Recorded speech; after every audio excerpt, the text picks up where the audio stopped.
What's up, guys? Don't forget to smash that like button, drop a comment, hype up the video, and if you're new here, hit that subscribe and join the family. Inside a cave, only screams could be heard, shouting that a magical beast was there. Someone was begging for help while screaming for everyone to run. A young man was giving it his all just to stay alive. His name is Ye Qing. He is a level 0 collector. He stares at the magical beast in front of him and thinks he can't even scratch the demon's head. Despite all his attacks and efforts, he dealt a total of 0 damage to the spirit wolf. He thinks about how he survives by picking up the trash left behind by hunters, as a level 0 is considered by society to be nothing more than a burden, a useless person, and trash. A monster prepares to attack again, and even knowing that his chances are basically 0, he doesn't flinch and gives his all, aiming for its head. But it's no use. His wooden shield is easily shattered and the monster lands a hit. As he's attacked, he thinks to himself that he's truly living like trash. On the brink of death, he looks at the monster and thinks that this isn't right. He screams with all his might that he refuses to die like garbage. He attacks once more and suddenly a message appears. You dealt a critical hit to the spirit wolf. 1 damage dealt. In City G, there is a rank C abyssal portal. A man begins to approach the portal and another comes running. Ye runs through the portal with something in his hand, while a monster chases after him. A hunter attacks the monster and defends him, saying the collector is too slow. The protagonist is a veteran collector and works every day recycling the trash left behind by hunters who fight monsters, because the Abyss supervisors don't want those resources to fall into the hands of ordinary people.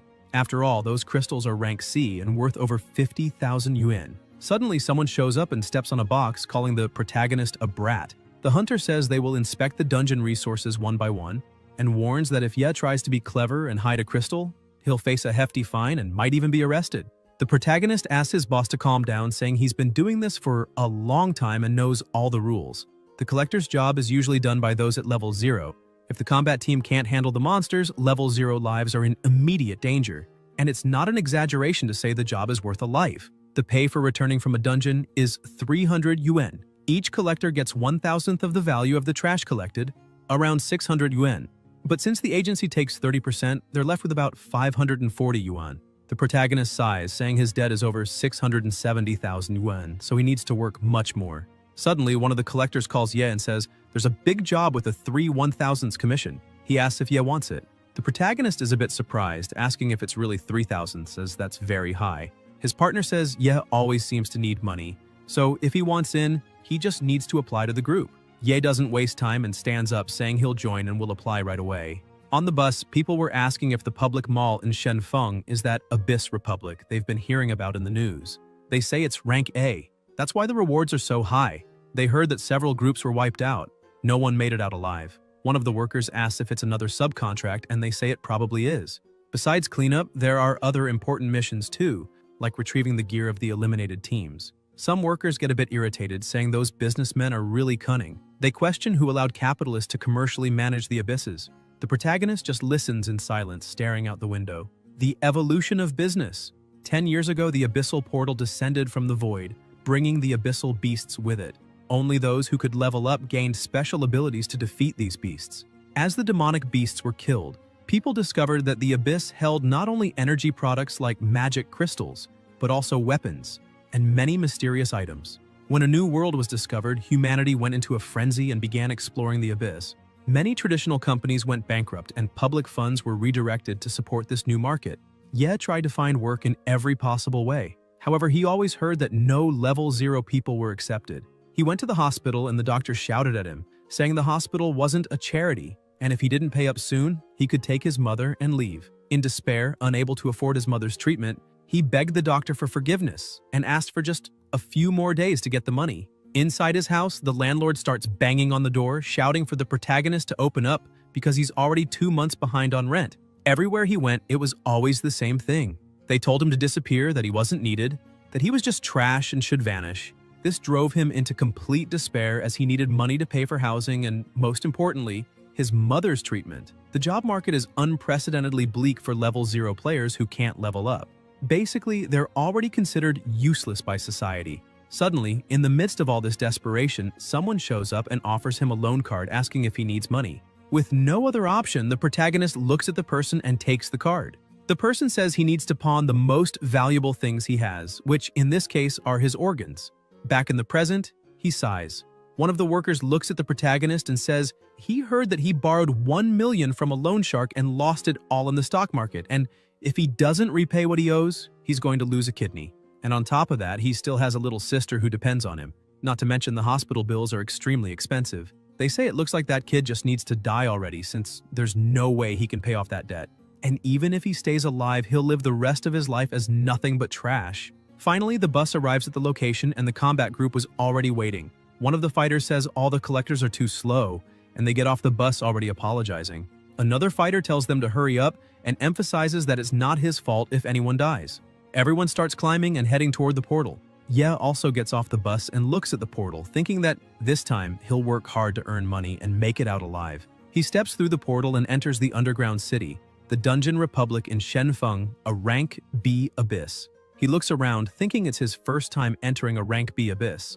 Suddenly, the hunters hear a noise and some magical beasts appear ahead of them. A shield bearer shouts, calling his partner and saying that monsters showed up as soon as they entered. A magic user steps forward and says this is too easy since they're just low-level spirit wolves. He starts summoning flames around him as the wolves attack. He fires a fireball, causing a large explosion and pushing the other wolves away.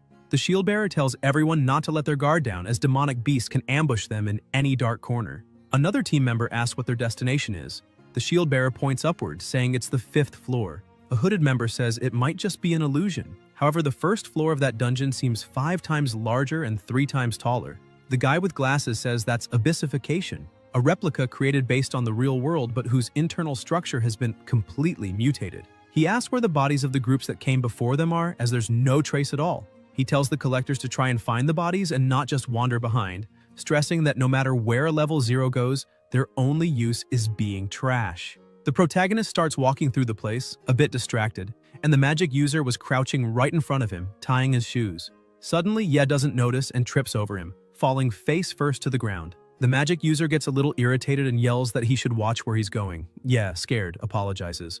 However, the magic user grabs him by the shirt and slams him against the wall, saying hitting trash disgusts him and that it scared him because he thought a monster was attacking. The shield bearer tells Lao Chen to leave the collector alone because they have a mission to accomplish. Lao Chen looks at the protagonist angrily and throws him to the ground, saying if he knows he's trash, he should stay away. Ye, still on the ground, thinks that guy is just a jerk who looks down on others. Lao Chen keeps ranting and asks the collectors if this is what they call a professional team. They start walking, and the protagonist thinks they're just burdens to society, useless trash. Those are the collective terms society uses for level 0s. However, they have no idea that the protagonist's experience is at 99 out of 100, and he's about to level up. He starts walking alone through the dungeon. Suddenly, he and another collector come across a demonic beast. The collector screams that it's a demonic beast and starts running, telling everyone to get away. Ye starts getting a little worried, saying the hunters let a spirit wolf escape. That is a critically injured spirit wolf. The protagonist looks behind him and sees a level 1 wooden shield and a level 1 stick. The wolf tries to attack him. Ye thinks that monster is nearly dead, but his group ran away. He runs and tries to grab the shield but takes a direct hit. Still, he doesn't back down and says this is exactly the chance he's been waiting for. He lands on his feet, holding the shield and the stick in his hands. He charges at the monster without hesitation. The wolf is alone. He manages to land a hit on the monster's head, saying it should just die. However, the damage dealt is 0. The demonic beast only gets angrier, and the other collectors, who were a bit farther back, say that Ye is extremely dumb. They point out that the protagonist didn't start in this field yesterday, so he should know that only hunters can deal damage to those demonic creatures. While fighting the wolf, he thinks that he already knows that. His stats are level 0, strength 1, agility 1, intelligence 1, willpower 1, constitution 1, luck 1. He drops his bag and tries to run from the wolf, thinking that with such weak attributes, he can't even scratch a weak monster. He turns around, frustrated, thinking that this is something he knows better than anyone. And it's precisely because he understands this so well that he has to go even harder. He dodges one of the attacks and charges again. Somewhere else, Lao Chen starts laughing, saying that when level 0s see a nearly dead beast, they'll tremble and piss their pants. The shield bearer says they could line their pockets just by killing a few monsters, but those pieces of trash can't do a thing to a demonic beast. No wonder they're worse than garbage. He says they should keep the more valuable items and leave the rest to the collectors, telling them to clean up what's left. Another hooded member warns the boss that it looks like another beast escaped around there. Suddenly, screams are heard, saying a demonic beast appeared, and they should run. The hunters start laughing, saying it's exactly as the boss predicted. Lao Chen, still annoyed, says that the purple item has already been claimed by him and warns everyone to stay away from it. Meanwhile, deeper in the dungeon, noises are heard from all directions. Ye is being attacked by the demonic wolf and, badly injured, begins to panic. However, he gathers all his strength and yells that he refuses to die like trash. He manages to stab the monster with his stick, landing a critical hit and dealing 1 point of damage. With that, he defeats the wolf, which collapses in front of him. On his knees, he starts panting and, even in excruciating pain, begins to laugh, shouting and celebrating that he managed to take down at least one. Suddenly, he hears someone approaching. Lao Chen starts mocking him, saying the loner managed to defeat a low-level wolf. He grabs Ye by the shirt again and yells, asking if he's playing hero and whether he thinks he's immortal. Lao Chen keeps yelling, saying they didn't spend money just to drag the corpse of a worthless idiot like him. However, despite hearing all of this, the protagonist smiles. A hunter's career doesn't follow just one path. When you reach level 1, even a level 0 can change classes and gain access to a hidden class more easily. But for that, you need to find ways to gain experience and level up. Yet, for a level 0 who can't deal damage to demonic beasts, that's like climbing a slippery mountain barefoot. Even so, Ye spent years risking his life, seeking a critical hit to gain experience, accumulating little by little, rising slowly. But he never gave up until reaching 99%. A message appears. Repeated kills. You dealt 1 damage to the spirit wolf. You gained 1 experience point. With that, he finally reaches 100%. Completely injured but happy, he says, "This is the only way to gain experience. The conditions have been met." The system shows that his experience points went from 99 to 100, and that the requirements for leveling up have been fulfilled. Lao Chen is shocked and shouts that someone like that actually managed to change class. The system congratulates him, saying he finally reached level 1. An aura begins to envelop his body. In the end, he obtains the class Abyss Collector, and his max level is 1. Lao Chen looks at that and bursts out laughing. He asks what kind of joke of a class change that is.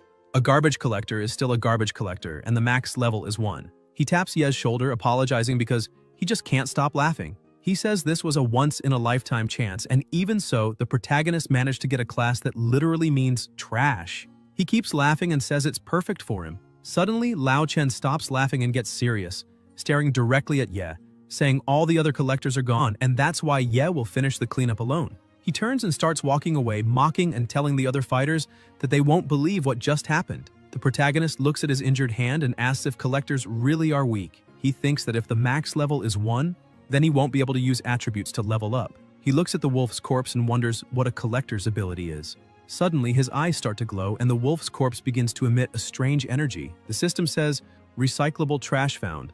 Low-level spirit wolf corpse." Ye is a bit surprised to see this system screen, so he decides to say yes.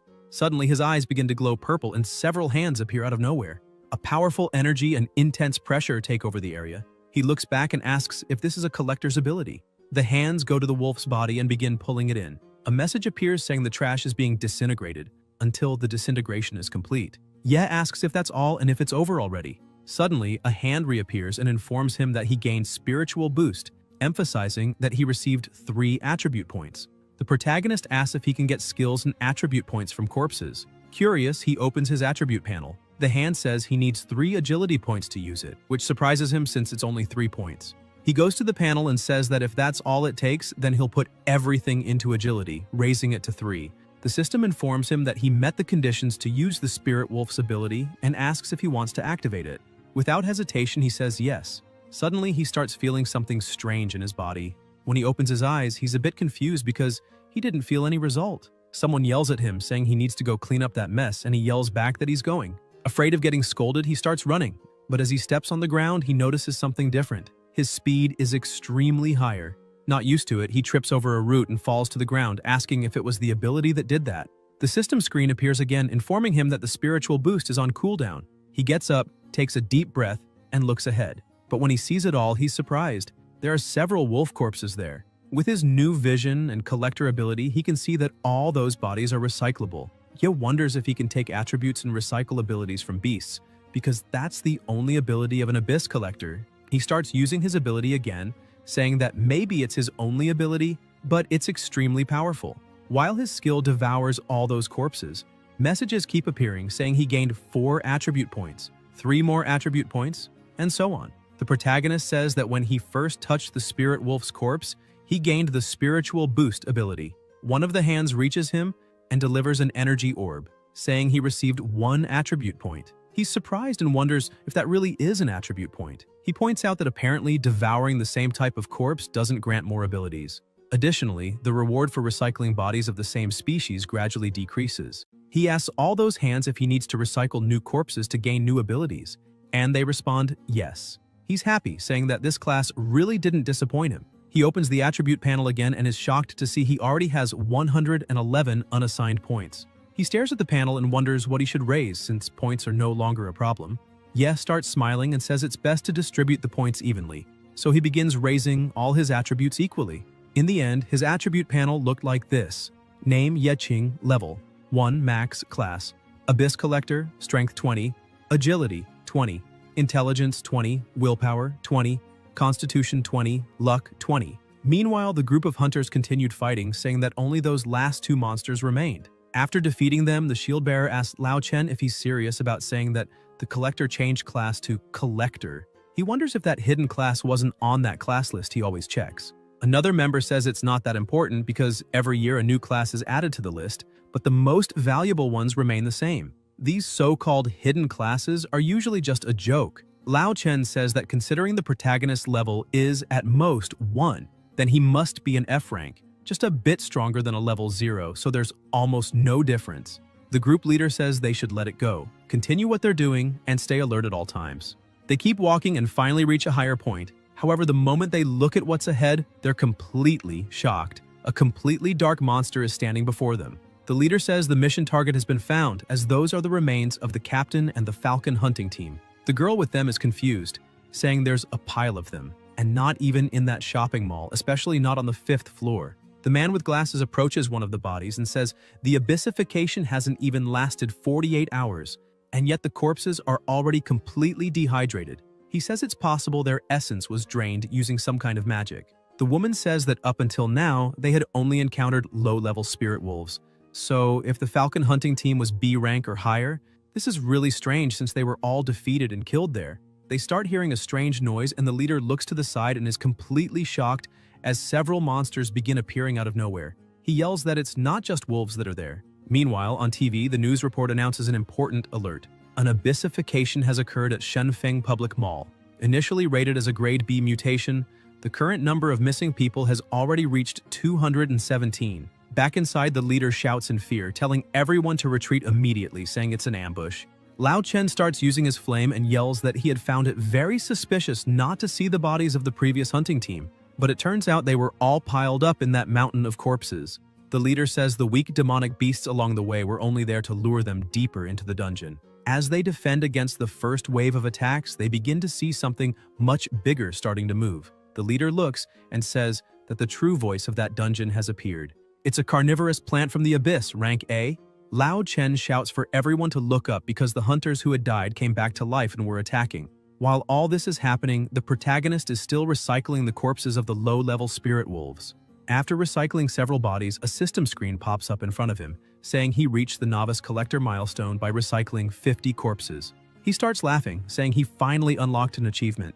The system informs him that he'll receive the following rewards, which makes him very happy because he wasn't expecting any. His rewards are a low-grade heart collector and a very ordinary dagger. He's extremely disappointed, saying that while the dagger might be usable, the rewards are really bad. As he's there examining his rewards, he starts hearing very loud noises, looks up, and wonders if something's coming toward him. Screams start growing louder in his direction, and a zombie begins running to attack him, which terrifies him. He dodges the first strike and backs away. The system says he triggered an agility check, emphasizing that he successfully evaded with a flashy move. He shouts that the monster scared him so much he thought he was going to die. He begins to analyze his own body and feels like he's become significantly more agile, wondering if it's because of the attribute points he distributed. He clenches his fist and smiles, thinking he's finally become stronger. However, the monster that attacked him charges forward again, giving him no time to react. Just as he's about to be hit, his body reacts extremely fast. He manages to dodge another attack.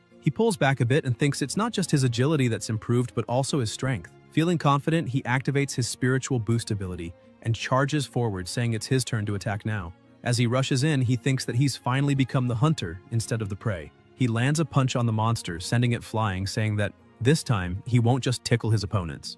The system appears again saying he triggered a new strength check, noting that he caused a breakthrough in the target's defense, doubling his physical damage. The monster starts groaning in pain and shaking. Ye begins to smile and says that this is his new version, and it's way better than the old one. The system screen appears again saying that, thanks to his 20 points in intelligence, the protagonist's perception has been significantly enhanced, allowing him to detect hidden traps and weak points in his targets. The monster starts moving again, and now, with his new analysis ability, Ye can see that its essence level is parasitic, and that its weaknesses are fire and its neck. The monster lets out another roar and charges full speed, but this time, instead of dodging, Ye also starts moving forward. The monster attacks with everything it has, but the protagonist manages to dodge and slips under it, going for its back. He starts summoning his dagger, thinking that the monster's weak point is its neck, and with a quick strike, he manages to hit the nape of its neck. The system notifies that he triggered another luck check. The effect of the common dagger was activated and the target received a bleeding effect. Ye steps back a bit and realizes he cut directly through the root on the monster's neck. The system notifies that he killed the parasitized human. The purple liquid on his hand begins to evaporate. The system says he triggered a constitution check and was able to resist the poisoning effect. That liquid simply starts disappearing from his body. He looks at his dagger happy, saying that his first time killing something on his own was a complete success.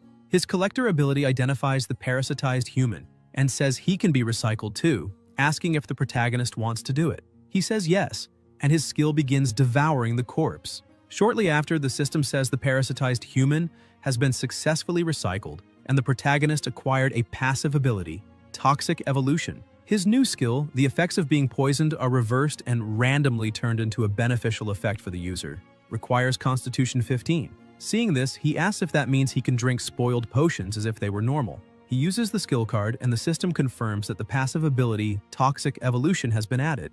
In addition, he received 5 more unassigned attribute points and also disintegrated the spoiled potion. The system warns that it's highly toxic and shouldn't be consumed, but he looks at his skill card and thinks that with his new Toxic Evolution ability, the poison will turn into something very beneficial. With that in mind, he starts drinking the highly toxic potion to see what happens. The system informs that due to Toxic Evolution, the critical effect was transformed into a healing effect, and all the damage he had taken up to that point was instantly healed. The system also notifies that he acquired the Buff Essence.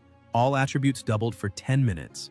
Ye says the randomly gained effects are so strong that he can feel his strength gradually increasing. He opens the attribute panel once again and remembers that after increasing intelligence to a certain number, he gained more info about his targets. So he decides to use the 5 attribute points on intelligence. Currently, his base stats are Strength 20, Agility 20, Intelligence 25, Willpower 20, Constitution 20, and Luck 20. However, because of the buff he received, his strength is at 40, Agility 40, Intelligence 50, Willpower 40, Constitution 40, and Luck 40. While analyzing his attribute points, he hears another sound approaching. He starts wondering if it's more monsters. When he turns around, he sees it's not just one monster, but a small army of them. He stands still, thinking that he was always called a burden to society, trash, useless.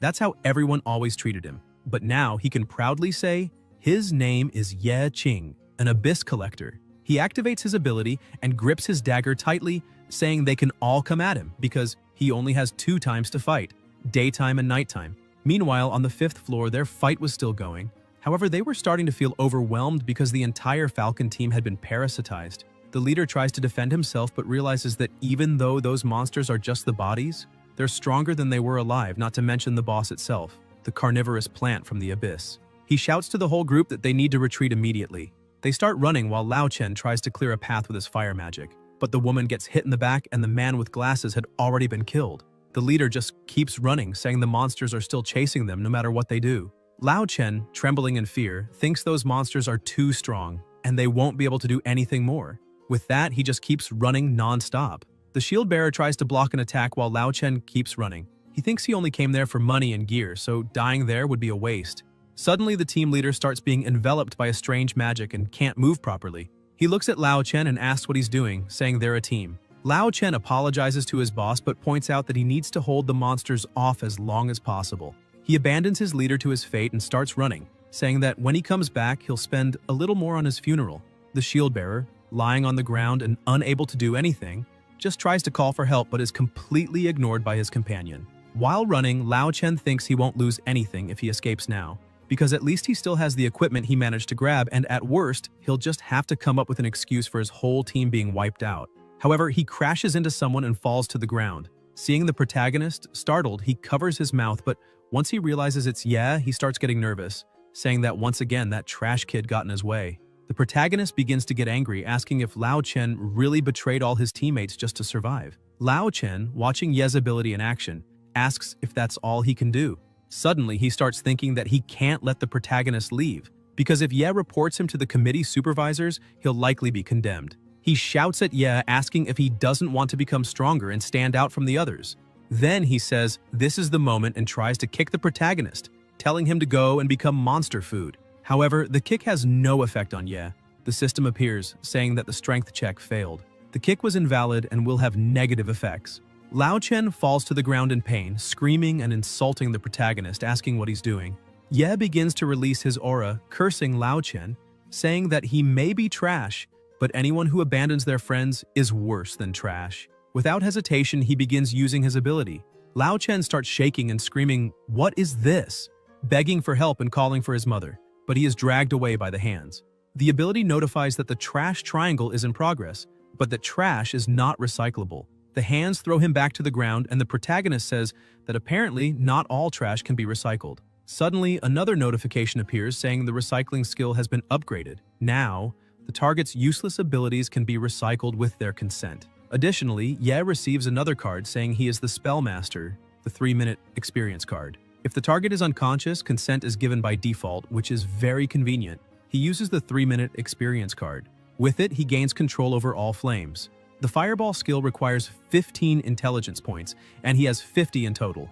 By activating the Dark effect, the Fireball evolves into Grand Flame Explosion. Several monsters begin moving again. Ye looks back and sees they're getting closer and closer. He starts trying to figure out how to use the Fireball skill and tries to remember how Lao Chen did it last time. When he uses it, it creates an extremely powerful explosion. The flash takes over the entire floor, and all the monsters in front of him are completely disintegrated. He gets irritated with himself, saying he didn't have time to recycle the bodies and begs them not to turn into smoke so easily. However, another monster appears at the top of the stairs and stealthily advances behind him. But Ye senses the presence of someone else and dodges at the last second. He moves away from the opponent, who keeps pressing forward without giving him any time, but none of its blows can land. Ye grabs his dagger again and begins fighting on equal footing with that monster. He starts thinking that he still hasn't learned any close combat skill. He looks back and sees the body of the shield bearer, thinking that might work. He says the shield bearer wouldn't want to be resurrected by that boss after death, so maybe he should help him become stronger. Using his ability, he begins to consume the entire body of the shield bearer, thus gaining the golden shield. Immediately, he starts using the shield, and in the middle of the opponent's charge, he spots a weakness and rushes in, smashing the monster's head with the shield and winning the battle with relative ease. Without wasting time, he apologizes to the former hunter, who had been parasitized but says he needs to recycle that body too. He asks the former warrior to rest in peace. Upon absorbing the body of the former hunter, he gains the Dagger Demon card. Now, he can use a dagger like an assassin and unleash a flurry of stab attacks. He quickly uses the card and gains another ability. Upon absorbing it, he says the dagger now feels more flexible in his hand. A story is told. Their fight was brutal. The committee states that the protagonist's mission is to find the Falcon Group and bring them out of the dungeon. Instantly, the response to that is yes. The committee says that if their bodies aren't found, the mission will be considered a failure and no payment will be given. The battle continued, and with each moment, the protagonist gained more abilities. By recycling the bodies, he managed to gain speed, and his strength and agility attributes increased significantly, in addition to becoming immune to control skills. The man telling the story says he already knows he won't get anything. The committee asks if he has found the bodies of the Falcon Group. He replies yes, but that they've all been recycled. The committee asks what he's talking about, and the man says all the corpses and monsters were taken into the abyss by that person. At the Abyss Supervisory Committee building in the interrogation room, Lao Chen is sitting in front of the evaluators, trembling with fear. The committee says he was the only survivor from that dungeon, so the person he's referring to doesn't exist. And furthermore, there's something very strange. When they found Lao Chen's body lying on the ground, his level had been reduced to 1, something that's never been seen before. Driven mad, Lao Chen starts screaming that it was exactly like he said, his abilities were recycled by that person. And that's the proof that he's the trash collector. but he doesn't sound credible saying that. The committee states that the abyss's energy pollution level is so high that it's possible he was recycled and then spat back out, which is what's causing hallucinations. That's the main theory proposed by the assassination team. Lao Chen keeps yelling that it's not true and insists he's telling the truth, that he wouldn't lie about it. He insists that everything really happened. The trash collector did all of it at the entrance to the rank B abyss. After all that, the protagonist sold the magic crystals on the black market, but received only 30% of their value since crystal trading is monopolized by large corporations and private transactions are illegal. The black market charges 70% as a handling fee. The magic crystals he brought were barely enough to pay what he owed the loan sharks from some time ago. However, since then, there have been no more incidents. He looks at his own hands and thinks that he's a bit afraid of using his recycling ability in front of others, as they might report it to the supervisors. Not to mention that he awakened an extremely strange class, so it wouldn't be impossible for them to lock him up for a year to run major experiments. The protagonist concludes that he needs to earn as much money as possible while he's still a free man. Among several other people, the group leader says that Abyss just appeared, and everything is still extremely new. So everyone there needs to be aware of the risks involved. That's why the rewards will be doubled. He emphasizes that only people with a class qualification and a rank higher than B can sign up for the mission. Ye asks the leader if he thinks someone like him would qualify. The leader asks what his rank is. The protagonist pulls off his hood and says he's a level 1 collector. Everyone starts laughing and the leader slaps his hand, saying that even a piece of trash like him has the nerve to consider himself a classed individual. He says the protagonist should get in line with the rest of the trash. However, that's exactly what Ye wanted. He thinks that if everyone there believes he's weak, they'll lower their guard and probably place him in the back of the group, acting as a simple support. And in that case, even if he secretly collects bodies and trash, no one will notice. It's a dangerous plan, but a brilliant one. Suddenly, another person arrives and says they should get going. People start commenting that she's the daughter of a famous family, the one who awakened a God-chosen class. The woman tells the leader that if they take the protagonist, then they'll have enough people. Others keep commenting that she's the rising star of the hunting group, and also known as the Chosen of God. Her name is Liu Xingran. The leader still hesitates a bit, saying that kid is clearly level 1, and, on top of that, a novice without any proof or qualification. Xingran says it doesn't matter if he's a novice, and it wouldn't matter even if everyone was level 1 because they're all just there to be numbers, so they're all the same as trash. The leader agrees with her and says their only responsibility is to protect her, since that place belongs to her family, so it's only natural that she has the final say. Ye breathes a sigh of relief, thinking that was a close one, as he thought he'd be kicked out again. However, this isn't the first time he's acted like simple trash. Suddenly, Xingran looks at the protagonist without saying a word. He gets a little uneasy and starts wondering where he saw her for the first time, until he remembers it was back when he hadn't awakened yet, around 2 years ago.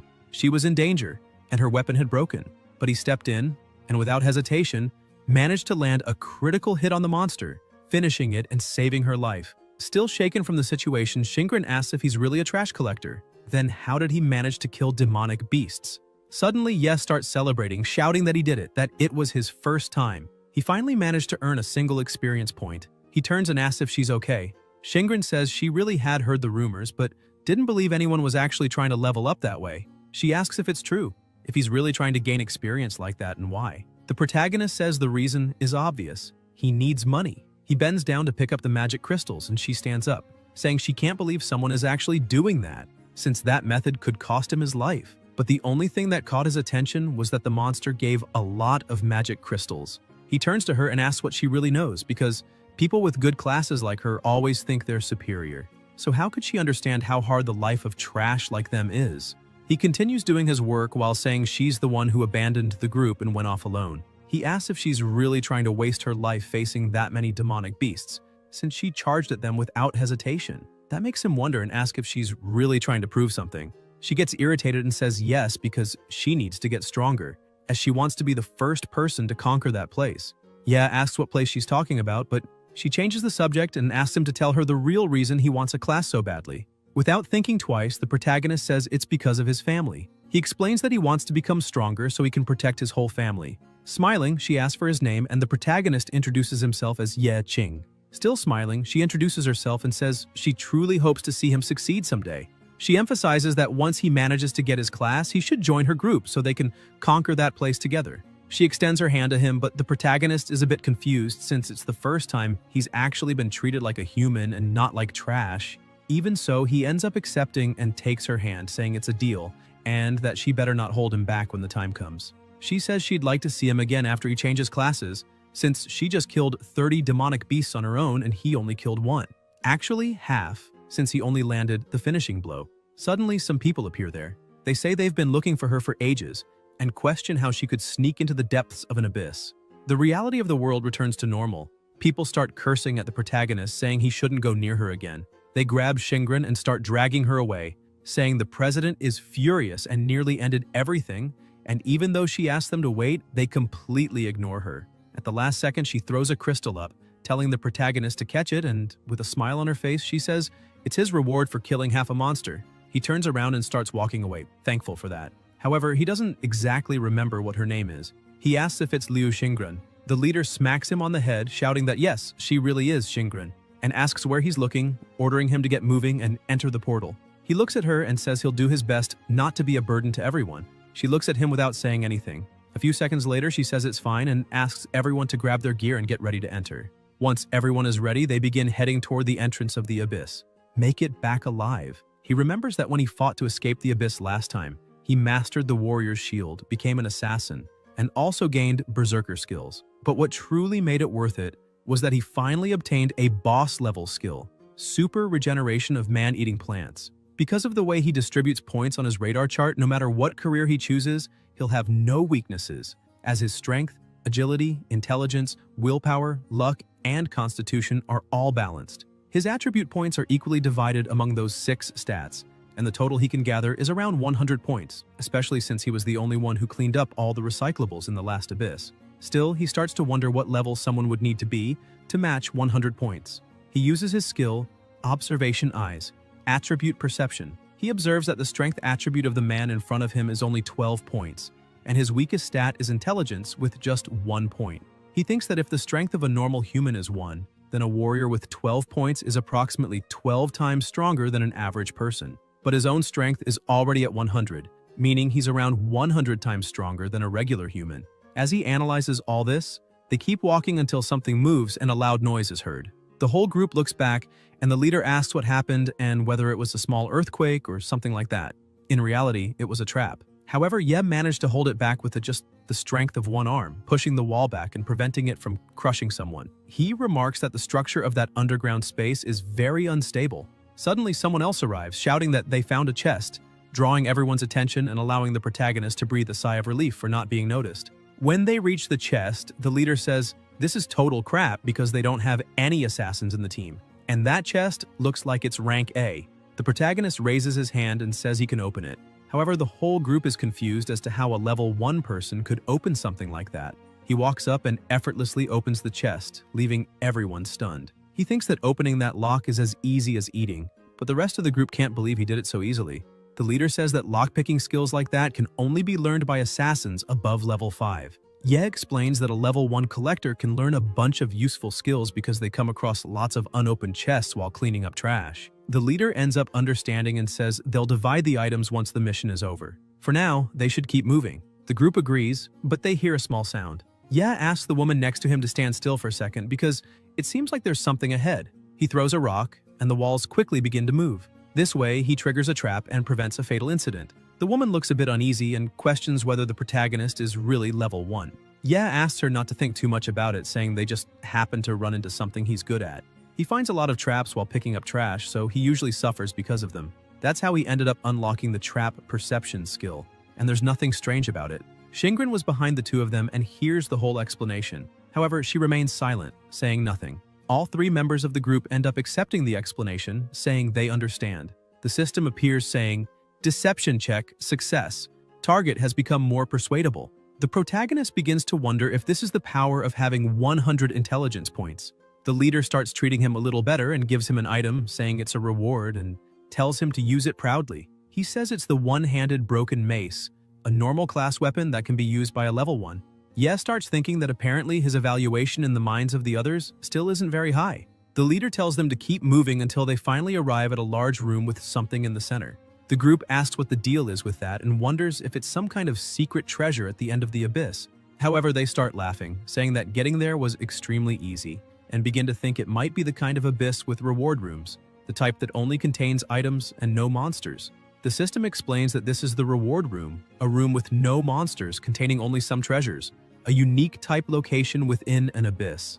Jingren asks the group not to get overconfident and to pay attention to places where monsters might spawn. One of the group members walks up to the plaque and holds it in his hand, saying, "There's no way that stone plaque is the only thing in this abyss." He turns, letting his guard down, and asks if now that they've found the last treasure, they can leave. However, the chalice in front of him begins acting strangely. Suddenly, it starts to emit an absurd amount of blood, and the system announces that the blood trial has begun. Jingren curses that member, calling him an idiot, and points out that this isn't an abyss reward but a trap. She says the thing in front of them is the blood nightmares. Jingren opens her inventory, grabs her sword, and shouts for everyone to get ready to fight. The blood monsters begin surrounding them. The protagonist says that to avoid exposing his attributes, he should fight using only 20% of his power. At that moment, the ring on his finger is the trash weakness ring. Its effect reduces all the wearer's stats to a chosen percentage. When he first got the item, he was furious, wondering what kind of trashy ring only serves to lower your stats. But now he thinks that no matter how useless something may seem, it can always become extremely useful one day. The battle begins. Ye uses his spiritual dash and charges at the monsters. Even limiting his strength to 25%, he destroys everything in front of him with a single strike. This catches Jingren's attention, and seeing that he did all that with just one move, she realizes everything around him is being destroyed. One of the monsters takes advantage of her distraction and tries to attack her. However, Jingren hadn't let her guard down, and with one move, she destroys the monster. Meanwhile, the horned warrior is struggling. He asks what's going on because even after blasting the monster with a hit, it begins to condense and take human form. The blood nightmare, in its original state, is fragile, but when it attacks humans, it strengthens based on the opponent and mimics their form. Even so, the warrior doesn't back down and manages to slash the monster in front of him. The mage shouts, praising the attack, but the monster, even wounded, doesn't fall. It counterattacks, cutting off one of the warrior's arms. He falls, screaming in pain, and the mage, in despair, says, "Decapitation doesn't work, so how are they supposed to win against those things?" The monster prepares for the final blow and attacks with everything. At the last second, its sword stops inches from the warrior. Jingren had completely frozen the monster and asks if they could be just a little less useless. She touches the monster and shatters it entirely. Jingren points out that this is just a bloody nightmare and says they're embarrassing themselves just as expected, because a piece of trash is still trash in the end. The monsters keep attacking. With the warrior on the ground, the mage tries to attack but shouts that there's no time to cast spells since the monsters are moving too fast. Ye says that if swords don't work on those monsters, then they'd better just barbecue them all. He uses Grand Fire Explosion, destroying several monsters at once. Once again, the entire group is left speechless. The mage screams that Grand Fire Explosion is an S-rank spell, and casting it instantly is basically impossible. She asks if something's wrong. How can a level 1 player do that? More monsters begin appearing and advancing. They let out a loud roar. However, Ye does the same, and his roar stuns the monsters. Berserker mode is a skill exclusive to berserkers. Speed is increased by 100%, strength as well, and damage taken also doubles. With one punch, he completely explodes the blood nightmares, but he notices blood fragments flying all around him. When he looks back, the monster he just destroyed starts to fully regenerate, but with something different. The mage, still frightened, says that monster duplicated. The creature begins to evolve, transforming into a blood nightmare king. The group starts shouting, asking how a king-level monster could appear in a B-rank abyss. That's why they're certain something's wrong there. Ye says that monster can mimic its target's form and grow stronger by facing stronger enemies. That blood nightmare absorbed the protagonist's attributes and instantly evolved into a king-level monster. The blood nightmare begins its assault, but Ye manages to dodge. As he pulls back slightly, he wonders if that monster's attributes are enough to match his own, because if that's true, it means there's no way to win by overpowering it. Jingren steps forward and calls the protagonist a useless little fish, telling him to get out of the way because she wants to handle that powerful opponent. The monster starts attacking her too, but with her speed, she's able to dodge and begins climbing up its body. With her freezing sword, she attacks and begins freezing parts of the monster. Ye is surprised to see that she can use domain-level ice control, but it still isn't enough. With its other hand, the demon strikes, landing a direct hit and throwing her to the ground. She gets up and even without major injuries thinks that it's not going to work this way because she's still too weak. Some time ago, she was at the edge of an abyss, and her guards warned her that the abyss's energy was highly unstable. asking if she really wanted to go in alone. Shingren kept preparing and thought her goal was to conquer that place once and for all, the highest darkness level of the Tower of the End. However, her growth rate is still far below that of her brothers and sisters. She stands up and keeps thinking that, honestly, to be a princess, she doesn't even come close to them. The blood nightmare keeps attacking, and she begins gathering energy around her, thinking that if she can't easily eliminate the abyss, she's not worthy of inheriting her family's name. Liu Xingren opens her eyes with intense focus and creates a barrier around herself, managing to block the attack. A flag appears beside her and she slams it into the ground. That's the Frost Banner. The system appears and says, "Haste! All allies within a 30-meter radius gain a 50% speed boost." The ground in front of her starts freezing and quickly reaches the monster, freezing it completely. With her boosted speed, she charges forward.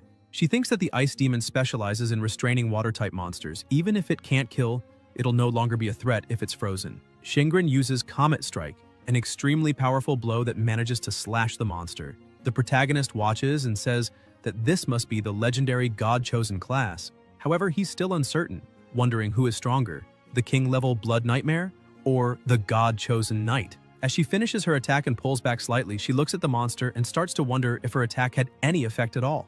The part she managed to cut falls to the ground, but the King-level Blood Nightmare remains intact. It continues attacking, but none of its blows land. While fighting, she thinks that even though she's an S rank, her strength still doesn't come close to her older siblings. She keeps dodging while questioning her own power, thinking that even though she carries the Liu name, she always feels like she's being left behind. And clearly she is the weakest member of the entire family, always mocked and ridiculed, called the disgrace of the Liu family, with people questioning how they could have such a weak sister, saying she should just stay home because the abyss is too dangerous for someone so fragile.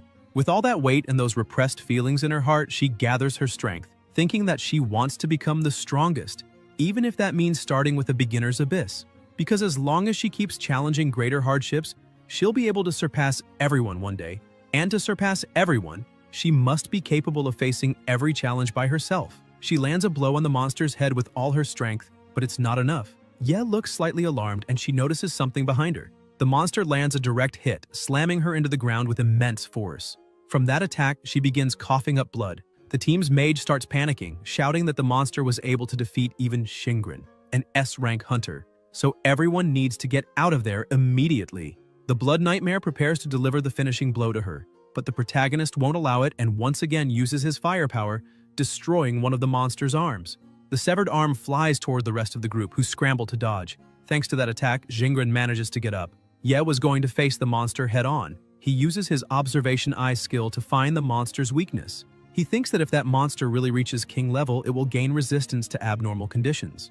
And if the level is high enough, it might become completely immune to freezing, stunning, paralysis, and slowing. As the levels progress, even places that were originally weak points will no longer be. That's why he thinks there's no reason to keep holding back and decides to activate all his attributes. He gathers an immense amount of fire in his hand and with a punch causes the monster tremendous pain, but it's still not enough to defeat it. The monster counterattacks, but the protagonist manages to get out of range. While Shingren takes a healing potion, the mage is impressed by the protagonist's speed. He keeps dodging and attacking like it's nothing. His movements are truly impressive, like those of a real assassin. He begins releasing even more power, thinking that as long as he can find the weakness of that king-level monster, he'll be able to reach his goal. He attacks with consecutive fireballs, causing great damage. However, he thinks that no matter what part he destroys, it will always regenerate, and he hasn't managed to identify any weakness on the monster's entire body. However, he notices the monster seems to be remotely controlled by something. When an object was removed, a trail of blood appeared, indicating that the cube had something to do with the Blood Nightmare. He asks the group to throw it to him. The warrior sees the block in front of him and with a three-fingered kick, makes a perfect throw. The system screen appears saying the intelligence test was successful and that he can now decipher the ancient writing on the block. The system begins decoding the ancient enchantment on the block to break the blood curse. Ye is shocked and thinks the solution was right under everyone's noses, and if he had used the observation eye from the start, all of this could have been solved. The monster grabs the plaque in midair, puts it in its mouth, and enters invincible mode. The group asks why the monster is no longer moving, and the protagonist gets frustrated, saying he was too careless. Now that monster has gone into invincible mode. Shingren approaches him and asks if they've met before because when she heard him for the first time before entering the dungeon, his voice sounded familiar. Ye is surprised and asks if she really didn't recognize him. He explains that he met her in the abyss 2 years ago and says he was the trash collector who took her experience point, the first one he ever earned in his life. She remembers and brings up the 29.5 points she got from that monster. So, he's that brat who took her 0.5 point. Shingren says she remembers now, but can't recall his name. She throws out a few guesses, making him a little uncomfortable, so he decides to tell her his name is Ye Qing. She's surprised and happy at the same time because she never imagined he'd succeed just through hard work. He confirms she's right and says he's now a level 1 collector. Shingren is amazed because he'd always risked his life for experience, slowly accumulating his points, and still managed to become incredibly strong. He asks why she's looking at him like that. She smiles and says it's a little embarrassing to say it out loud. She taps her sword on the ground again and says the block will orbit around the Blood Nightmare's body, so her control over the ice demon can freeze it for a short time. Shingren asks the protagonist to use that brief moment to locate the block. Yes smiles and says he expected that, because no matter who you are, there are always moments when you can't handle a challenge alone.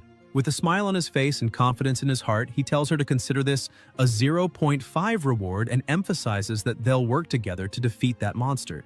She smiles and gives him a high five, saying he better not slow her down. The rest of the group yells at both of them, telling them to wait a bit because they want to join the battle too. Even if they're not much help, they want to fight with everything they've got. Yes smiles and says it's fine, so they'll do it all together, and emphasizes that they'll definitely all make it out alive. They get ready.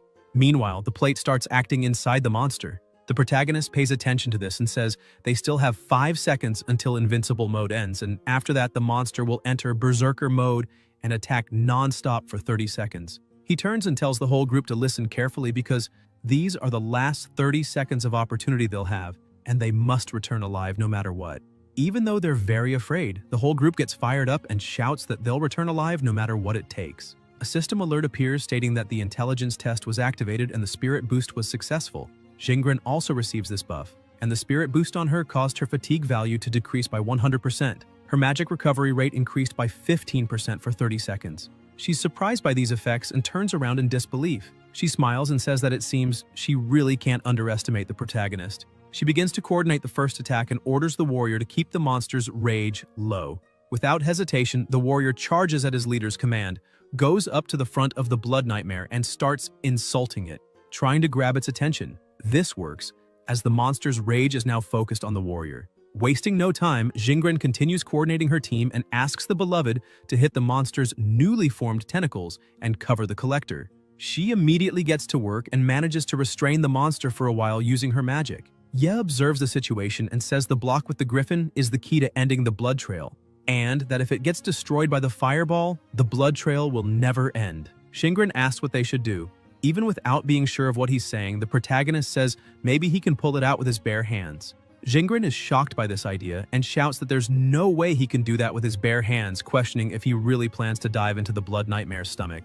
Ye starts focusing and says, no, in fact, he's going to penetrate the monster's body. Still surprised and not fully understanding, she ends up agreeing and tells the archer to hit the ceiling so the falling rocks can create a platform for the protagonist to jump from. The archer says he got it and prepares, firing a powerful shot at the ceiling, causing an explosion above the monster. Shingren uses her flag again and shouts that she's going to freeze the lower half of the Blood Nightmare. Ye gets ready to act and says they can leave the rest to him. The two launch the attack. The monster notices this and starts attacking them as well. However, all the attacks are avoided, and the protagonist charges in without fear. The reason he advances so confidently is because his super regeneration ability can instantly heal light wounds, so he can ignore minor attacks from the Blood Nightmare. Shingren drives her flag into the ground, freezing the monster and temporarily immobilizing it.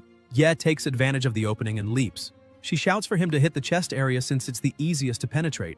The protagonist says he can't go that fast and activates his berserker mode, gaining 20% more speed. He also uses his Toxic Rush skill, and the potion's effect is reversed into an additional 15% speed increase. He thinks the trash potion cards he picked up at the Abyss entrance can finally be used. A bonus effect is also granted, Hardened Skin. Defense is increased by 15%. With everything ready, he charges forward shouting, this will be his final blow. Even with his increased speed, one of the tentacles manages to intercept him. Unable to dodge midair, he gets hit. Shingren gets worried and the protagonist is flung away. While falling, he says this is his time to shine. It was expected from a piece of trash like him, so he should have stayed low. However, he refuses to be a burden to society once again. He activates his recycling skill and says the recycling target is himself. He starts to fall and his own skill begins trying to recycle him. The monster is confused and so is the entire group. They begin asking what kind of power this is and where it came from.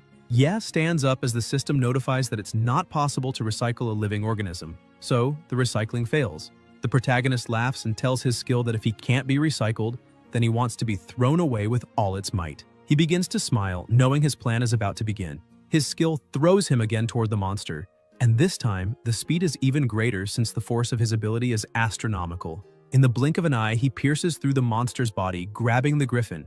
On the other side, with the griffin in hand, he says he did it. As he lands, the monster falls beside him, starting to melt, and the system announces that the blood trail has been completed. The monster begins to dissolve. Seeing this scene, the entire group remains stunned, asking what just happened. Shingren, also shocked, asks if they really managed to win. As reality sets in, they begin to celebrate and the system says everyone is leveling up. Everyone's strength, agility, intelligence, determination, constitution, and luck start increasing. Shingren is also surprised to see her stats increase. Strength plus 33, agility plus 28, intelligence plus 38, determination plus 26, constitution plus 21, and luck plus 34. Meanwhile, the system says Yev failed to level up because he's already at max level, and a bit embarrassed, he says that was expected. Suddenly, a treasure chest appears in the middle of them all and the group is impressed. It's the real treasure. Once opened, several powerful cards emerge. One of them goes straight into the protagonist's hand, an extremely powerful weapon card that grants plus 88 attack. However, the required level to use it is 10. He's a little disappointed since his max level is only 1, and the system promptly notifies him that he doesn't meet the requirements. He throws the card to the ground, frustrated, saying all those shiny items he wanted so badly are now completely useless to him, and he's sad, wanting to cry. Shingren picks up some cards and calls Ye, saying that he was the one who completed the blood trail and was undoubtedly the biggest contributor among them, so he should be the one to distribute the items. A little shy, he smiles and says it was nothing. He walks up to her and speaks more quietly, saying he has something to talk to her about. Shortly afterward, outside the portal, several agents were waiting. Their leader says they must contact the 4th General and prepare to send in a rescue team immediately. Suddenly, Shingren appears at the portal's exit, saying there's no need. She exits with the entire group intact, and the leader even sheds tears of joy seeing his lady is safe. Even reporters are there, shouting that this was expected of Miss Shingren, since she managed to clear the abyss on her own. The rest of the group starts saying their goodbyes and quietly agrees to keep it all secret. She waves at everyone and, in front of everyone present, claims she did it all herself, asking why they were so worried and if they really thought she couldn't do all that on her own. She smiles and says that after all, she's an S rank. A little earlier, still inside the abyss, she asks what the protagonist wanted to talk to her about so badly. He says her family definitely doesn't have money problems and asks if he can sell those items to her. With a discount, he charges 500 magic crystals. Even without understanding, she immediately agrees, saying it's no problem. However, he adds that there's one more thing. He asks that when they leave, she pretends he was never there, and insists she take full credit for the abyss, as if she had done it all alone. Once again, she's extremely confused, but agrees with what he just said. He turns and begins to say goodbye to her, saying they can go ahead and he'll leave secretly afterward. Shingren agrees to everything. However, she's a bit uneasy, thinking the protagonist is setting her up to owe him a favor. Once everyone leaves the abyss and everything is quiet, Ye takes the griffin and sits alone on the ground. He extends his hand, sensing something, and as a small piece of the blood nightmare appears, he smiles. He leans down and tells the little nightmare that even something weak like him doesn't want to be trash and let others decide for him. So, he offers the nightmare to become part of his strength. He captures the blood nightmare with his skill and suddenly a message appears. Recycling successful. Blood nightmare, skill acquired. Humanoid nightmare consumes life essence to summon a nightmare clone. The clone can imitate the host by dealing or receiving damage. It will dissipate immediately after the effect is triggered. This skill can be upgraded.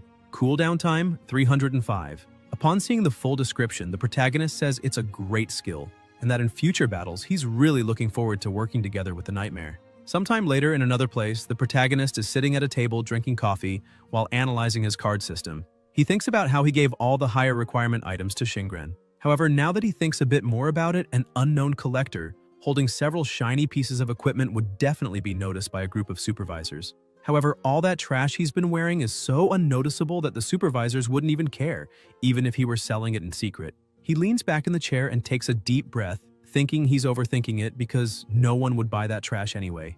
Absent-mindedly, while holding his cup, he touches the recycle button, and suddenly, the system shows that one piece of equipment was recycled. BP gained basic point. Upon seeing that, he's a bit surprised and questions whether he really recycled an item by accident. A bit doubtful, he goes to read the tutorial. The tutorial says that recycling is done by processing the selected trash, and after a preliminary classification, BP is a universal substance extracted from recycling useless equipment, which can be used for improvement, repair, and crafting of new items. Yeah is very surprised to realize that those pieces of junk equipment can be recycled. The tutorial system gives him a task, asking him to complete the repair of the common dagger. A bit confused, he wonders if he really needs to complete the task. Following the hints, the tutorial informs him that repairing the common dagger costs 5 BP. He sees that the remaining durability of the dagger is 0.33, and he had almost thrown it away after killing the boss. He says that if he counts the BP from that accidental recycling, then he still needs 4 more. He begins recycling some trash weapons and says he needs to recycle at least 4 more. Once he gathers the necessary amount, he repairs his common dagger. However, he gets a surprise. The weapon wasn't just repaired, but the durability and attack also increased a bit. The system shows that the common dagger now has a durability of 34/34. Before, the max was 33. In other words, 1 point was added. The requirement is still level 1. The attack, which was previously 21, has now increased to 22. The repair rewards were weapon max durability +1, attack +1. Upon seeing this information, he thinks, in other words, that while equipment is constantly used and repaired, even trash items can be improved. He smiles and says that apparently, bad equipment needs to be reinforced to improve. The system congratulates him for completing the tutorial and asks him to choose a reward. The first option is a beginner's blueprint, a convenient magic potion that can instantly recover someone's mana while removing a large amount of fatigue. Or the second option, a random attribute value +2. He starts reflecting a bit and thinks that at the moment, attribute points are not scarce for him. What worries him most when venturing into the abyss is that he can't predict its depth, and many adventurers who are unprepared often run out of mana before reaching the boss room and need to backtrack to resupply. As a result, mana flasks are usually key survival tools for a group, and the value of those flasks speaks for itself. He ends up choosing the potion and the system appears again saying, "Tip, congratulations, you have learned item regeneration." However, on the card he receives for the flask, it's written, "Convenient Magic Potion Blueprint." The protagonist wonders why it's a blueprint. The system appears again saying that the regeneration requirements for the convenient magic potion are 6 BP plus a random container. Ye starts thinking that it's not surprising an item's regeneration would need BP, but he is surprised to learn it also needs a random container. He raises his hand and calls the attendant, asking if he could provide a small container. The attendant hands him 3 disposable cups. With everything in hand, he begins his production. In no time, he manages to recycle the trash completely, and now the next step is regeneration. However, he is surprised to see that even within his system, there is a focused mini-game to do everything perfectly. He draws the attendant's attention, who doesn't understand what he's doing, talking to himself at the table. A few minutes later, all the cups are filled with potions. He picks up one of the cups and says, "That's what you'd expect from a recycled item." It's a bit weird, but it's not like it's unusable. He starts drinking, and the system announces that he gained Convenient Magic Potion X5. However, he starts to feel a bit sick, shouting that it tastes like some kind of rancid juice. But instantly, he begins to feel something happening in his body. The system announces that his mana has increased and his fatigue has decreased. He says it's amazing, as he can feel his mana completely restored and his fatigue simply gone. He stores the potion cups in his inventory and leaves the shop, thinking that now he should be able to complete another abyss that day. But as soon as he exits the shop, 2 people were waiting for him outside. A bald man asks if he is Ye Qing. The protagonist becomes a bit suspicious, so he decides to remain silent. The man who asked his name says it's only been a few days and his aura has already changed completely. The bald guy touches his shoulder and smiles, asking if he found any treasure while collecting trash. He points out that he's been looking for the protagonist for a while and almost reported him missing a few days ago. Ye says he paid off all his debts with interest on debit, so he asks the man not to bother him anymore. The bald guy asks the others to leave, extinguishes the cigarette he was smoking in the protagonist's drink, and hugs him, asking if he really thinks that's all there is. He points out that maybe Ye did pay all the bills, but his work contract hasn't expired yet, and adds that the protagonist shouldn't forget that a trash collector should live like a trash collector. The man starts getting angry and says Ye is acting like he's something special, asking who he's trying to impress. With a slap, he knocks the protagonist's drink to the ground, but then he starts screaming, asking how blind Ye can be, because he just spilled the bald guy's drink, the sacred brown sugar pearl. People nearby also shout, saying that a level 0 knocked over a rank B awakened, and question whether he understands the consequences. The henchmen get ready and say they've always been disgusted by the sight of him. The protagonist looks at a nearby camera and thinks that, according to the supervisor regulations for awakens, using abilities outside the abyss is forbidden. The only ones allowed to activate their abilities outside the abyss are law enforcers, such as the special police. Therefore, he needs to find a blind spot in the security cameras to activate his recycling and regeneration abilities. The bald guy makes a proposal and asks what he thinks about picking up the pearls from the ground and eating them one by one. And then, when done, licking up the puddle of milk tea from the floor. He starts laughing mockingly, saying he's offering this trash collection job opportunity because, after all, it's a rare job opportunity. Already irritated with the situation, Ye says he refuses, and that's enough for the bald guy to charge at him, asking who he thinks he is.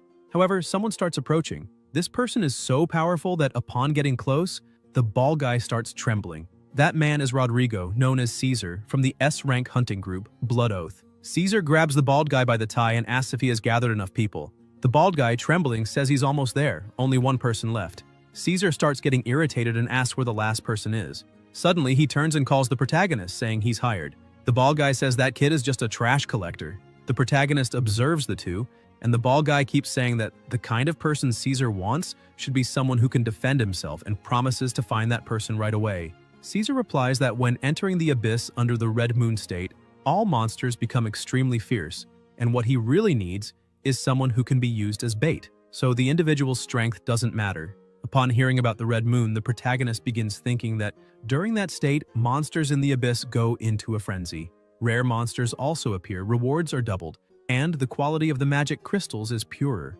Seeing this great opportunity, he thinks for just a moment and already gets excited, saying he wants to be part of it.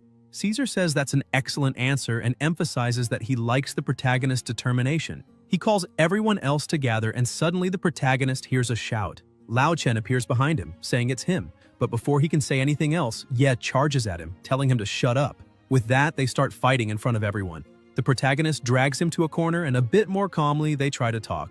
Lao Chen, still scared, shouts that he's not hallucinating and emphasizes that the protagonist really is that guy. Ye explains that if he hadn't borrowed everyone's strength that time, they all would have died inside the abyss, and it's thanks to him that Lao Chen is alive now. Caesar appears from behind the wall asking if the two know each other, but the protagonist says no. Caesar turns and says that answer makes sense, because how could someone who killed his own teammates have any real friends? Ye asks Lao Chen how he managed to get out.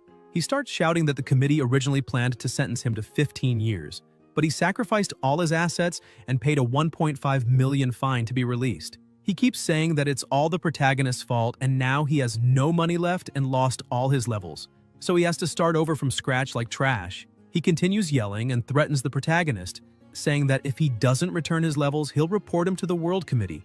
Ye begins to release his aura and stares directly at Lao Chen, saying he dares him to say anything to anyone, because if he does, he'll truly be turned into trash and recycled. Sometime later in the city's subway, the three were arriving at the portal. Upon arrival, a level 3 bard named Zhou Tong welcomes the protagonist to the disposable team. He asks what his job is. Ye says he's a level 1 collector and his name is Ye Qing. Lao Chen also introduces himself, saying he's a level 1 mage. Zhou Tong walks up to the protagonist and says, "That's normal because they're all trash there, so there's no need to mock each other. After all, they're all there to trade their lives for money, and there's nothing nobler than that."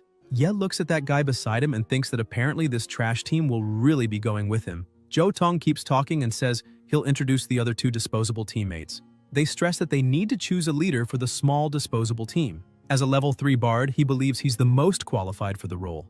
A level 2 healer named Lao Zhu tells Zhou Tong that he's the highest level among them, so it's fine by him. Another group member is a level 3 warrior named Lao Zhang. He says it's fine by him too. Caesar begins to speak, saying he's going to announce something. Besides the 6 main members of Blood Oath, there will be 5 temporary members accompanying them this time.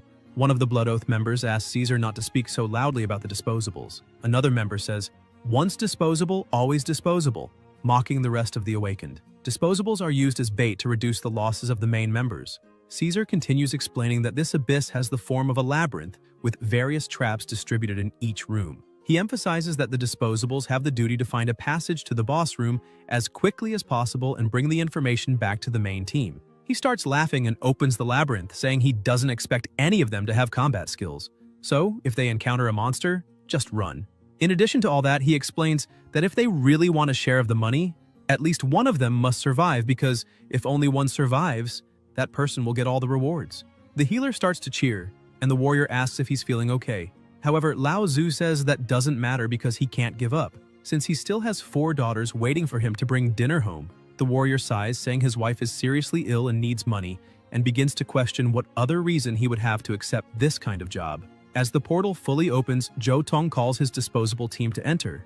Lao Zhang looks at his companion and says he seems to be a newbie, but the healer thinks that's normal and asks if there isn't always a newbie in the disposable field. The warrior says that's not what he meant, rather that the newbie looks extremely relaxed and it's the first time he's seen someone so calm before entering such a difficult abyss. As soon as they enter, they start walking through the place, and their leader turns and asks if they don't find it strange that no monsters have appeared even after walking so far. Lao Chen yells at his leader to stop jinxing them by saying things like that. Lao Tzu starts looking around and asks why the environment suddenly got colder. The warrior agrees with him and says the temperature dropped. Zhou Tong continues walking while shivering from the cold, saying he already knew this could happen and should have dressed better. Distracted by the temperature, he ends up stepping on a trap and a giant blade starts falling toward him. The protagonist flicks his forehead, pulling him out of danger. However, he complains that it hurt a lot. He turns and asks what just happened. Lao Chen explains that he stepped on a trap and calls him an idiot. Ye watches the scene and wonders how their leader has survived until now. He keeps walking like nothing happened and says he's extremely lucky, yet almost got killed by that mechanism. However, his luck is only at level 1. The protagonist looks at him saying he's not lucky, just careless. But the leader isn't discouraged and takes the lead again, saying it's no big deal, they should keep moving. However, he steps on another trap and more things start falling on him. He runs back to the middle of the group, dodging another trap.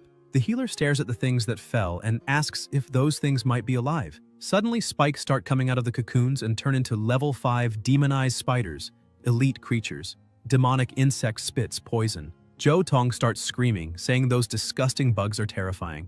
Quickly, Lao Chen activates his ignite and tries to attack the monsters. However, nothing happens. The group shouts that those are elite creatures. While the others are panicking, the warrior says to leave them all to him and charges in. However, one of them slips past and reaches the protagonist, trying to bite his leg. No damage is caused, and he just kicks the creature, destroying it completely. Lao Chen looks at Ye and asks why he's being so arrogant since he's nothing more than a skill thief. The system shows that the demonized spider is recyclable and has been found, and asks if he'd like to recycle it. Immediately, the protagonist decides to recycle it and gains 1 more attribute point and a new skill. It's an arcana. They're an additional type of skill that can be used on items and equipment. After 1 use, the arcana will disappear and the target item or equipment will gain the arcana's enhancing effects until it's destroyed. Arcana of the same type cannot be stacked, but various arcanas have fusion traits. Upon seeing this information, the protagonist says it looks like he can obtain not just skill cards and job cards from recycling bodies, but arcana cards too. And in addition, this type of card seems to be able to strengthen equipment. While he's thinking about these things, the warrior calls him, asking what he's doing, and says that if he doesn't want to hold everyone back, he needs to retreat quickly. The protagonist says he's going, but then takes out his dagger and says he'll test the annihilation poison on that common dagger. Upon applying the poison, the dagger changes shape. Meanwhile, Zhou Tong is just running from the monsters.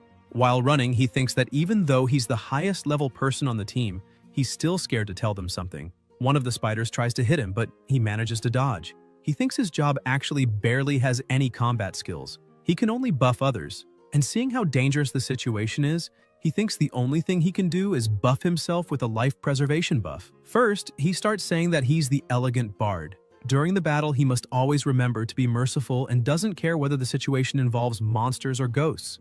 Everyone in his territory must be captured without mercy. Ye watches and asks what that guy is doing. The system shows that the target's buff was successful, and as soon as it happens, their leader starts running and yells that he messed up, wondering how he ended up buffing the monster instead of himself. A strengthened insect manages to be faster and charges to attack him. Zhou Tong freezes, waiting for his end. However, the protagonist appears and shatters the monster with extreme ease.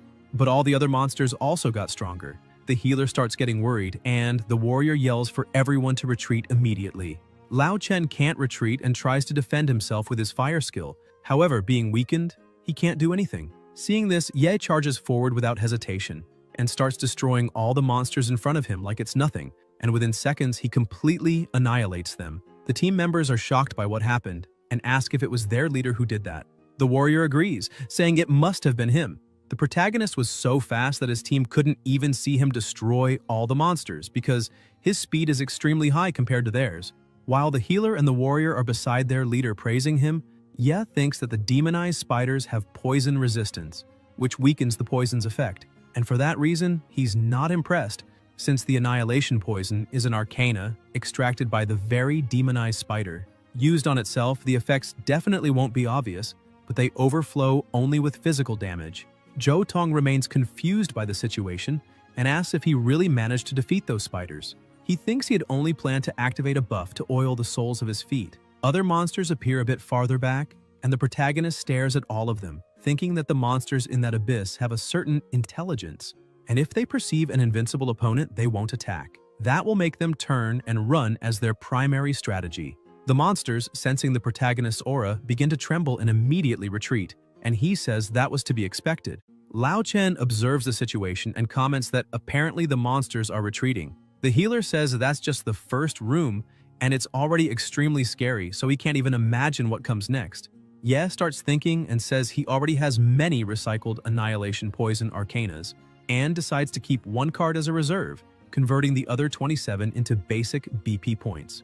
He asks his skill to do exactly that, and as a result, he gains 54 BP. The leader says that now that the monsters have retreated, they can continue moving forward, and asks Lao Chen to light the torch. Zhou Tong starts walking again, saying their mission is to explore and find the boss room. He emphasizes that they must be careful from here on, and asks his team not to trigger any more traps. The protagonist looks at him and asks if he's not just saying that to himself. However, while walking, Yen notices something beside him. The system notifies him that a secret berserker area has been found. He thinks that thanks to the Red Moon's influence, new areas are emerging. Swimming alongside it, he begins to wonder if he should explore that secret area. He summons the humanoid nightmare, which creates a copy of himself. He orders the copy to walk with the team for a while, saying he'll catch up later. The copy of the protagonist starts running toward the team, and the leader asks where he went. He emphasizes that no one should fall too far behind, or they might die without anyone even knowing how.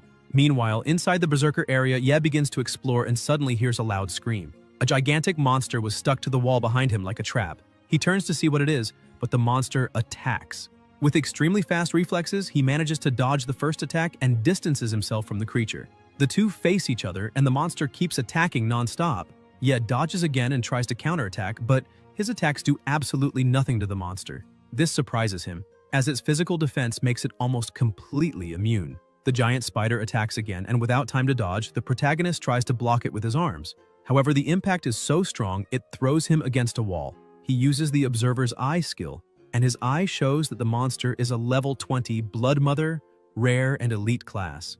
Instead of being scared, he starts smiling, saying that a rare elite has appeared before him, and that if he can kill it, maybe he can recycle something of rare level. The monster continues its attacks, trying to hit him any way it can, but the protagonist keeps running and dodging. He uses a great flame explosion to counterattack and hits the monster directly. However, once again, the attack is not very effective. The spider gets even angrier and continues attacking multiple times, but none of the blows land on the protagonist.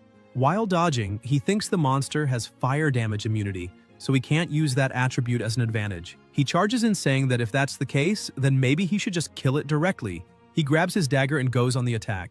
Striking the spider, he lands a critical hit on its weak spot. The spider starts screaming in pain and loses some balance. He observes the result and says that while level 5 demon spiders have poisonous bites, level 20 matriarchs lost that due to their poison resistance, and that became a weakness. He adds that this probably happened due to changes in their defenses and reproductive capability, since they no longer need to hunt alone, just command the demon spiders to do the dirty work. The monster keeps trembling in pain, feeling the effects of the poisoning. The protagonist says the most ironic thing is that these spiders become most vulnerable to their own poison. However, the matriarch doesn't give up and prepares a new strike.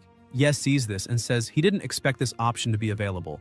This time, the attack hits him, and he gets trapped in multiple webs, causing full-body slow.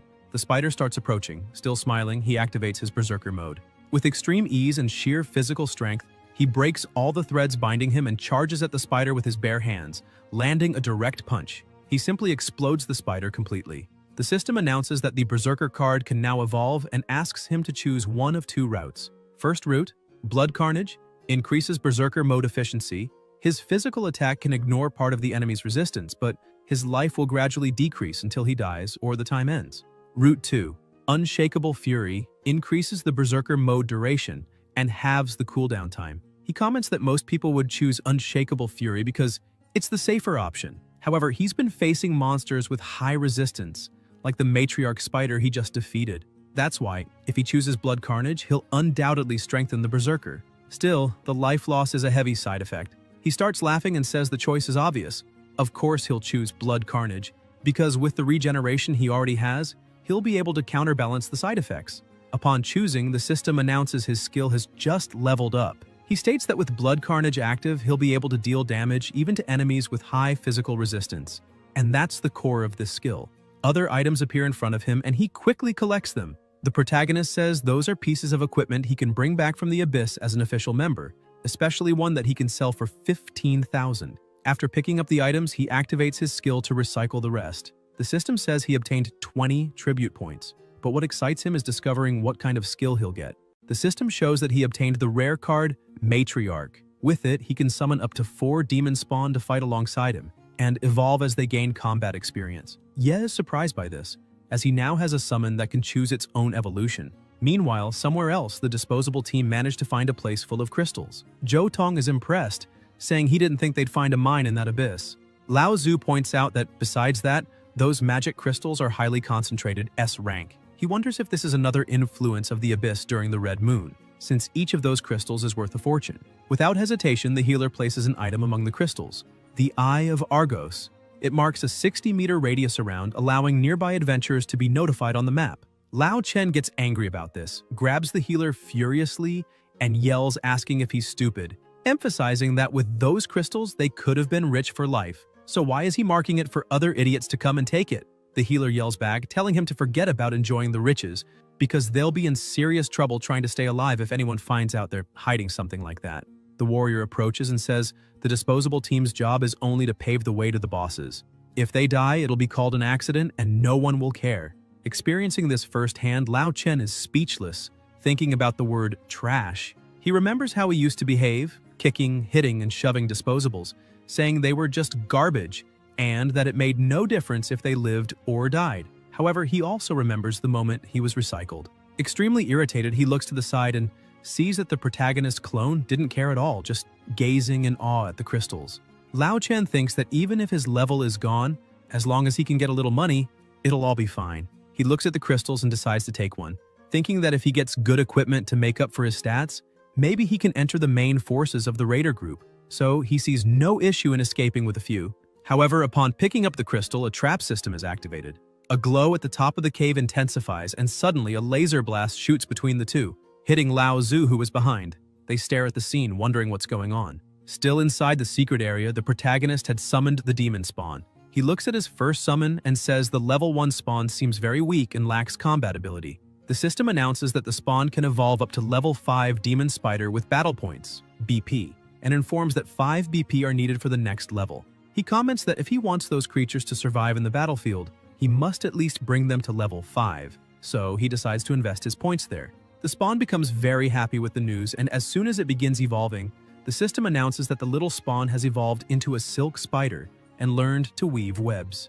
Meanwhile, in the crystal cave, the rest of the group was still shaken by their loss.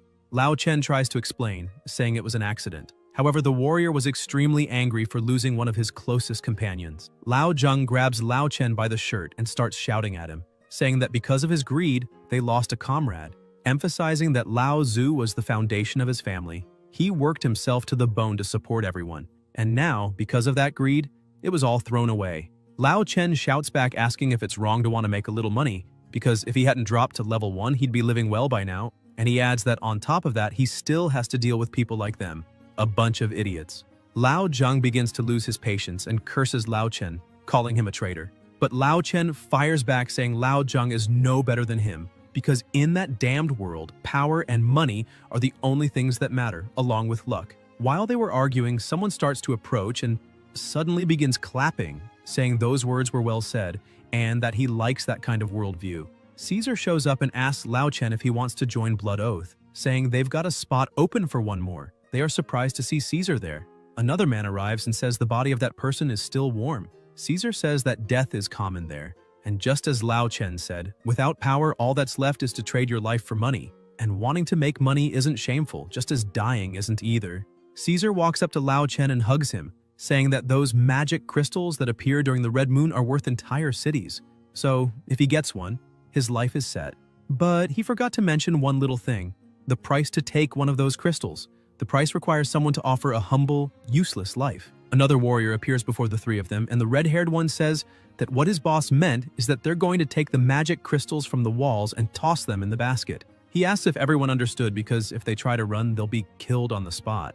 Lao Zheng protests, saying that's impossible because they'll be challenging death with every crystal, and asks if this is a suicide mission. Caesar asks the warrior if his wife doesn't urgently need money for treatment, or if he was just joking when he said, "I'll risk my life to earn money for her treatment." The warrior feels threatened and goes silent, just staring. Caesar tells him to remember that it's not shameful to trade a useless life for money. Trembling with fear but out of options, Lao Zheng turns toward the crystals. He extends his hand, trembling, trying to grab one, but ends up giving up.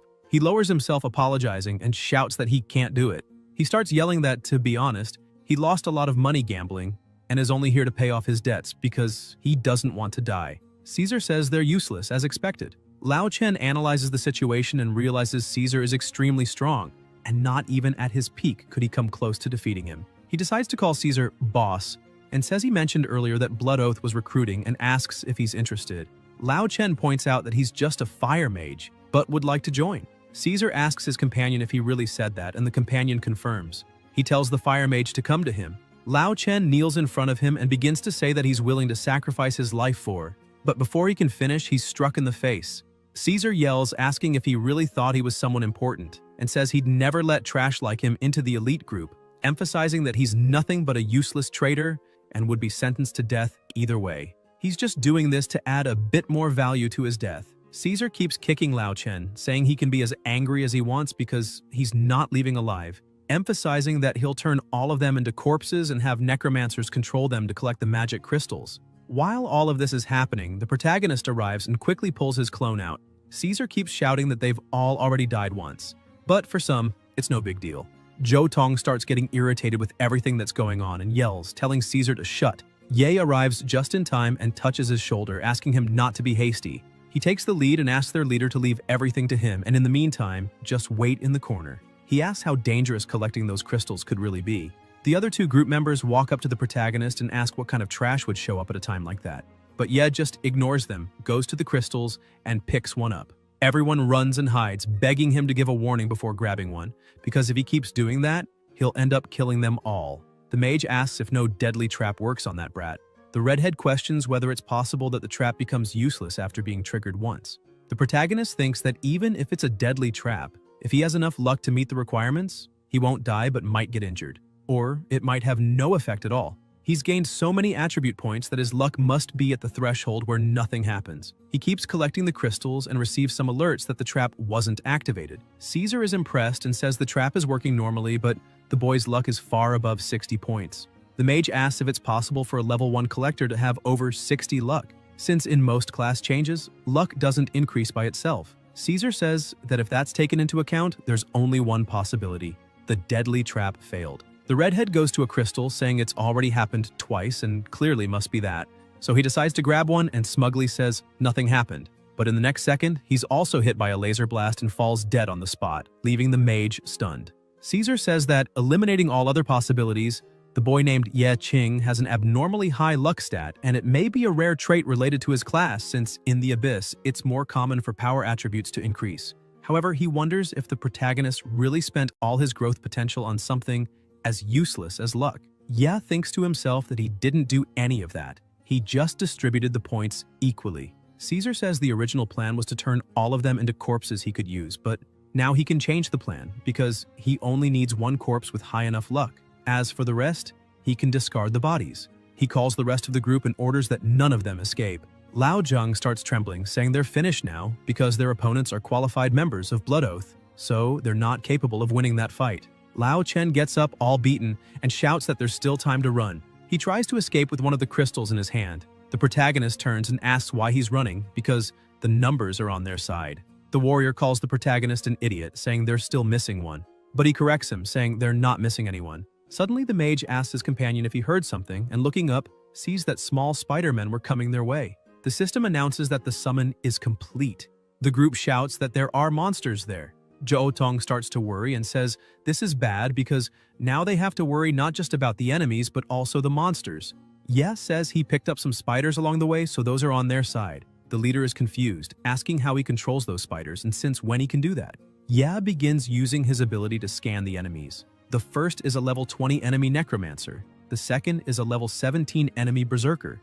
Then there are 2 level 18 enemy hunters and 1 level 19 enemy paladin. The protagonist thinks he can't be certain of the power gap between the humans and the monsters he summoned, but he doesn't think it will be a problem. However, when he tries to scan Caesar, his skill says it's not possible to identify and states that it can't analyze nearby human enemies of comparable power. Caesar starts speaking, saying he's impressed to discover the protagonist can control abyssal monsters and that apparently he picked up a few tricks from rummaging around.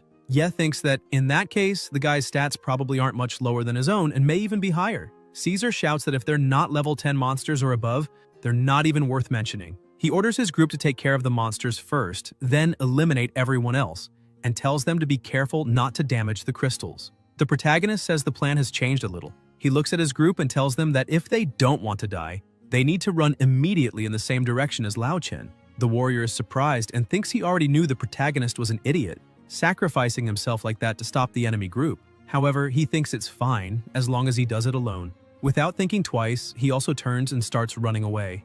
Jootong looks at Ye before leaving, but Ye says he's sure they each have their own reasons for exploring the abyss, so if he doesn't want to die, he'd better run.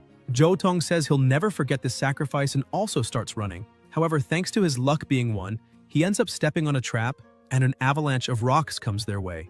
The warrior asks what he just did.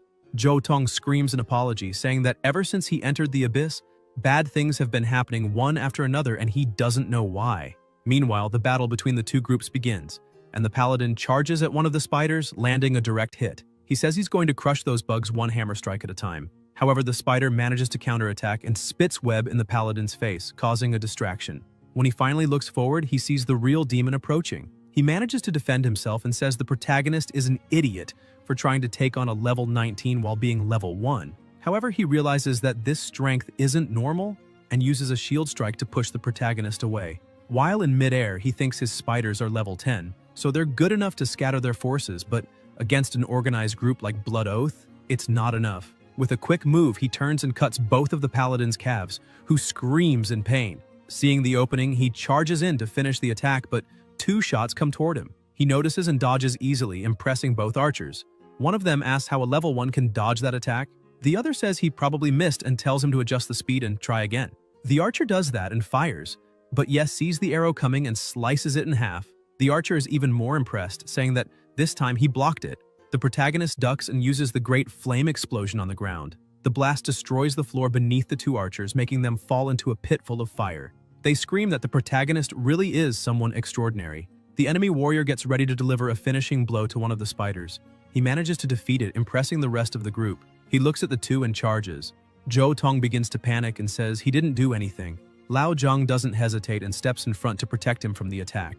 Even angry, he says it's all the fault of their idiot leader that they couldn't escape. So if he doesn't want to die, he should get up and try to fight. The berserker prepares another blow. The warrior tries to defend, but the strength is unmatched. The hit is enough to shatter his shield and throw him away, smashing one of the rocks behind him. The warrior's sword falls in front of Jootong and the berserker starts approaching to deliver the final blow.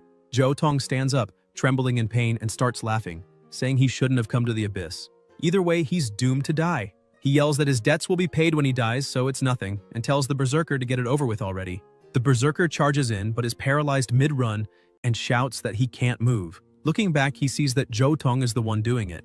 The leader says that this time, the buff hit the right target, emphasizing that he used his immobilization technique and yells for Lao Zhang to make history. However, the warrior yells back, saying he's also immobilized and calls him an idiot. Ye looks back and thinks he's surrounded by idiots. The necromancer starts acting, saying that even if the protagonist has a powerful hidden skill, there's always a limit to one's powers. Also, he doesn't have the stamina for long battles. Ye thinks that casting continuous spells consumes a lot of mana. When he summoned the clones earlier, he lost a third of his total mana. Summoning the spiders also consumes mana. He takes one of the cups from his inventory and starts drinking. The necromancer asks what kind of drink that is. However, Ye says he doesn't care what he's saying because it's already too late to restore his mana. While summoning the dead, the necromancer yells that necromancer is a very powerful S-rank class. The creatures controlled by necromancers are practically immortal, as they won't disappear until the controller is killed. Ye asks if he's talking about body control, and now that his mana is full, starts using his skill, saying the dead should just rest in peace. Quickly, all the bodies start being recycled by his skill, and the necromancer is shocked, asking if that's some kind of evil technique, and where all the bodies went. Suddenly, Ye starts attacking with impressive speed and lands a direct hit on the necromancer, knocking him to Caesar's feet. Caesar turns and says to the protagonist that he really does have some interesting tricks, so it's no wonder he caught attention at the drink shop. Ye says that if Caesar had shared with everyone and let them go their separate ways, everything would have been fine, but he wants to trade human lives for crystals, and that's already an offense, especially calling them cannon fodder. Caesar asks what that has to do with anything and questions if a protagonist can really stop being cannon fodder just because he has potential. He says that's a joke, because people who are trash will always be subordinates. He asks how long Ye will keep pretending to be a hero and emphasizes that he's only saying this to remind them. They live in a world that devours people. Only the strong can keep standing. Suddenly, he hears someone screaming for their life, saying they're just a handyman. Looking to the side, he sees his berserker is about to take a hit. Caesar turns and says that, judging by the situation, it's impossible for all of them, the cannon fodder, to get out of the abyss while he's still there, and asks if that isn't obvious. Lao Zhang shouts, telling his leader to ignore that man, because the moment they rebelled, their chances of making it out alive vanished, and that's why they need to kill them in order to escape. Zhou Tong says he's a support, and it's impossible for him to defeat anyone alone. Caesar returns to speaking with Ye, emphasizing that only one group will leave alive from there, and asks if he knows which one. The protagonist crouches down and starts laughing, saying there's one thing he's sure of, and emphasizes that everyone has the right to enter and leave the abyss alive. He begins releasing his aura, preparing for battle. Caesar does the same, saying that unfortunately, Ye was too naive. Caesar manages to land a direct punch and sends the protagonist flying far away. He gets up thinking that Caesar's strength is truly impressive, and that he's definitely the strongest person the protagonist has seen so far. Suddenly, Ye is startled as Caesar charges at him like a madman. With a quick move, he manages to dodge the attack and gains a bit of distance. Caesar turns and says that to him, everything in front of him is just trash. Meanwhile, Lao Zhang yells to his teammate, asking why he's still hesitating. The berserker manages to break free and punches Zhou Tong in the face, saying he's too weak. The former team leader falls to the ground and, unable to react, just stares at his opponent. But before the worst happens, the warrior jumps in and grabs the berserker. He yells for his companion to do something. The berserker turns and lands a blow on Lao Zhang, cutting his chest. As he falls to the ground, he yells once again for Zhou Tong to do something. Then he raises his trembling hand and says that he's powerful because he's leader Zhou Tong. You remember that before entering the abyss, he told the protagonist they needed a leader for the cannon fodder team. And since he was a level 3 bard, maybe he was the perfect choice for that. With a trembling voice, he says he only thought he wouldn't have to kill monsters with his own hands if he was the leader. He kneels on the ground, saying maybe he wouldn't have to deal with these dangerous things, or reveal that he's a complete failure. He states that he's not truly powerful. In fact, he's really just a desperate noob. He lowers his head in front of his opponent, begging for his life. Zhou Tong starts remembering things he heard his whole life, as people criticized him, saying he was the only one in the team who wasn't helping with anything, but still gained experience by casting buffs. But then another team member said he couldn't even buff the right target and should be ashamed and leave the team. Until one night, while sitting alone in the plaza, Caesar appeared, asking what his class was. Zhou Tong explains that he's a level 3 bard. Caesar immediately smiled and told him to follow. The protagonist's fight was still raging, and he kept taking the worst of it, hit after hit. Caesar charges in, saying that was a technique from the martial artist Kang Longjin, which causes continuous physical damage to the targeted organ. And if Ye uses magic after the hit, the injury will worsen, possibly even causing death. Suddenly, Ye dodges the attack and Caesar keeps talking, saying that move is a signature combat skill that can cripple even a master of magic. The protagonist realizes his opponent is very fast and needs to create some distance. Caesar starts chasing him, asking if he really thinks he can escape. While trying to get away, Ye looks back and wonders if there's a blood loss debuff when using that skill because he really wants to see it. Thinking of debuffs, he turns to Zhou Tong but doesn't even get a chance to speak before getting hit. He's thrown in front of his leader. Still on the ground, the protagonist says it's useless to try to get rid of past weakness and incompetence by expecting charity from others. He emphasizes that he dreamed of having that kind of power more than any other man alive, and that also made him disappointed with his own incompetence, stating that he really is useless. Ye takes a deep breath and says that even so, he doesn't plan to run, because being weak isn't something he should fear. In truth, what he should fear is letting his heart become weak too. Zhou Tong begins to reflect after hearing those words. The protagonist was fighting a monster, but all the damage he tried to cause was zero, and every time he attacked, he shouted that he refused to accept it, until finally the system notified that he had landed a critical hit. 1 point of damage to the monster. The monster fell dead to the ground, and he was the only one left standing. The protagonist says he really succeeded when he gathered the courage to take the first step. He gets up and wipes his mouth, saying that's when he finally realized he had been preparing his whole life to become a king, even if he was just a useless garbage collector. Zhou Tong asks if he can become a king too, and holding his sword, he says that if he doesn't get stronger here and now, he'll die. Because compared to being ridiculed, it was better to hide and avoid fights. But now he wants to get stronger because he wants to become a strong person.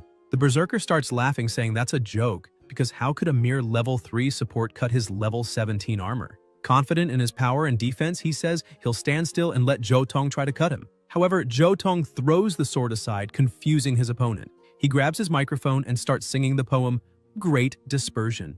Both the berserker and Caesar are shocked by what's happening. Caesar asks what's going on there. The protagonist starts smiling and says that's because he found the best support in the world. The system notifies that he has been struck by inspiration and the status has been obtained, granting a 15% boost. Defense increased by 15%, speed increased by 15%, resistance increased by 15%. Yi summons his blood nightmare. The little monster goes after the berserker, and as he looks back, he sees an image of the protagonist, but the blood nightmare quickly begins wrapping around his body. He starts losing balance while screaming for that thing to let him go. Zhou Tong can't believe the protagonist is that strong. He hears a noise, looks back, and realizes that now their fight is different. Ye is dodging all the attacks. While evading, he thinks that due to the abundance of magic, his body's regeneration speed is very fast. He activates Berserker mode, Carnage. The two clash on the first strike, but the protagonist's speed is very high and he manages to strike again before Caesar can do anything. However, one attack grazes him, and Caesar begins to question whether his armor is even working, as it was pierced by a ragged dagger. On the other side, the protagonist is also reflecting, since his Carnage skill, which ignores defense, was very effective in the attack. However, the blood loss debuff is still active. He jumps again to attack, thinking this fight must be resolved as soon as possible. Caesar looks at him and starts laughing, shouting that this is getting more and more interesting. He dodges the protagonist's attack and blocks the second one, saying that after 20 years of training, how could he lose to a kid like him in skill? Caesar punches Ye in the face, asking if he can feel the difference in strength between them. He points out that martial artists can advance in their upgrade path and change class to a Destruction King, based on strength, or to a Street Fighter, based on skills. The protagonist drops his dagger and goes in with his fists too. The two clash at the same time, creating massive pressure inside the abyss. Ye starts to worry a bit while Caesar continues acting like a madman, saying he really doesn't like those weak styles based on technique, and that's why he poured all his points into destructive power. He uses his skill, Instant Death, Heaven-Shattering Punch, and sends the protagonist flying, making him crash across the area and land on the other side with a massive impact. However, it wasn't enough to defeat him. He lands on his feet. Caesar states that the protagonist is extremely stupid for wanting to face instant death head-on. He asks if Yes still thinks he can lose to someone like him in terms of strength. The protagonist begins to get extremely angry. He grabs his clothes and tells the system to add all his free points to strength. Yes stands and rips his shirt. The system announces that 176 free points have been added to strength. Caesar asks what he's doing adding all that to strength. The protagonist thinks his strength stat has increased instantly and his muscle mass has changed a bit. Caesar, still thinking he's superior, charges in without fear. The protagonist prepares to strike, thinking that although he doesn't know the full impact of a martial artist's combat skills in terms of destructive power, pouring 300 free points all at once should be enough to land a single decisive blow. Once again they clash, but this time one side loses badly. Caesar's hand begins to twist and he's sent flying with a destroyed hand. He starts screaming, asking how a punch with no skill managed to do that to him. Zhou Tong watches that fight in shock, and the protagonist wastes no time and jumps, slamming his opponent deeper into the rocks. While grabbing Caesar's face, he says, there won't be time for him to be shocked because that fight needs to end immediately. Caesar starts to get scared and remembers someone saying that from today on he could join Caesar's cannon fodder team. 8 years ago, he was being told by someone to clean all the gear because there would be deeper dungeons to return to later. They emphasized that he had to clean well because the rule of the Lionheart hunters was that the weak are only assigned to polish boots.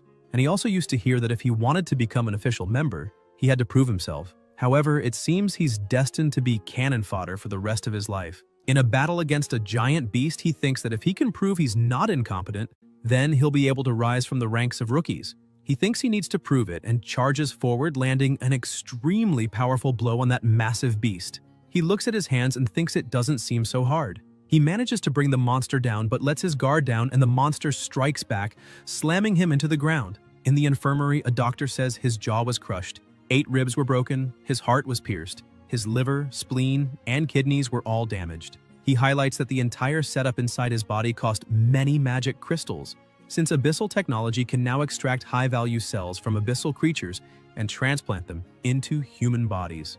The doctor notes that, coincidentally, Caesar's DNA matched the monster's, and the good news is that he'll live. The bad news is he'll become a hybrid. Sometime later, he receives the news that he has successfully proven himself worthy of joining the Lionhearts. As an official member, a shield is thrown on the ground, and a strange being tells him to wear it and become its extra arm, becoming its dog. Caesar picks up the shield and smiles, asking where his friends are. The strange being responds that those useless people are all dead. He thinks that this is a world that swallows people whole, and if you can't prove your worth, you'll be treated like trash. Suddenly, he rises and enters the unshakable mode. This skill boosts defense, destructive power, and speed. He manages to grab the protagonist's arm, surprising him. Looking at Caesar's hand, he notices it's also been restored. Fueled by rage, he lands a direct punch on Ye's face, pushing him back slightly. Caesar says that the essence of magic crystals is solidified energy and magical fury. During the blood moon, these crystals are especially powerful. He notes that because of the monster organs transplanted in him, he can also absorb the power of magic crystals. He consumes the crystals, saying he can gain power that exceeds Abyss Boss level temporarily. His body begins to mutate, and the system alerts that a boss has been detected. Rodrigo Caesar has appeared. On the other hand, the system also alerts Ye that his Berserker mode has ended, and he's now entering an exhaustion state for 30 seconds. The protagonist starts brushing himself off and says his opponent has truly been recognized as a boss by the system. He starts wondering what happened to that guy's body. Caesar continues radiating more and more power and says all he needs to do is give up human dignity. Ye looks at Zhou Tong and gets an idea. Caesar starts attacking, kicking several rocks toward them, saying they should just give up their human bodies and become monsters with no moral restraint. The two begin dodging the rocks being hurled, and Caesar charges at the protagonist, saying he accepts the price of that power. As he runs, he looks back and sees Caesar closing in more and more. Even Zhou Tong, who was a bit farther away, begins to tremble at the overwhelming aura. He stares at that monster in front of him and thinks that without a doubt, they, the trash, don't have the power to fight against truly powerful players. However, Ye Qing, the name of that person with hidden strength, is already far better than his teammates, and even so, he's no match for that thing and could be killed with a single punch. Zhou Tong keeps thinking that even though he's exhausted all his strength, he still activated that unshakable power. His body just reacted instinctively. Caesar starts laughing hard and says the weak tremble before the strong. That's an unchanging truth. He keeps laughing and says that to be strong, you must show that ugly face. Suddenly he turns and says he almost forgot something. Zhou Tong tries to cover it up, saying he swears he didn't see anything about him being ugly. Caesar says it doesn't matter because he messed up the crystal collection mission anyway, and he's the last cannon fodder to witness this tragedy.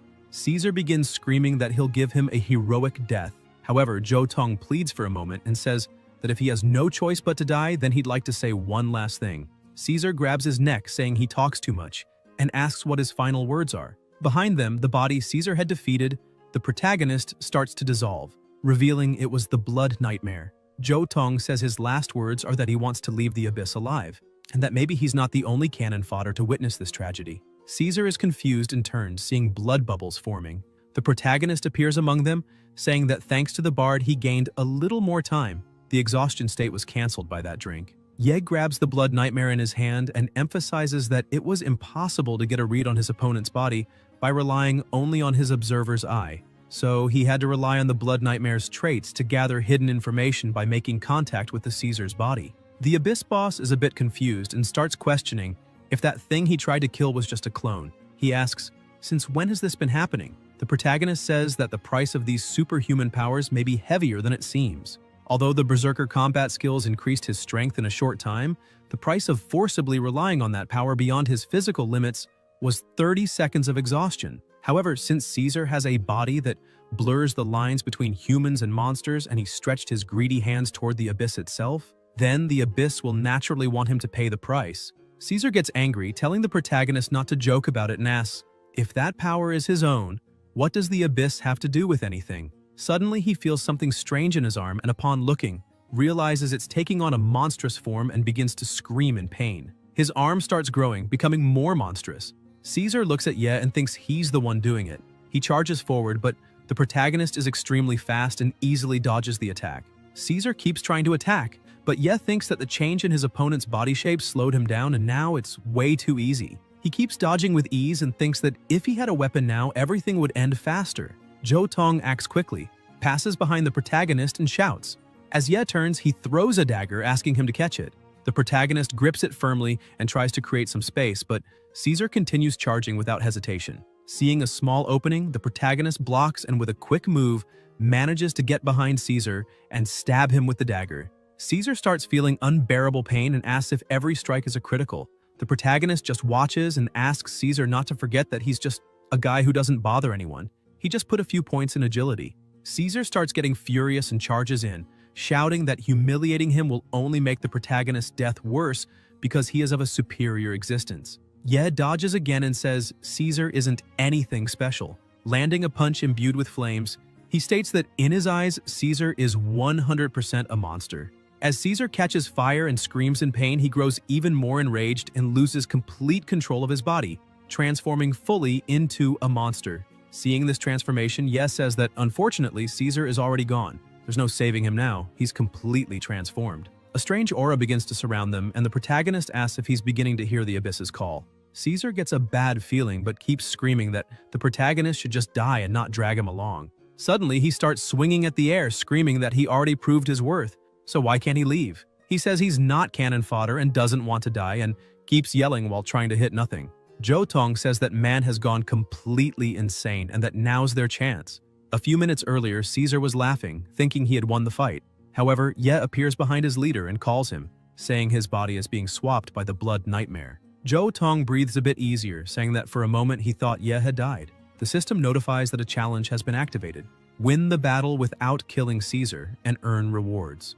The moment he reads it, he starts wondering how that'll be possible because Caesar won't walk out alive, and his companions wouldn't let him go that easily if they saw him like this. However, he thinks that if he completes the challenge, he'll get some rare rewards, so he'll at least try.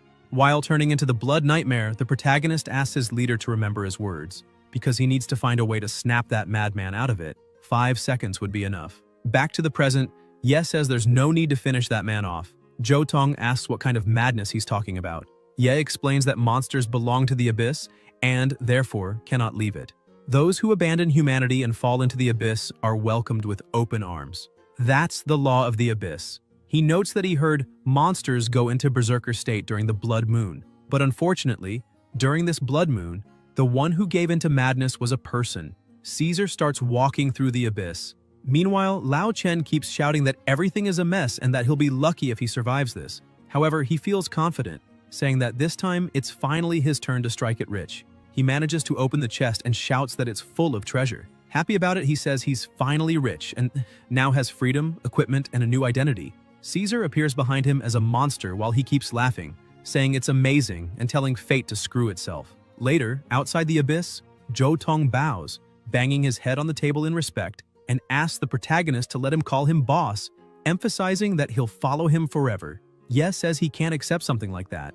Zhou Tong emphasizes that he spent his whole life preparing to turn things around, and ever since he heard that phrase, he's been determined. He chose to follow the protagonist everywhere. Ye takes a deep breath and says he was just trying to sound cool at the time and that looking back now, he was talking a bunch of nonsense. Zhou Tong scolds him and says that's not it, because it was only with his encouragement that he discovered his own value and the goals he's aiming for. Ye asks what his plans are for the future. Zhou Tong says the protagonist said he was the best support. Ye asks when he ever said that. Zhou Tong, determined, says he wants to become the king of supports. The protagonist thinks that a guy with agility 2 and luck 1 is impressive for still having a place on the battlefield. Ye understands that if he keeps encouraging that young man to fight on the front lines, he'll end up hurting him. Jo Tong remains extremely enthusiastic. He asks the protagonist to imagine the following scene. Ye in front, fighting, while he provides support from behind. That way, they'd make a great team. However, the protagonist says he doesn't recommend he keep going into the abyss. Jo Tong gets a reality check and asks what his boss means by that. The protagonist thinks that if his only skill is making others stronger, but he's so weak he needs protection himself, then that's not a qualified support. He thinks he just doesn't want Jo Tong to keep risking his life. Ye holds out his hand to Jo Tong and transfers 1,000 magic crystals to him. The protagonist says that's all the magic crystals he has so far and that it's enough to support him for a long time. However, he wants Jo Tong to promise he won't set foot in an abyss again. Jo Tong gets a little emotional and lowers his gaze. However, he says he understands, and that this is a truth his boss told him for his own good. But then he raises his head again and says, unfortunately, he can't accept that at all because he can't go on living in that world as trash, and even if he dies, he doesn't want people to look down on him. Ye starts to smile and thinks that expression is very convincing, one that no one can refuse. He asks Jo Tong how he's going to protect others if he can't even protect himself. He starts picking up a sword and says he remembers well. Jo Tong's microphone only occupies one hand. Jo Tong realizes that's Lao Zheng's sword. The protagonist climbs on the table and sticks the sword into it, saying that according to the information he has about bards, it's a half-magic, half-physical class. That means Jo Tong can use magic weapons to cast buff and debuff spells, which he's already good at, and can also master certain attack effects. Ye keeps talking and emphasizes that if he couldn't wield a sword for Lao Zheng before, then he must try his best from now on. This is a favor he must repay to Lao Zheng. Jo Tong holds the sword and tells his boss he doesn't need those magic crystals. The protagonist says if that's the case, then Jo Tong should give all the crystals to the families of Lao Zheng and Lao Zhu, because in the future, they'll earn much more than that. Jo Tong remains excited and takes the sword for himself, saying yes. Meanwhile, at the entrance of another abyss, 3 people are waiting outside. A woman comes out of the abyss and says that after the Red Moon incident, several Class S teams were sent to deal with the abyss monsters. And in the depths of the abyss, they found 8 bodies, identified as members of the Blood Oath. The body of Caesar, their leader, had transformed into a monster due to abyss corruption and was properly eliminated. They also found other bodies with an identifier. The man sitting asks who those people are. The woman hands him the report, saying one of them has always been accused of being a team killer during abyss invasions. His name is Lao Chen. She notes that high-quality equipment was discovered near his body and that he probably found the mutated corpse of the former team leader and died in combat. She highlights that this is an unexpected factor, but still within their calculations. The man sitting asks if that's really the only factor. The woman says yes and emphasizes it must be just him. The guy says he understands. Another man standing beside him asks if that means their plan was a failure. The man sitting replies that Caesar was just a small fry who failed to prove his worth, so they can always find others like him. The next day, at the People's Hospital of Shenfeng, some people are walking normally through the hospital visiting patients. However, inside a room with the door closed, a man is completely broken down. Sitting on the floor, crying in despair, he begs forgiveness from his son, saying he had no choice, but he'll have to do it again. With the key in hand, he begins to use it, and an immense amount of strange energy starts being released. Quickly, this energy expands and begins flowing out of the hospital, reaching the street and destroying everything around. The people walking nearby start panicking, asking what's happening, until suddenly a gigantic portal begins to form. They shout for someone to call and notify the authorities immediately. The city begins being attacked and destroyed by monsters. 2 people hold hands, and the older brother tells his sister to hang in there and hold on tight without looking back. He starts pulling her, telling Jo to run as fast as she can. However, the monster attacks them both, throwing the brother away and separating them. She starts being devoured by the monster while screaming for her brother. The protagonist wakes up startled and looks around, trying to calm down. He lies back down because he's had that dream many times before. He grabs his phone and says he almost forgot about today. He goes to a flower shop and asks Lady Zhang for a bouquet as always. She's happy to see him and asks if he's going to visit his little sister. He says yes and emphasizes that, unfortunately, they had an incident. Zhang smiles and says his sister is extremely lucky to have him as a brother. She asks if he cut his hair and notes that it looks very good. Ye explains that on the way he was stopped by the military fanatic old man.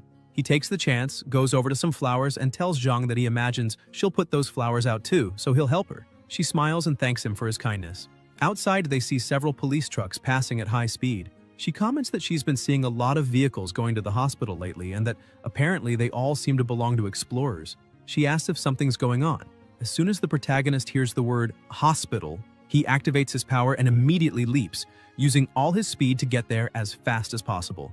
Still in the air, he sees that a massive portal had formed. The police were shouting for all barriers to be opened immediately. Ye is shocked, wondering what an abyss portal is doing there. He goes to the authorities, but one of the guards says that civilians need to keep their distance because the area is under lockdown. However, the guard is surprised because the protagonist completely ignores him and keeps walking toward the abyss entrance. Another officer arrives and asks what kind of joke is going on there and why the guard is letting just anyone pass like that.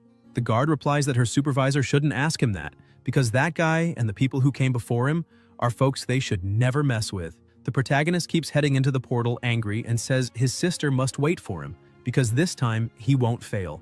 As soon as he arrives on the other side, he says the abyssification happened because the hospital was transported to another dimension, and the space there is far larger than the previous hospital. He wonders if the same thing that happened at the mall is happening again. Ye looks around and notices that the room has already been cleared, probably the work of the team that came before him. He finds an empty bottle on the floor and comments that the people who came earlier are doing well financially too, because that bottle isn't something someone with a common class could afford. The protagonist asks for his skill to retrieve the effective magic bottle. The bottle appears full in front of him, and the system explains that the effective magic bottle restores 85% MP, removes fatigue, and halves consumption for the next 30 seconds.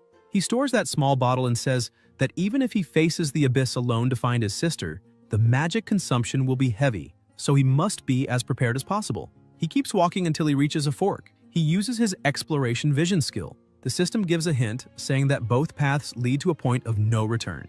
He comments that it looks like he needs to choose a direction. Looking at the ground, he notices that the previous group left some markings there, and they seem pretty recent, so they were probably left by the hunting team that came before him. He assumes they're there for a rescue mission, so he decides to take the other route to increase the chances of finding his sister. He grabs a torch and looks into the darkness, saying he doesn't know how long he'll be in there, so in the worst case, he'll have to worry about the entire place. He starts getting even more irritated and pushes himself, saying he doesn't have time to wait around because a normal person can't survive long in a place like that, so he needs to hurry. Ye starts moving quickly through the place, and when he steps on a carpet, he notices the red carpet is new, which indicates that place has never been seen before. Looking back, the protagonist notices that the path behind him has been swallowed by darkness, creating a barrier that prevents him from returning. He picks up an item and says he's seen that item's ability before and that if he's stuck in the labyrinth, he can mark parts of the area on the map. The system announces that he used the Eye of Argos and asks to open the map. However, the system notifies that it's impossible to show the map outside that area. Ye says it's no wonder the others use blades to mark locations in that abyss labyrinth. The system's orientation is completely ineffective. That must be one of the so-called rules of the abyss. He hears a noise behind him and, turning around, realizes something strange is emerging from nowhere, making him wonder if that place is a trap. However, he quickly dismisses that possibility because he didn't hear any mechanism moving. He also notes that there's something strange because that room is too quiet. Suddenly, a monster starts to form behind him and gets ready to attack, but he senses its presence and dodges the attack with a quick movement. He prepares and counterattacks the monster, slicing it in half. The system announces that it's ineffective, and the monster begins to regenerate. He starts to wonder if that monster is immune to physical damage. The monster roars. The sound is so loud it makes the protagonist bleed from his eyes, mouth, nose, and ears. The system announces that he is now under the deafness status. He thinks that now he won't be able to hear with his ears, which will drastically reduce his perception. He thinks he completely underestimated the danger of that abyss, and that what he's facing there is a rule-type monster. He remembers encountering one of those 3 years ago. While lying on the ground collecting magic crystals, he notices something ahead of him. But when he looks closely, he sees they were just some statues and comments that he got really scared, but that there's nothing to worry about. He turns and goes back to collecting the magic crystals. The statues begin to stare at him and move closer while he's focused only on the crystals. As soon as he looks back again, he's startled to see the statues are already very close to him. He asks if it's possible that he's hallucinating since those statues were on top of that rock mound just seconds ago. Suddenly, another collector appears beside him, shouting that he can't turn his back to the statues and that he mustn't blink because those are monsters, weeping stone statues. He asks what that is, because just hearing the name gives him chills. The man shouts at him again, saying he mustn't take his eyes off them, and begs him to keep looking at the statues. The guy starts to explain that the monsters in that abyss follow certain rules, and that's logical. The higher the monster's level, the stronger the logic. The weeping stone statues in front of him are Class S creatures, but they usually don't attack awakened ones. However, their rule is that once you start looking at them, the bodies petrify like statues and lock onto you. As soon as you look away, they rush at you at a speed fast enough to kill most awakened ones instantly. The protagonist asks what they should do now. The man comes over to him and asks him to follow his lead. He explains that they should retreat slowly until they're out of the room and mustn't blink. The two begin walking backward, watching the statues, until they manage to leave the area. However, the protagonist trips on something and falls to the ground, scattering all the magic crystals. As a result, both of them look away, and the statues charge. The man runs, pulls a lever, and quickly closes the room's entrance. Ye, shaken, falls to the ground relieved and thanks the man, saying it's thanks to him that he made it out alive. The man keeps laughing and says the protagonist got lucky this time because if he had attacked a weeping stone statue like other awakened ones, besides realizing he couldn't deal any damage, he would have been killed in the blink of an eye. The guy keeps laughing and comments that although they're just collectors with little combat ability, when it comes to experience, the protagonist rushes at the monster using his magical skills, thinking they're not worse than the other awakened ones. He keeps moving forward, saying that if that monster in front of him has a physical immunity rule, then maybe magic attacks are its weakness. He uses the Great Flame Burst. However, he starts to feel something strange in his hand and quickly cancels the flames he was creating, shouting that it was too hot. He pulls back, asking if fire control can't be used normally. He starts blowing on his hand, saying that it's really a shame because the fire attack is the only magic attack he can master. The monster prepares to attack him, and he remembers that he still has one card left. He manages to dodge and says that the whereabouts of the ship still haven't been found, so he won't just stand in that first room without moving forward. The demonic spirit has physical immunity, but its attacks are mostly physical. That rule-type abomination is kind of strange. The monster charges at him again, but the protagonist manages to dodge. The monster gives no space and keeps attacking, pressing Ye to the limit. The protagonist says he knows he can successfully push that monster back. After dodging several strikes, he thinks he finally understands the rules and mechanisms, because the demonic spirit only materializes when an attack action is executed. The scythe hasn't been pulled out, and now he not only lost the protection of the rules that made physical attacks ineffective, but also turned physical attacks into its biggest weakness. Taking advantage of an opening in the middle of the opponent's attack, the protagonist moves in and lands multiple slashes all at once, causing the monster to vanish. The monster's energy, which was scattered around, begins to concentrate into a single point, and another monster appears before the protagonist. He observes it and thinks that a second form has appeared, and that's really interesting. However, this second form has an energy pressure far greater than the first. That aura begins to surround Ye, and he thinks that ever since he heard the scream from the first form, not only has his hearing stopped working properly, but now his vision is also starting to be affected.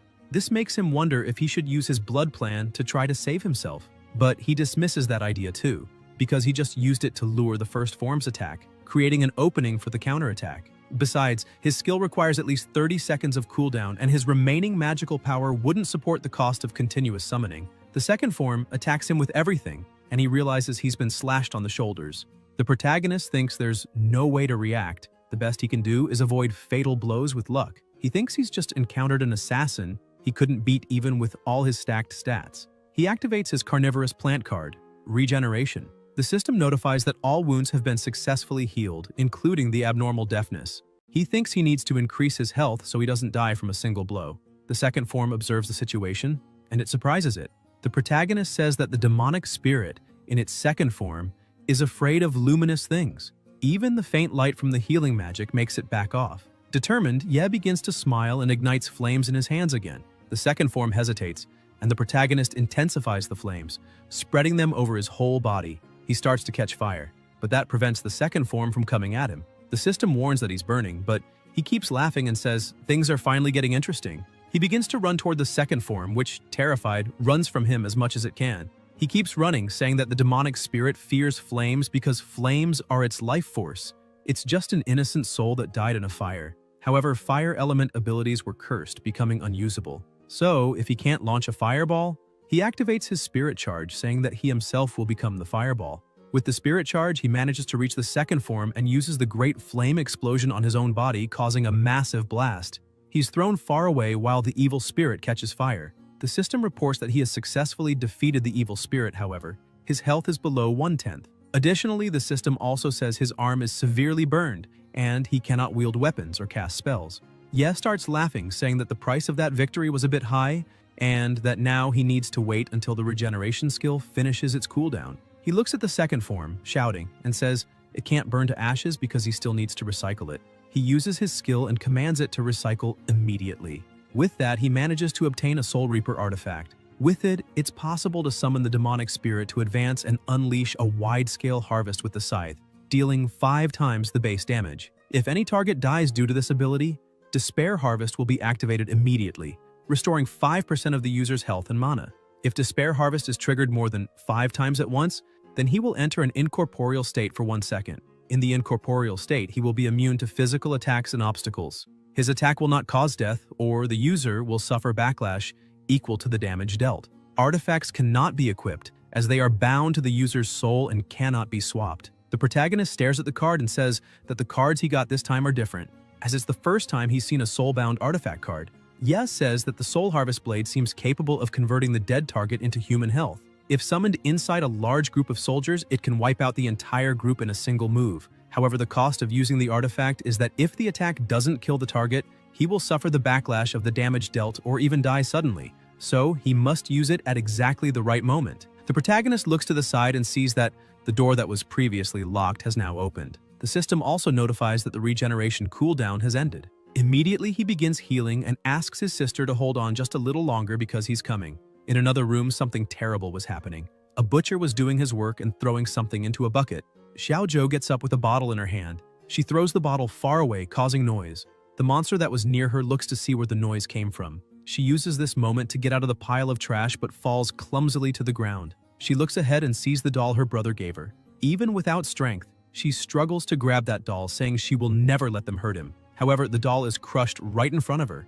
As she looks up, she sees that the monster from earlier has already returned. It starts screaming loudly, making her so afraid that she can barely move. She just calls for help from her older brother. The monster prepares to attack and suddenly someone appears, slicing the monster in half. Xiaozhou is shocked by the strength of that attack. The man in front of her is a warrior swordsman known as Wu Ming. Still shaken by that strike, she says he's a hunter, but the man simply turns around. She tries to call him, but he just keeps walking. She runs and grabs his legs, screaming and begging Ming to take her with him. The warrior turns and says there are no more monsters there, so she should just hide because if she follows him, she will certainly die. Xiaozhou thinks about her brother and says she has to stay alive until she sees him one more time because of the promise from 7 years ago.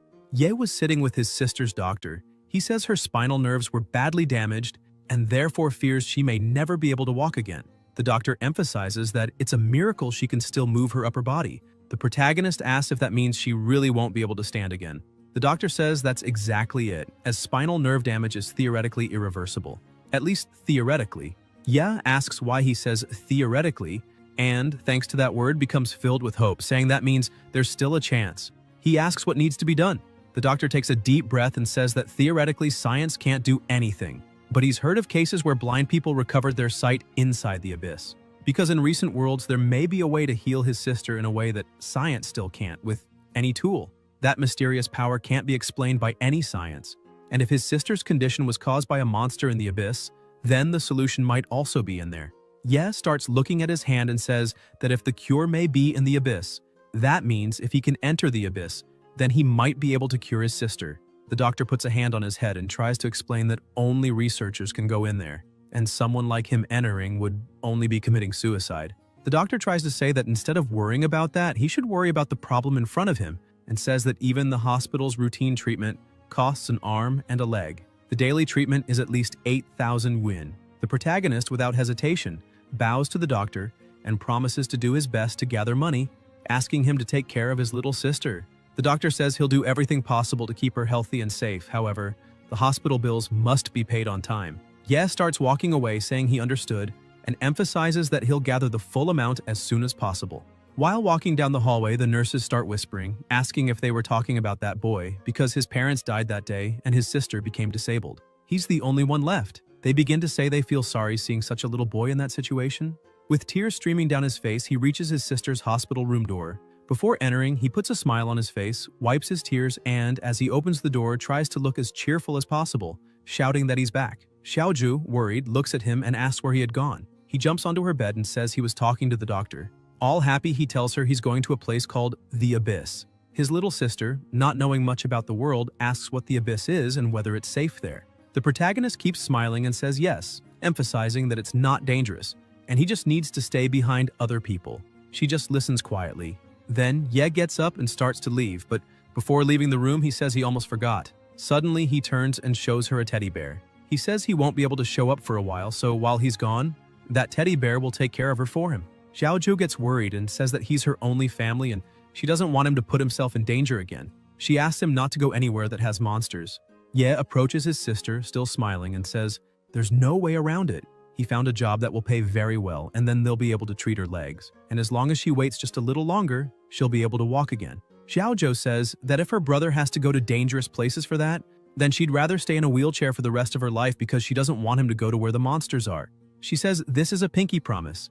Ye also hooks his pinky and promises not to put himself in danger. Back to the present, she keeps clinging to the hunter's legs and says that if she stays in the abyss, then her brother will find a way to come too, and she doesn't want him to risk himself for her again. That's why she can't die there. And besides that, she doesn't want her brother to die either. Ming keeps looking at her and says that apparently she's very stubborn.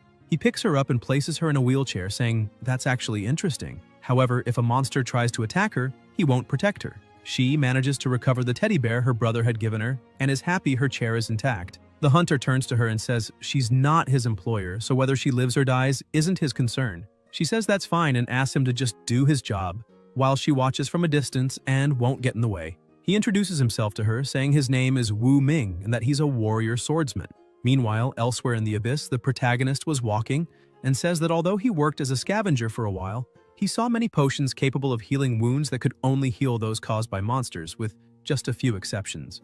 One of the rules of the abyss is that you can't heal injuries that were already there before the person entered. So, if a person has burns before entering and gets injured by a monster, they'll be healed to the state they entered in. If the burns happened outside the abyss, they can't be healed inside. If not for that, he would already have a cure for his sister. Suddenly, he's surprised to see several bodies on the ground. He comments that apparently a nasty battle happened there, and the monsters were higher level than the hunters, so he's not surprised. He keeps looking around and sees that there are no monsters nearby, so probably someone survived. But he's surprised once again because when he looks to the side, he sees a giant guy who was sliced clean in half, and his observation skill doesn't detect any human signal from there. Most of the victims were awakened of the agile or intelligent type. He wonders if that blow was really done with brute strength alone. He starts to smile and gets excited, saying that apparently someone stronger than everyone else exists there. And to be more specific, this guy is an overwhelmingly powerful existence. Ming keeps walking while Xiaozhou follows him. Suddenly he steps on a trap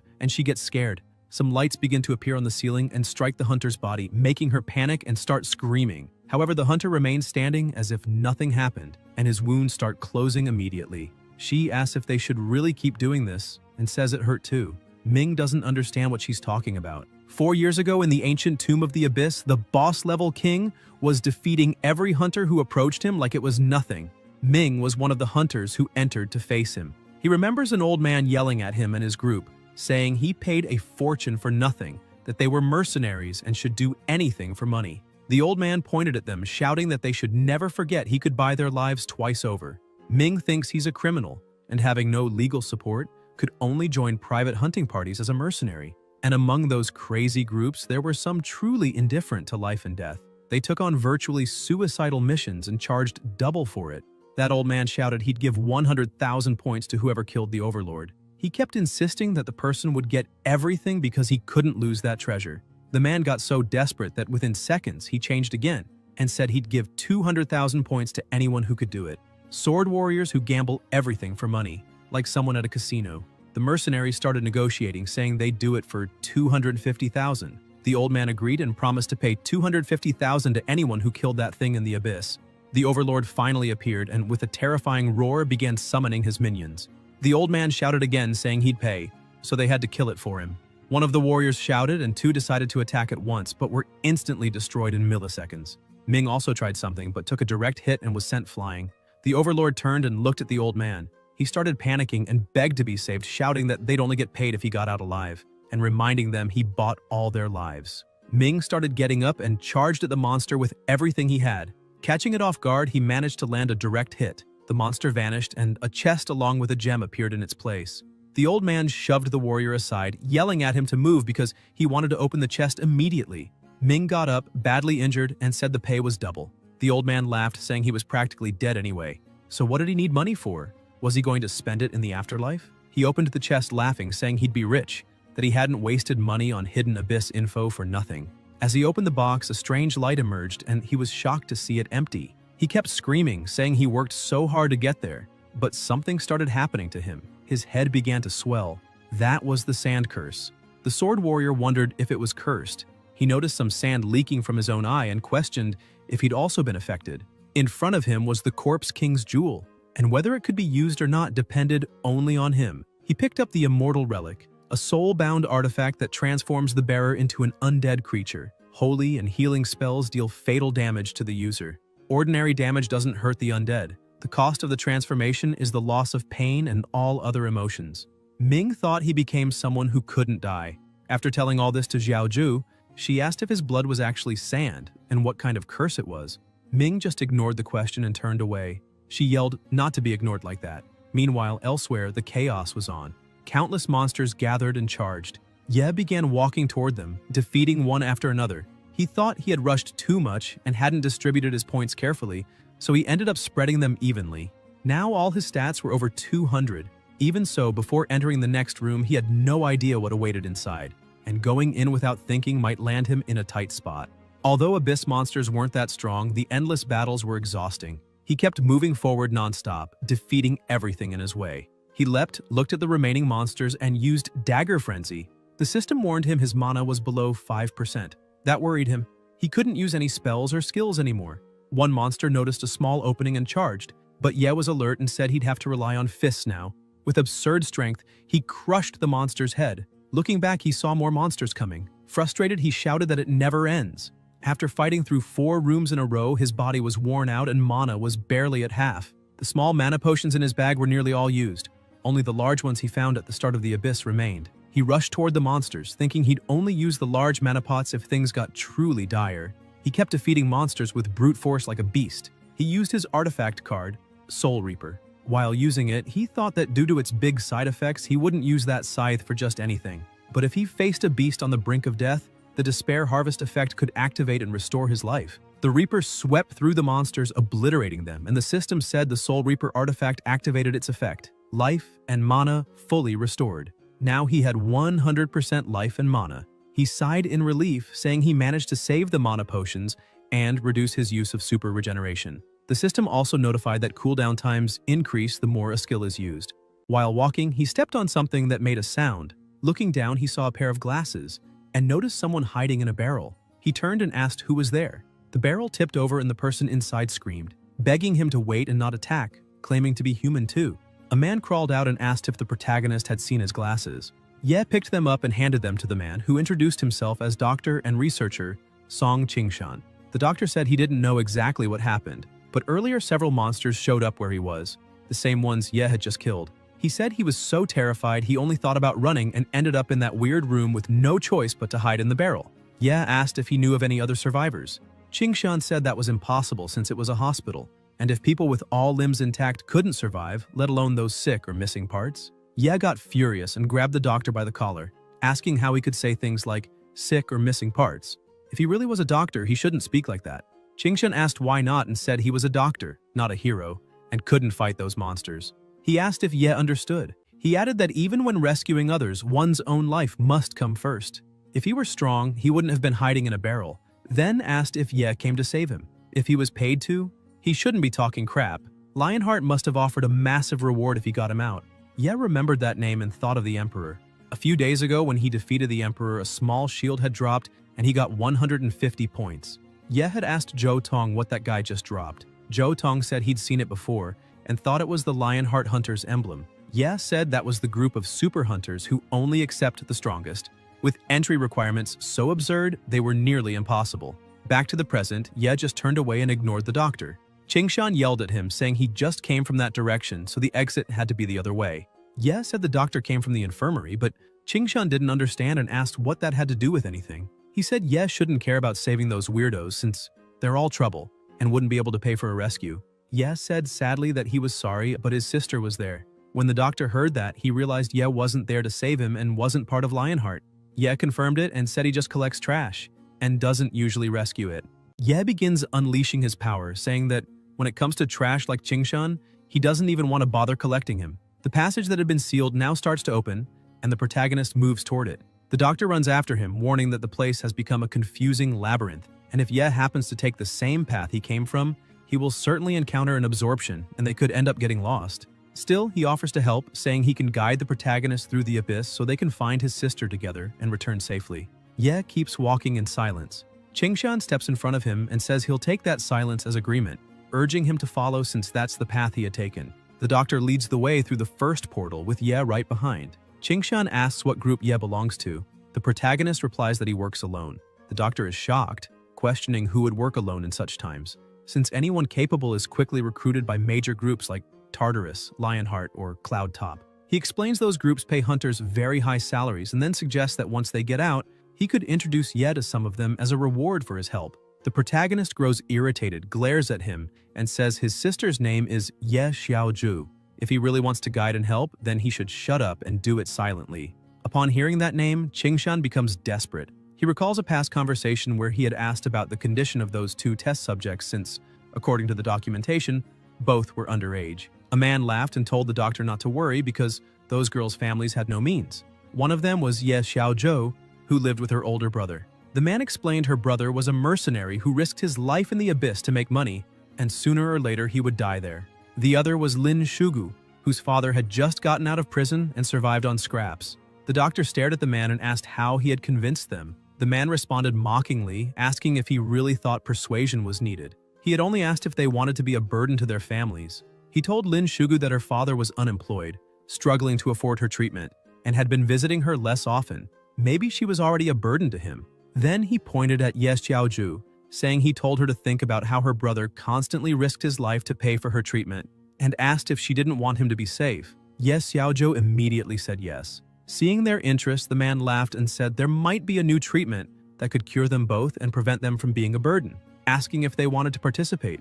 Lin Shugu asked to go first. Ye Xiaozhou also raised her hand, saying she would love to be able to stand on her own and no longer be a burden to her brother. The man placed 2 papers on the table, praising them as good children and telling them the agreement was right there. Just sign. Inside the lab, the man and the doctor watched the experiments, and the man commented on how easy it was to deceive people like that.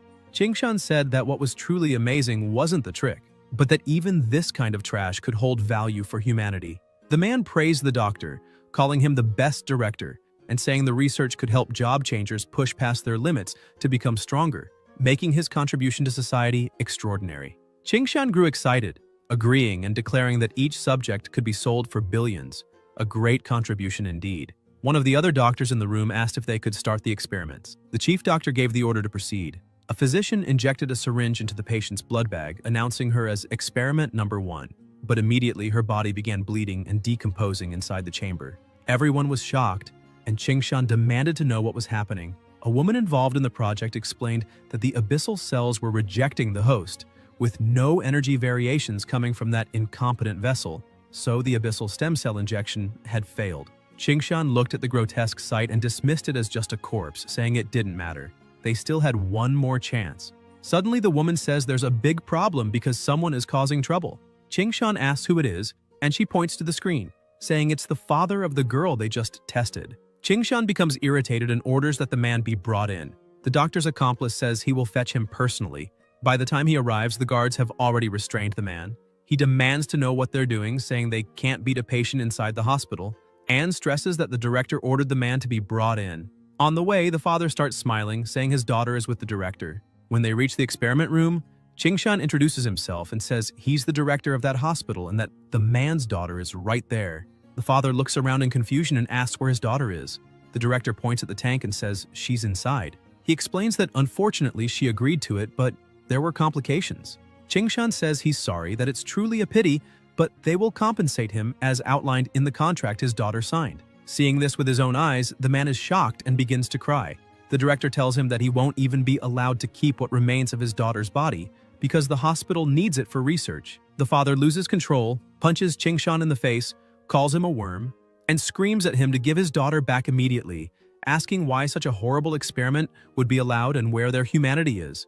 The director yells that the girl was nothing but a cripple who couldn't even use her own body, and that in this way she contributed more to society. He adds that the compensation is more than enough, so the father should be grateful for what his daughter did, take the money, and disappear. The father continues sobbing desperately, screaming that his daughter was just a child and letting her sign that contract was the same as committing murder. He insists he doesn't want money. He wants his daughter alive and well. Qingshan says the man is just insolent and orders the guards to take him away. As he is dragged out, the father shouts that he will send everyone there to hell, throw them all into the abyss, and make sure no one escapes. Qingshan then turns and asks how Ye Xiaoju's experiment is going. A man says no energy has been detected yet and that more detailed observation is needed, but then asks whether that girl's brother might also put on a show. Qingshan keeps sneering, saying that even if he did, it would only be a little performance because he's nothing more than a garbage collector. Back in the present, the protagonist notices that the moment he mentioned his sister's name, the doctor went silent, so he asks if by chance they know each other. Qingshan tries to distance himself, laughing nervously and saying he's never heard of that name and maybe she's behind the next door. Trembling with fear, he wonders if this man wasn't supposed to be just a trash collector. So why does he seem so strong? He even questions if he had been hallucinating when he saw him defeat the beast in the previous room. Qingshan grows more desperate, realizing that if the man is really strong, this time he's as good as dead. Maybe if he throws the girl into the monster's pit and escapes alone, he might still survive. As they continue walking, Qingshan starts glancing nervously around. Ye asks what's wrong and if the doctor forgot the way. Qingshan says no and tries to cover it up, claiming he's just worried about his sister since there were many monsters in the hospital ward earlier and he had no choice but to run. Ye stays silent and notices something ahead. The director keeps crying, shaking with fear, convinced he'll be killed if the protagonist finds out his sister is dead. Still, maybe he can blame the abyssal monsters and avoid full responsibility. Suddenly, the thing the protagonist was watching makes a noise. Instantly, he realizes what it is and yanks the doctor by the collar, pulling him out of the path of an attack. He points out that this time, it isn't a monster. Qingshan is still trembling, clueless about what just happened. Ming appears, apologizing, saying he thought they were a monster. He looks at the doctor and asks if he's Director Qingshan, explaining that he received a commission from Lionheart to rescue him. The protagonist puts it together and says that apparently Ming really is there to save the doctor. But Qingshan, still in shock, screams at Ming, demanding to know if he's really there to save him, since he almost just killed him. Ye begins to say that he should have realized it sooner, since that same sword had left marks near the entrance of the labyrinth, and even if a whole team had been wiped out, it doesn't surprise him that someone as strong as Ming could have handled everything alone. Ming steps forward, introduces himself, and says he is a double mercenary. For the right price, the lives of his companions mean nothing. The protagonist watches and thinks he's seen deranged double mercenaries before, men who risk their lives in the abyss for higher pay, sometimes claiming the entire reward if their team dies. The doctor explains that he is the one who needs to be saved here, asking Ming to take him. Ye grabs the doctor and insists that he doesn't believe this man is here to rescue anyone, since his sword is radiating murderous intent. Qingshan argues that he doesn't feel anything, but the protagonist cuts him off and tells Ming he isn't there to sabotage anyone's mission. However, the director asked him to throw them off track, since his sister was in a room right behind the mercenary. Ming draws his sword and turns, saying he actually did see a little girl earlier. Hearing this, the protagonist is shocked and asks if he's telling the truth and where that girl is. The director grows more terrified, thinking that if she's alive, he's doomed. Ming tosses a teddy bear to Ye. The protagonist stares at the object, panicked, and demands to know where the mercenary got it. Ming closes his eyes and says the girl truly was adorable, but sadly, she didn't survive. At that moment, Ye feels his soul collapse and asks what Ming just said. The director, somewhat relieved, thinks that if the girl is dead, then he's safe after all. The mercenary explains that he had warned the girl he wouldn't intervene if a monster attacked her, and that whether she lived or died didn't matter to him. Still, he had promised her he would deliver a message if he ever met her brother. As Ye listens, he begins trembling. Ming continues, saying the girl told him she wished she could have waited at the hospital door for her brother, to show him she was fine, so he wouldn't risk his life trying to save her. Ye loses control, consumed by rage, and charges forward, demanding why Ming stood still even knowing she was in danger. Ming replies that a mercenary's mission is only to complete the task and take the payment. Anything beyond that isn't his concern. Preparing for battle, he adds that the curse he carries ensures all who follow him will die, and each time he alone survives. So, in a way, it was still her own fault. Ming defends and counterattacks, but Ye keeps pressing, screaming and demanding to know where his sister is. The mercenary holds his ground and says if Ye hands over the director, he'll show him the way. The protagonist asks what happens if he refuses.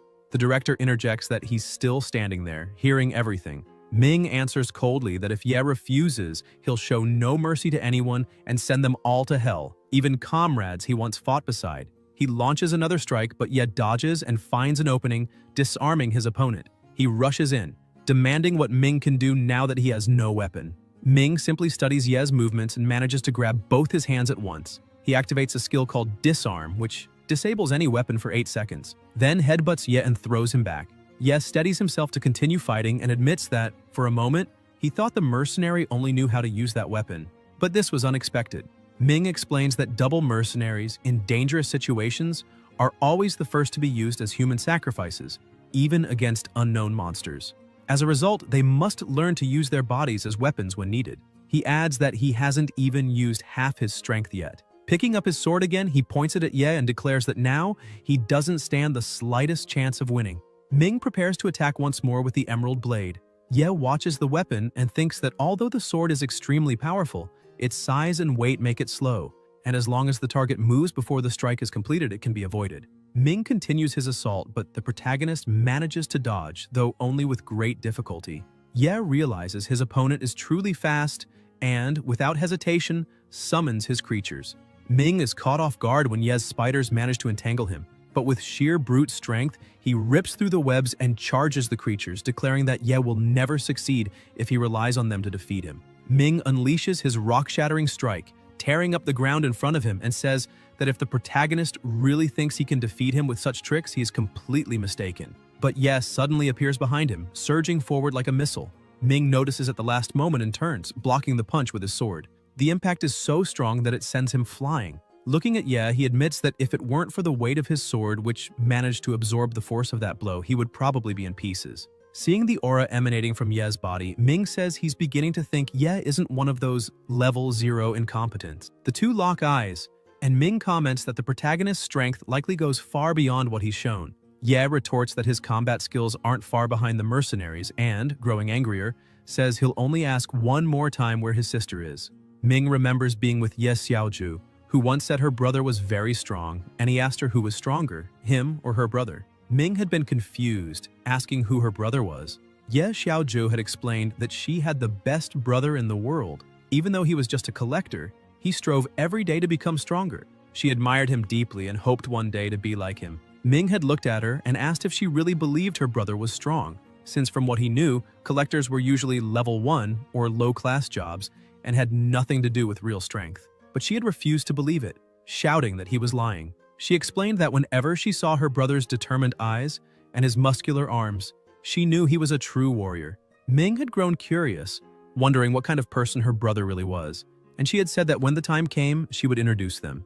Back in the present, the mercenary looks at Ye and says that the look in his eyes now belongs to someone who has faced countless life-and-death situations, and that, from the way he fights, he must be using his last potion at the height of the battle. Ming studies him carefully, thinking he can see Ye's basic attributes, his health bar, and that he is categorized as a double swordsman. However, his HP isn't very high if Ming stacks his berserker bonus damage and lands a critical strike on a weak point. He could probably kill Ye in just 3 blows.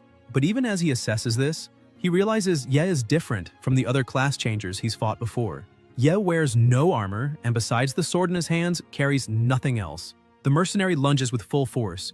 Ye focuses entirely on his offense, leaving no room for defense, because that seems to be his fighting style, full-body assault. Ming goes for the first strike, but Ye dodges and with a swift movement slips behind him. But that's exactly what Ming wanted from the start. He whirls around with his berserker mode active, laughing as he prepares to strike. Ye realizes it and thinks that Ming truly reacts fast, but he activates his soul impulse skill. With this burst of speed, he counters before Ming's strike lands, moving faster than before. Ye lands a critical hit, then another lucky critical, and even inflicts a grievous wound. He notices, however, that Ming isn't dodging, as if he doesn't care about being hit, which is strange. Ming quickly turns and the wound on his neck heals instantly. Ye is stunned, wondering what's happening. Ming charges again with everything he's got, but Ye counters with his collector's skill. Even so, Ming, still in berserker mode, grabs one of Ye's hands and channels all his strength with the other, catching him off guard. He slams Ye into his own skill, causing a massive explosion at the site. Ye emerges unscathed. The mercenary explains that his trait prevents him from dying to ordinary attacks. Ye asks if he's immortal, and Ming replies that the abyss is full of existences beyond current human comprehension. Professions, skills, attributes, equipment, curses, even unique divine punishments that one must endure in pursuit of power. For even with the fear of death, people cannot resist the temptation of walking the line between life and death, reaching for treasures that were never theirs, and then claiming them as their own, refusing to leave them for anyone else. That's when the gods notice them, perhaps out of amusement or simply to erase that person's future altogether. Ming starts laughing and says that even so, he can still obtain the power he desires. His body begins to decompose in a strange way, and he adds that no one warned this person that along with eternity they would also strip away all their most precious possessions. Ye grows confused and says maybe he isn't immortal after all, but rather undead. The doctor confirms that the rumors about abyssal monsters transferring their abilities to those who change professions are true, since the undead trait is a powerful characteristic that allows endless regeneration, as long as energy isn't depleted. Ming keeps decomposing and then suddenly reappears out of nowhere, saying that just before death he reached out to eternity and came back to life. When that happened, people would say he returned alone once again, and by all appearances he was cursed with bad luck, for he always came back from missions alone. Though there was no proof, as a double-sword mercenary, if all his companions died, he got to keep the entire commission for himself. It was hard not to suspect him of being a team killer. From then on, people started avoiding him, saying that if he was going on a mission, they wouldn't, because they didn't feel like dying that day. Ming says that's the price he paid for eternity. He died, but even so, he goes on living forever. He glares at the protagonist and charges again, activating his killing intent skill. It triggers when his life drops below 33%, doubling both his vulnerability to damage and his own damage output. Ye is shocked and even worried at this new ability, thinking that combining it with his curse is absurdly overpowered. But he too activates his blood nightmare skill, and his body turns into nothing but an illusion of blood. He manages to dodge the strike and braces for battle. The mercenary keeps pressing forward, unafraid of injury or even death, while the protagonist defends, wondering if there's really no way to defeat this monstrosity. Ming declares that when it comes to strength, his victory is the only logical conclusion. Ye then uses the divine artifact he had acquired earlier, and a Reaper appears. Ming looks at the summoning and guesses it's probably a green-class glass artifact. He tries to strike the apparition, but nothing happens, and the Reaper lands a direct hit on him. From this, Ming deduces it isn't a physical weapon, but purely the effect of a skill. The protagonist explains that whenever any target dies from that ability, it triggers the Despair Harvest trait. Moreover, life and mana slowly regenerate thanks to Despair Harvest, and because the mercenary's body is already dead, the ability activates with every successful strike. And the reason the undead can live forever is because of their mana. In other words, for someone like Ming, who has become undead, the health bar is nothing but decoration. His true vitality is his mana, which cannot be detected. The mercenary says Ye has finally figured it out, and he's not as stupid as Ming thought. Ye replies that the abyss is full of rules, and even puzzles that seem impossible have their answers. A mighty warrior can still be a clumsy brute. A glass cannon can deal massive damage but die easily. And a body that seems invincible can still have a weakness outside itself. The protagonist points out that Ming doesn't wear armor, and that with his self-sacrificial attack style, he tricks enemies into thinking they can trade blows with him, when in truth, hand-to-hand combat isn't a path to victory. It's a flaw he shows on purpose. Ming admits this is true, saying that survival in the abyss means knowing how to bend the rules to your favor. But he warns that even Ye must have some fatal flaws. Ye asks what he means, and Ming explains that among strength, agility, intelligence, constitution, willpower, and luck, one of those 6 attributes is likely his weak point. Ye apologizes and says he's different. He has many extra points, which he distributes evenly at each level, making his class the hexagonal warrior. This time, the one who attacks first is the protagonist, knowing he has to strike before Ming's wounds regenerate if he wants to end the battle quickly. Ming blocks, but he realizes Ye's strength, speed, and reaction time are all far beyond the norm for warriors his age. Clearly, the protagonist isn't holding back. Ye dodges the counterattack with ease and says that peculiar techniques, brute powers, or even those useless talents people often ignore, he has mastered them all. He dodges another strike and counters with a direct blow to Ming's back, Pulling away, he explains that physical attacks alone may not be able to kill Ming, but the continuous drain of mana will slow his regeneration, and eventually, when the mana runs out, he will die. Slower than before, Ming tries to continue attacking, but Ye uses his skill again and destroys the mercenary's arm. Ming stares at the ruined limb and asks Ye if his mana consumption has already failed. Ye answers that, either way, he still has the advantage. Ming then repeats Ye's own words back to him, saying that just as he himself had claimed, even the most impossible puzzles have a solution, and perhaps Ye's weakness doesn't lie in combat, but somewhere outside of it.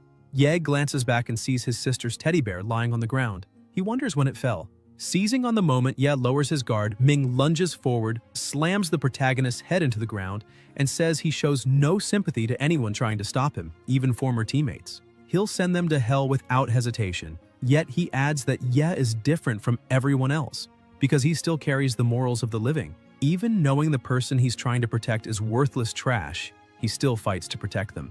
Ming then asks how Ye would choose between the life of his sister and the director. Hearing this, Ye's eyes widen as he seizes on the word choose. That means his sister isn't dead. Ming releases him and asks when exactly he ever said she was. The teddy bear, he explains, was only a symbol to convince Ye he knew where she was. Laughing, he walks off, saying that girl isn't easy to kill, just like her brother. Ye, still confused, demands to know what Ming really means by that. Hours earlier, in another room, the sound of battle rang out. The mercenary fought one of the abyssal monsters, while two others held Ye Xiaozhou in their grasp. She cried, thinking she would never see her brother again. She remembered the mercenary telling her that if a monster attacked, he wouldn't help. Since she hadn't hired him, her life meant nothing to him. She also remembered her brother's joyful words, telling her he had found a well-paying job that would be enough to heal her legs, and that all she had to do was wait so she could stand again. With the tears in her eyes, she thought about not wanting to keep being a burden, not even to her own brother. Accepting death, she began to say goodbye, apologizing, but the will to live surged through her body. She begged the heavens to make her strong, even if only for a moment. Whispering please over and over, she opened her eyes and a strange energy overtook her. The monsters recoiled in fear at what appeared before them. She had awakened a new skill, Metamorphosis Master. She transformed into her teddy bear, only massive and monstrous. With a single strike, she could crush monsters as if they were nothing. While the mercenary struggled against the leader, he suddenly noticed the severed head of a monster land beside him. Turning, he saw that Ye Xiaozhou had also transformed into a beast. He muttered that those treated with abyssal cells often had a higher chance of awakening abilities, and that she must be one of those victims, just as another father had once said. Even as a monster, she continued crying and reached her hand out to him. He stayed on guard, fearing she might attack. After all, he had heard that those touched by the temptation of abyssal cells often lost their minds and became raging monsters. But Ye Xiaozhou spoke even in her monstrous form, asking what had happened, because she felt much taller than before and, more importantly, she could walk. She found it strange. Ming, shocked, asked if she truly hadn't gone insane and demanded to know her name. Sitting down beside him, still weeping, she said her name was Ye Xiaozhou. Relieved, he said she really was still herself. He led her to a reflective surface, and when she saw herself, she grew furious, crying out that she had turned into a giant teddy bear. The mercenary says he doesn't know whether to congratulate her or not for what happened. Ye Xiaozhou grows more desperate, screaming that she no longer looks human, feeling deeply ashamed at the thought of facing her brother in that form, and asking how she can return to normal and what she should do. Ming replies that she's starting to get really annoying and explains that the ability is hers, so there's no way he could know how she can transform or change back. He turns away and says it's fine if she doesn't want to keep traveling with him. Either way, he'll continue his mission and try to find that person. She hands him the teddy bear and asks that if he can deliver it to her brother, she would be very grateful. She also begs him to tell her brother that she might need some time to prepare herself mentally since she has never been as shocked as she is now. The mercenary takes the teddy bear and says that if he happens to meet her brother, he'll tell him that personally. Back in the present, the mercenary says that if they continue fighting, he would probably still have the advantage, but he would like to see the protagonist's true abilities. Still, they have no real reason to interfere in each other's path. The director suddenly asks if Ye Xiaozhou really isn't dead. The protagonist is still stunned by the doctor's unusual interest in his sister. Ming takes a deep breath and says that specifically, the doctor standing behind Ye is the one responsible for the dangerous situation his sister is in right now, because it was thanks to him that the abyss appeared. Some time ago, the girl's father spoke with Ming, saying that was the only plan he had left. He held the key tightly in his hand and explained that by using it to open any portal, all the power of the abyss would spread through the laboratory. but he made it clear that he needed to be sure a rescue team would come looking for Qingshan, ensuring that he would remain trapped inside forever, body and soul. Still consumed by anger, the father swore he would sink that idiot's research and make him pay for the pain he had caused his daughter. He asked Ming if he understood the consequences he would face. The mercenary answered yes, because for him, nothing changed. The doctor, overhearing the conversation, asked if they were talking about Lin Shuyan, since they had already arranged a compensation plan for her and had dealt with her father. Qingshan sneered and said the girl was nothing but useless trash, spending more than she could afford and knowing nothing about maximizing profit. The protagonist grew irritated and asked if that meant his sister too was.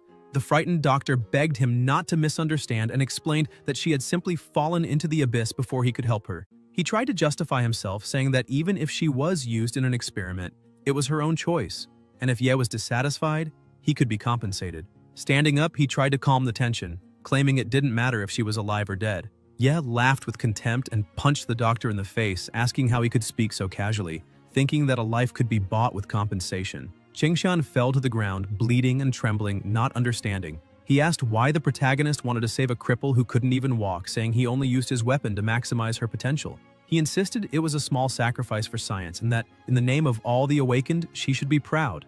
Ye lost control, consumed by rage. He activated his recycling ability, grabbed the doctor, and shouted that his sister was the only survivor of their entire family, something Qingshan would never understand. Qingshan began to fear for his life and said he didn't mean it, but the protagonist slammed him into the ground and walked toward him. Grabbing him, he said he was so worthless that even hell wouldn't accept him. Ye looked at Ming and threw the doctor back, saying that from now on that scum was his problem. The mercenary, controlling his lost arm, held the doctor's head and smiled, saying they finally agreed on something. The protagonist stepped through one of the portals, saying he only wanted to make sure his sister was safe and nothing else mattered. Ming stared at Qingshan and reminded him that a mercenary's role was to fulfill the paid mission, which meant the doctor would die there, as that was also the wish of his client. Desperate, Qingshan asked what the mission was and promised to pay double, begging him to reveal how much the old man had offered. Ming looked at him and replied that a person only had one life, so how could he pay double for that? The doctor didn't understand and asked what he meant. Ming smiled, looked toward the protagonist and said that next time they would fight with everything. As Ye moved away, the doctor's screams echoed. Crossing the portal, his sister, still in the form of a teddy bear, appeared and asked if it was really him. Ye confirmed, apologized, and said he was sorry for taking so long. Xiao Zhou began trembling and answered that it was okay, that she should be the one apologizing for always dragging her brother into trouble. Even though she didn't want him to take risks, she confessed she wanted him always by her side. Crying, she heard her brother say everything was fine, there were no more monsters and she was safe. But Xiao Zhou denied it, saying he was wrong because there was still a monster right in front of him, and admitted that now she herself was that monster. In tears, she confessed that she had always hidden behind him, asking him to protect her forever, while at the same time hating herself for being like that. She said that even if she couldn't be a heroine like him, at least she could stand without the chair and no longer be a burden. She apologized again for having turned into something strange. Ye took a deep breath, approached, held his sister's hand and said that those people might look human, but inside they were no different from monsters. So even if someone looked like a monster on the outside, they could still have the heart of a little doll. Xiao Zhou was surprised and asked if he was referring to her. Ye laughed and confirmed, saying he dealt with monsters almost every day and knew very well what a monster was, so he could state with certainty that she was not one. He noticed something, looked to the side, and remarked that it seemed his sister had become quite strong, asking if it was her who had done that. Xiao Zhou stood up, excited and confirmed, explaining that when she transformed, she ended up defeating them all. Ye feigned surprise and asked if it was with a single punch, emphasizing that she was really strong. Relieved, feeling pure and accepted after being treated kindly by her brother, the girl's body began to shine until suddenly she returned to human form and fell sitting on the ground. Confused, she asked what was happening and how she had returned to normal. Ye approached and explained that spells required mana, and when it ran out, the effect faded, revealing the original form. He assured her she was not a monster, only had an ability. When she took the bear form, she could walk freely, as that was the power of the shapeshifter class. He smiled and congratulated her, saying that now she too had the Abyss's abilities and could manage on her own. Xiao Zhou's eyes sparkled, and excitedly she asked if that was really true, wanting to know if she could now be like him. Ye put her back in the wheelchair and said no, because he would not allow her to take risks. Surprised, she changed the subject and asked if he had met anyone while he was there. Ye asked who she meant, and she tried to imitate the mercenary, saying he looked a lot like her brother. Laughing, she said the man had mentioned wanting to meet him because of the similarities between them. Ye asked if she was serious, but Zhao Zhou insisted, repeating the phrase the mercenary had said, "He must be just as hard to kill as I am." The two went together toward the portal, and Ye remarked that maybe he wouldn't be friends with someone like that. The next day, Ye slept peacefully until the sound of his phone woke him. He answered and heard a voice complaining about not having seen him for 2 days since the job at the public market. The person grumbled, saying the boss had commented that Ye had decided to work alone with only that blood guy, and asked how he had the nerve to do that. Ye got up and apologized to his uncle, explaining that he was desperate for money and needed something with faster returns. His uncle asked if he was still collecting, and Ye confirmed, saying he was still a collector. The man shouted, saying Ye was still young and inexperienced, and that worried him. However, since Ye had found a new job, he said he could feel more at ease, but warned him to be careful, reminding him that his sister still needed him.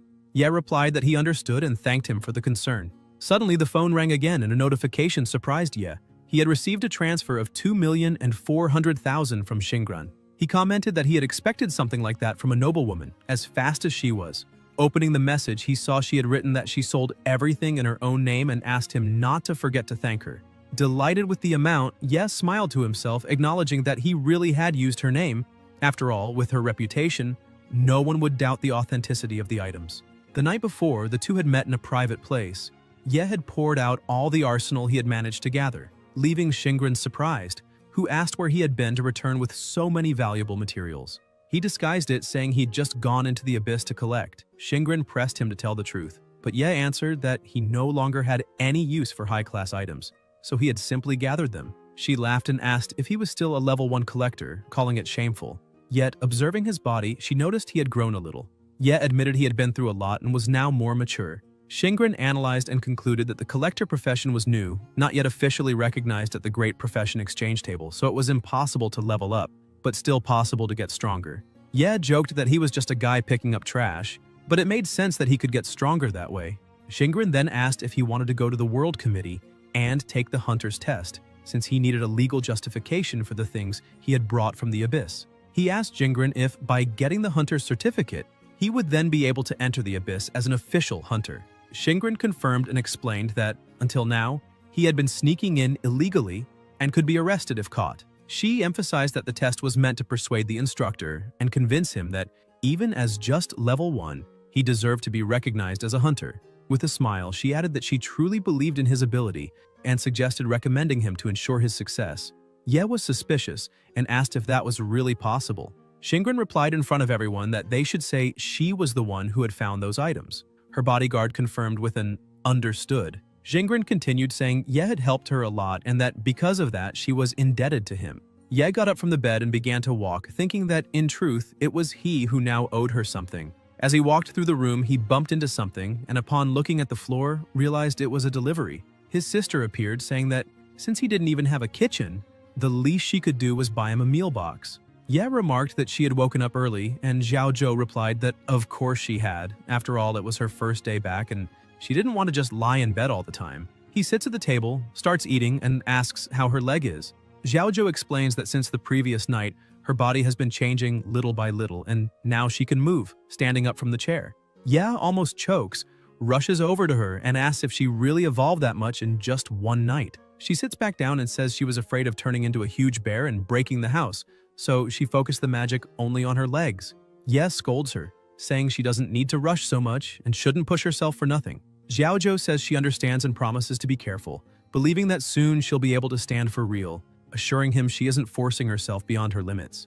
Ye gets ready, opens the door, and insists she shouldn't hurry. Seeing that her brother is leaving, Zhao Zhou asks where he's going. He replies that he needs to take care of something, but will be back soon. Upset, she points out that it's the weekend. Ye just says that unfortunately he has to work anyway and closes the door. Alone, Zhao Zhou wonders if maybe he's going to see some woman, imagining it could even be his girlfriend. On the deck of a building, Ye observes a group gathered in front of another building, all ready and equipped, which makes him uneasy and questioning why that job is so competitive. Someone approaches from behind and asks if he's also there for the test and which hunter team he'd like to join. When Ye turns around, he discovers it's Zhou Tong, equally surprised to see him there. The two comment that they hadn't arranged anything. Zhou Tong asks if Ye is really going to take the hunter's test, which means he never had the certificate. Ye explains that only now did he decide to take it since he finally managed to save enough money as the test isn't cheap. Then he asks what his friend is doing there since he already has the certificate. They walk together, and Ye asks how he's been. Jo Tong says he followed his advice and practiced hand-to-hand combat, but even so the certificate hasn't helped, as the hunting groups believe he only wants experience and won't accept him. That's why he needs to prove he's a good fighter. He smiles and wishes Ye good luck, saying that if he gets the certificate, things will be easy for him. Ye thanks him and agrees, really hoping that's true. In the middle of the crowd, some people fight for space, telling others to move aside. A well-dressed man appears, complaining about having to wait in line for the certificate. Two men clear the way by shouting, asking if the others know who he is, declaring that he's their boss and that he awakened a divine job. They threaten that if anyone annoys him, they'll lose their life. Ye hears that and is confused, wondering about this divine job, since so far he only knew of one, Shingren, the divine knight. Besides her knight abilities, she could use ice magic, summon shields, and heal, having much greater evolution potential than other jobs even as an S-class. Ye comments to himself that he'll be registered right after that man. Jo Tong, annoyed, asks why that guy walks around with his chin up when he just got lucky. The man, as always, causes trouble. He goes to one of the workers there and demands the certificate immediately. The person takes a deep breath and asks what certificate he's talking about. The man arrogantly replies that he's God's chosen, so obviously not a clerk's certificate, but rather the all-in-one certificate. People farther back mutter that he's crazy for asking for such a certificate, but someone points out that since he's the chosen one, it makes sense for him to want to meet all requirements at once. His bootlickers start shouting, asking what the others are looking at, saying their boss is incredible while everyone else is trash. At that moment, a woman approaches and asks if he's really that amazing. The self-proclaimed chosen one trembles with excitement at seeing her and says he never imagined such a beautiful woman would take the exam, inviting her to his team. She immediately rejects him, saying she would never join someone like him. The man insists stupidly, telling her not to say that, claiming he's chosen, a good fighter, and even hinting they could fight in bed. Annoyed, the woman unleashes a massive explosion that blasts him away. He screams in pain, catches fire, and his friends run to help him. Desperate, he shouts, asking what that was, saying everyone taking the test are beginners and asking where she got that kind of power. Still furious, the woman says they have no idea who they're messing with. Jo Tong watches, impressed by her strength. The protagonist comments that an instant explosion isn't something to be taken lightly. The woman keeps mocking, calling the chosen one trash, and saying that just by looking at his filthy face, it's obvious he can't be what he claims. The man, consumed by rage, curses the woman, saying she humiliated him in front of everyone and that she'd pay for it. At that moment, someone touches his shoulder. Angry, he turns around ready to tell the person to shut up, thinking they're looking for death. But when he looks back, he sees Ye's aura like that of a true demon, and he's startled to hear Ye's calm voice explaining that there are examiners watching and that if he keeps using his abilities carelessly, he'll end up in serious trouble. The man swallows hard, says he understands, and begins sweating cold, unable to believe what he just felt, as Ye's aura was terrifying. One of the examiners approaches and declares that using abilities in public is strictly prohibited. Ye asks him to stay calm, saying everyone seems stressed that day. The woman walks up to the examiner and apologizes, explaining that the man kept provoking her. The examiner warns her that if she breaks the rules again, she'll be arrested immediately. Then he asks what her job is and which certificate she's applying for. She explains that she's a fire elementalist and is applying for the magical damage dealer certificate. The examiner takes out a crystal and, because of the confusion, asks her to place her hand on it. She focuses and transfers her energy to the crystal. The examiner is surprised, saying she has an abnormally high strength rating. Then he adds that due to the increase of problems in the abyss caused by unregistered hunters, security has been reinforced and asks her to come with him. Worried and also a little annoyed, she tries to redo the test politely and calmly, saying there must have been some mistake. She places her hand on the crystal again, this time more controlled. The examiner, confused, comments that now the crystal reacts normally. The woman laughs, celebrates, and announces that she passed. Ye watches from afar and mutters to himself that it's very strange, as she suddenly turned into a completely different person. Jo Tong, worried, comments that the next person to be investigated is probably, but Ye interrupts him, asking for silence. The examiner announces that the joking is over and asks who will be next. Jo Tong insists that with Ye's strength, he will certainly pass the test. The protagonist raises his hand, saying he's next, and walks up to the table. The examiner asks which certificate he's applying for, and Ye answers that it's for the full certificate. Confused, the examiner asks what his job is, since only God's chosen usually request that kind of certification. Ye reveals that he's a level 1 collector.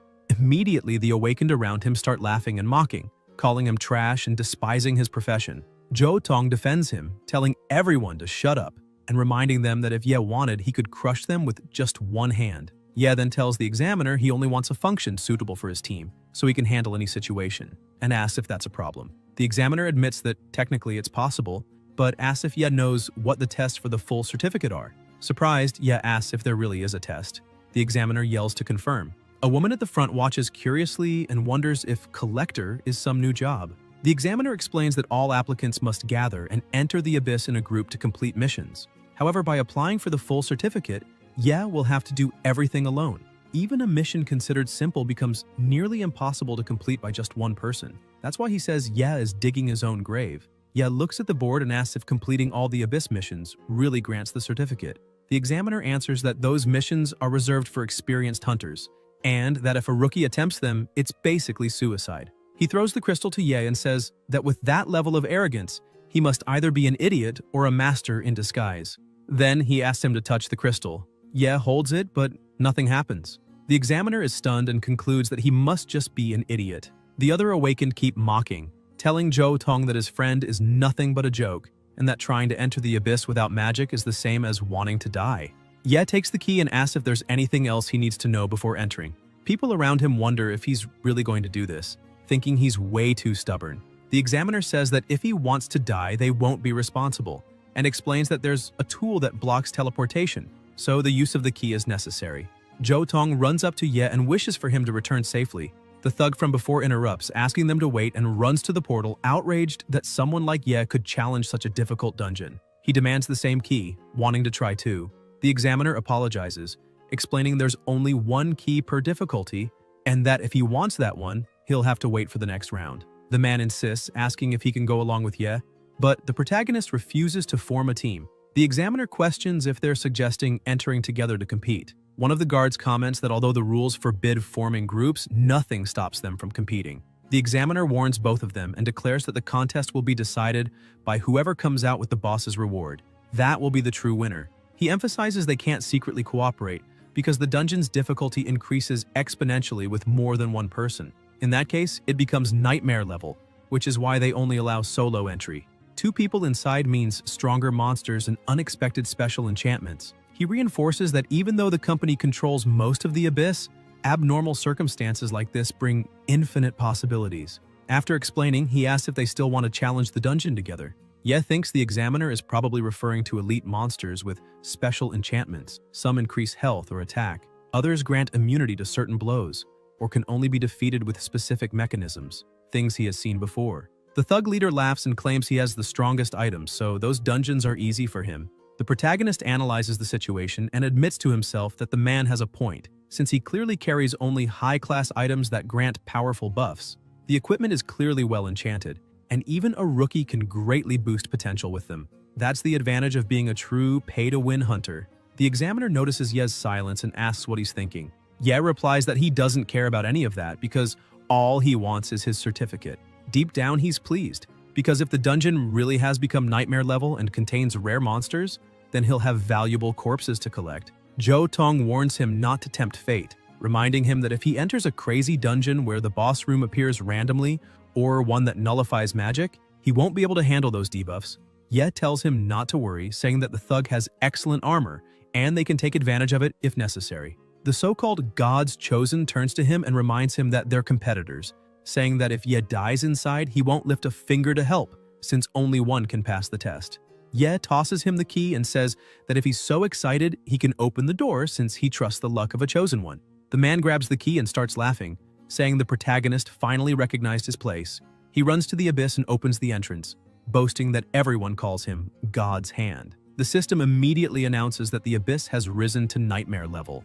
Monster count increased by 300%, their health by 150%, their damage by 70%. Nightmare Land Effect. Active monsters increased by 300%. Nightmare Land Effect. All healing inside the dungeon reduced by 75%. In addition, potion effects are shortened. The Chosen One panics, asking what kind of debuffs those are. Trembling, he complains that he prepared dozens of potions to clear the dungeon, but now they're useless. Ye observes and thinks it's not just the potions that lost effectiveness. All forms of healing are drastically reduced. His own abilities with the man-eating plant overload and soul harvesting would also be ineffective. The The worst would be the consequences of activating Berserker mode, with even greater damage and real risk of death. He concludes that he'll need to be very careful. The Chosen One keeps complaining, saying he bought the largest bag possible just to carry potions. But now he'll have to set them aside. Putting on his armor, he says it doesn't matter, because it will be enough to crush any monster, and that the protagonist just has to wait and see. Confident, he charges forward, shouting that he'll be the first.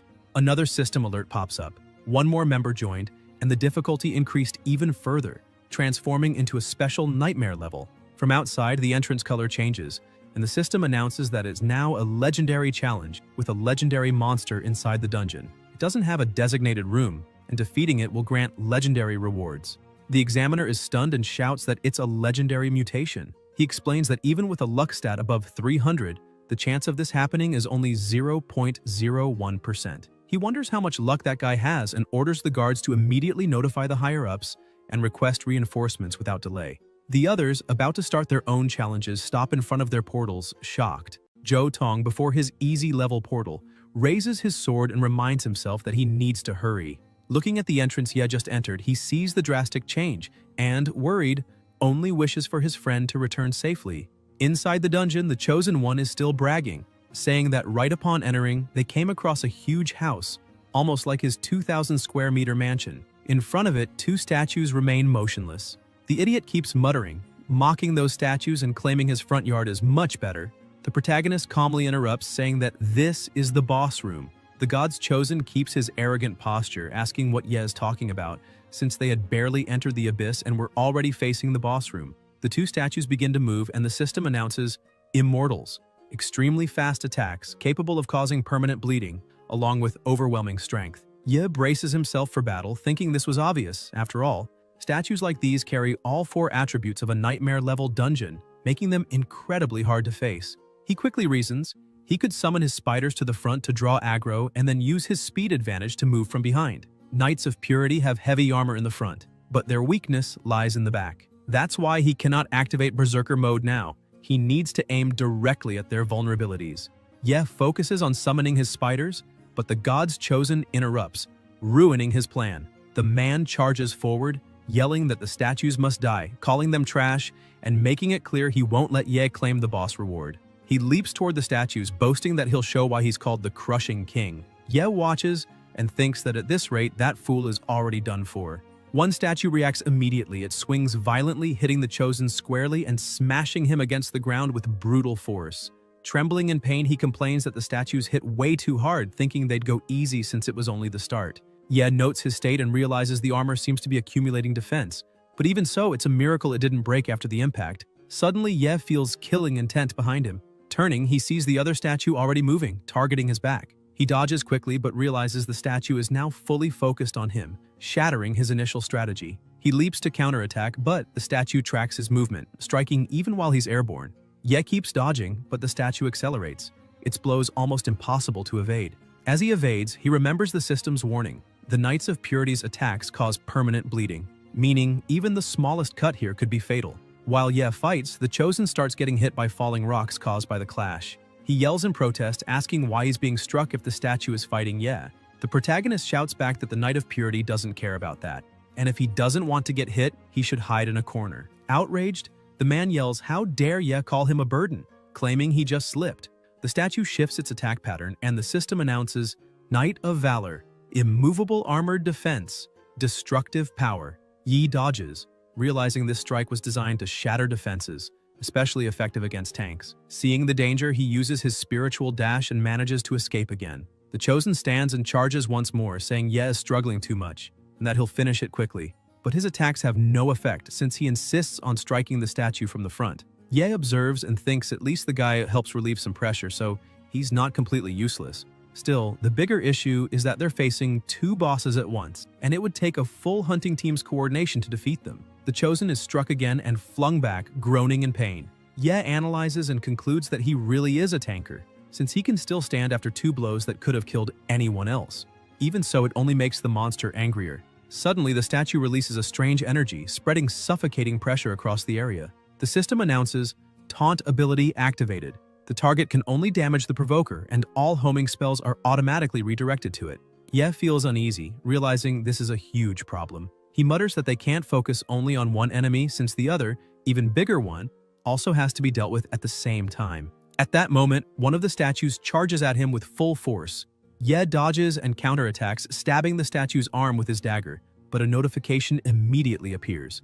Armored defense reduced damage by 95%. Ye can't believe a direct hit did nothing, frustrated to realize his weapon had no effect. The Chosen keeps attacking wildly, but can't understand why these enemies are so different from the Abyss's usual monsters, since normally any creature would fall in 1 or 2 strikes. The second statue starts moving, and Ye realizes this is bad. He dodges and runs toward the Chosen, shouting at him, saying he dumped all his skill points into defense without any offensive power, asking how someone like that managed to level up without attack. The man retorts that he spent plenty, but his skills helped him. At that moment, the statue seizes the opening and charges. Ye yells at him, calling him an idiot and warning him not to get distracted mid-battle. The Chosen tries to run but trips on a stone, sliding near Ye.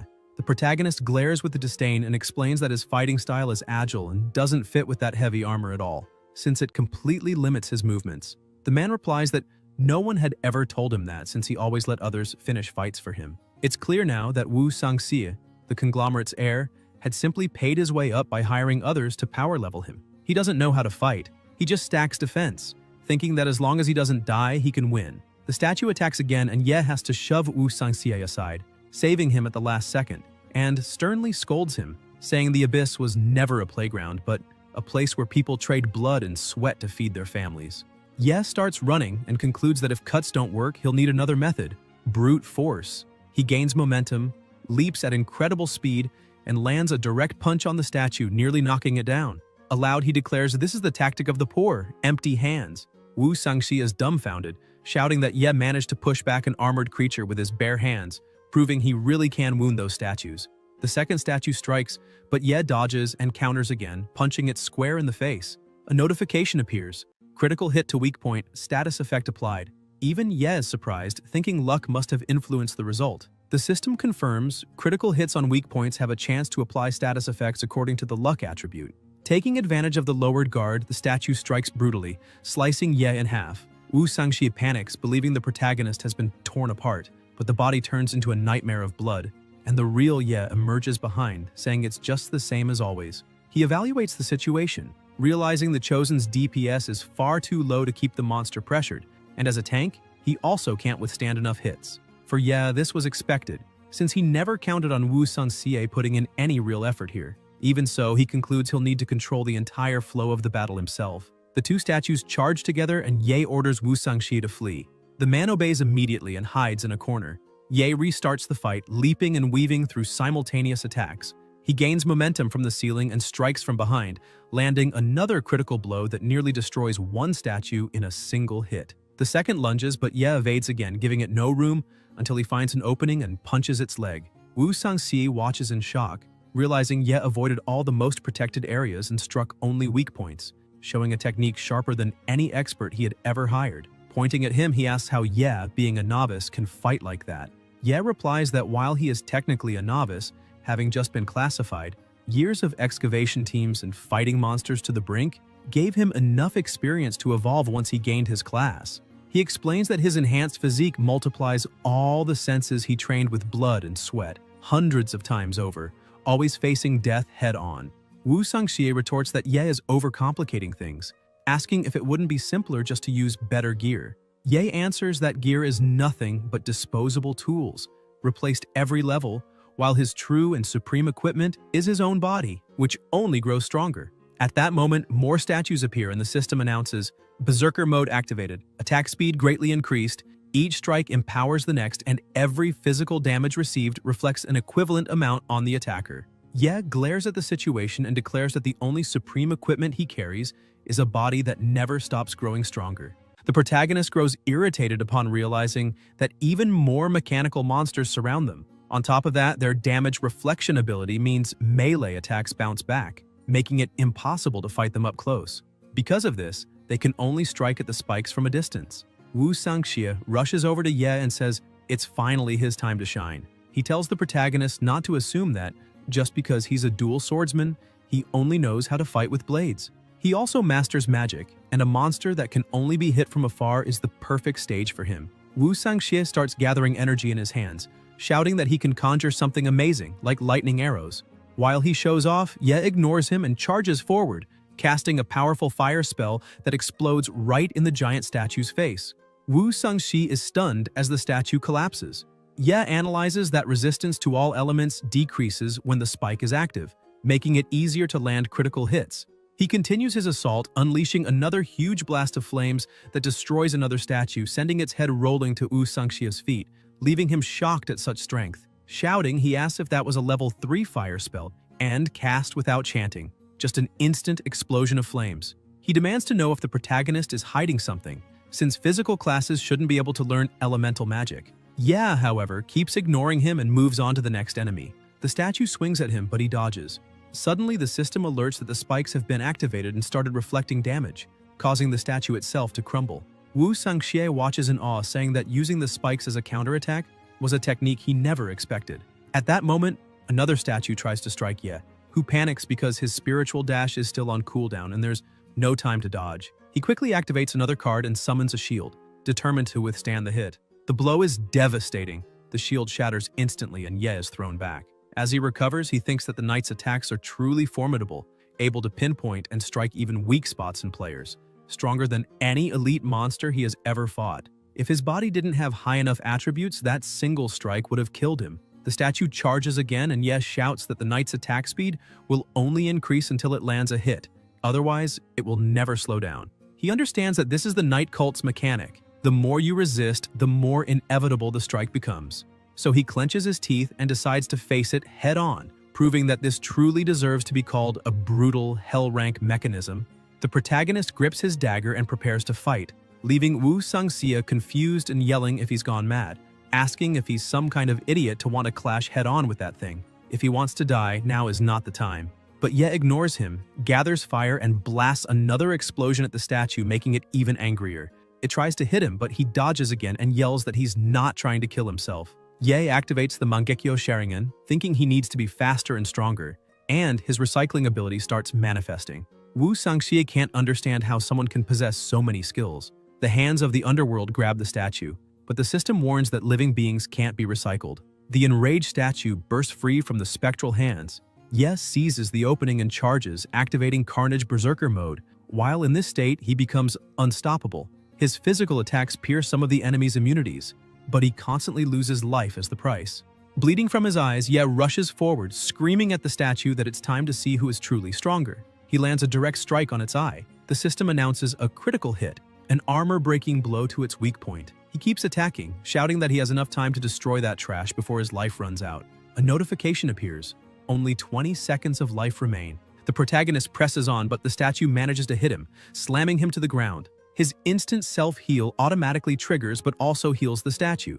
Trembling on the ground, Ye realizes his furious assault only drained 70% of the monster's health. The boss's traits keep stacking as the battle drags on, and if he doesn't end it quickly, he'll be facing an even stronger boss with more buffs. He gets back up, unleashing even more power, thinking that if he stops fighting, he'll die. If he gives up, he'll die. If he hesitates, he'll die too. He releases the second stage of Berserker, gambling the rest of his life. A massive murderous aura fills the place as he screams that he won't let all his effort be wasted, that he'll use these 7 seconds for a strike so powerful, it will wipe the statue out in one blow. The system warns that the double life loss buff cut the duration down to 7 seconds. The statue tries to strike, but he smashes its hand like it was nothing and keeps advancing, delivering a devastating blow that destroys it completely.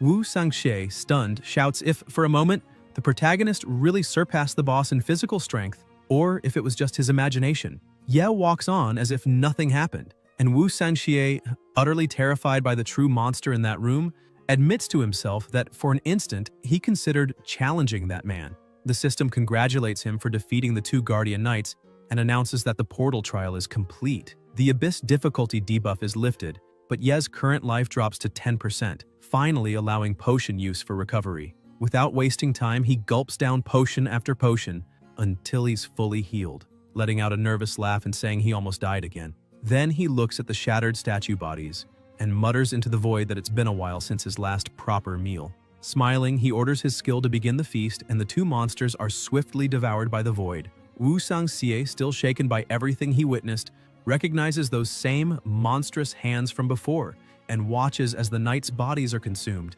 He thinks the protagonist is truly devouring the boss's corpses, with no mistake, and concludes those tentacles can only belong to an extremely bizarre class ability, something he has never seen before. As he watches, a chill runs down his spine at the realization that the man before him is far scarier than the abyss itself. The system notifies that recycling is complete, and a new skill card has been obtained. Multiple blade strikes requiring a sword-type weapon. It unleashes a flurry of cuts in an instant, and the number of attacks increases with proficiency. If a target is hit, the next strike's speed rises, and the more consecutive hits, the higher the critical chance. Ye comments that this is the signature technique of the Sword of the Pure Knight, exactly what he expected from recycling. The system continues and announces another card obtained, Roar of Courage, requiring a shield equipped and provoking target monsters, forcing them to attack the user. If the user is under a debuff, one of them is randomly transferred to one of the provoked enemies. The protagonist notes that even though it's a shield-based skill, the ability to transfer abnormal statuses makes it extremely useful, so he decides to keep it for now.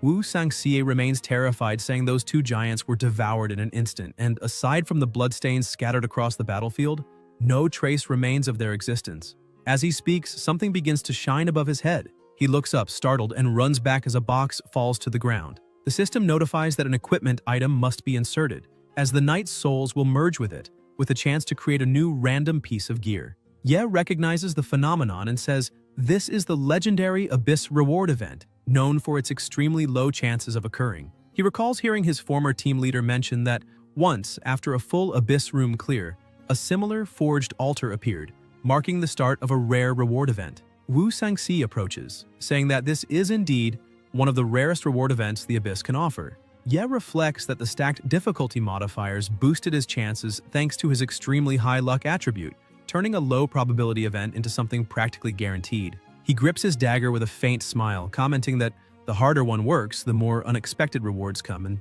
decides to test the ritual with that old starter dagger. Wu Sangxie immediately scolds him, saying he should use his best gear, and asks if he at least owns any purple-grade weapon or armor. Ye replies that the only weapon he can use right now is exactly that starter one, since he usually sells any equipment that requires a level higher than one. Wu Sangxie is left speechless, realizing he had momentarily forgotten the most important detail. The protagonist is still only level 1.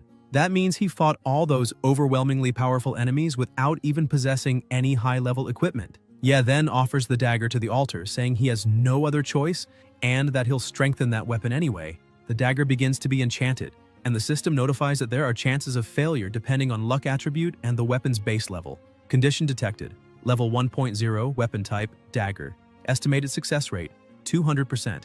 Ye's eyes widen, unable to believe it's possible to exceed 100% like that. Another notification appears asking if he wants to execute the enchanted transformation command with the knight's soul, informing him that the weapon type will change to longsword. He confirms. The system announces the enchantment was successful and congratulates him, saying his weapon has been upgraded to legendary grade. Ya looks at his new weapon in awe until the notification displays the name Trash Sword. He laughs, saying the appearance and quality are so good that it must indeed be legendary. The attribute screen appears. Trash Sword, durability 50 out of 50, attack 30. A shining sword but impractical, incredibly disappointing. Yet its uniqueness lies in being a one-of-a-kind, legendary trash item, required level 1. Right after, another sword appears.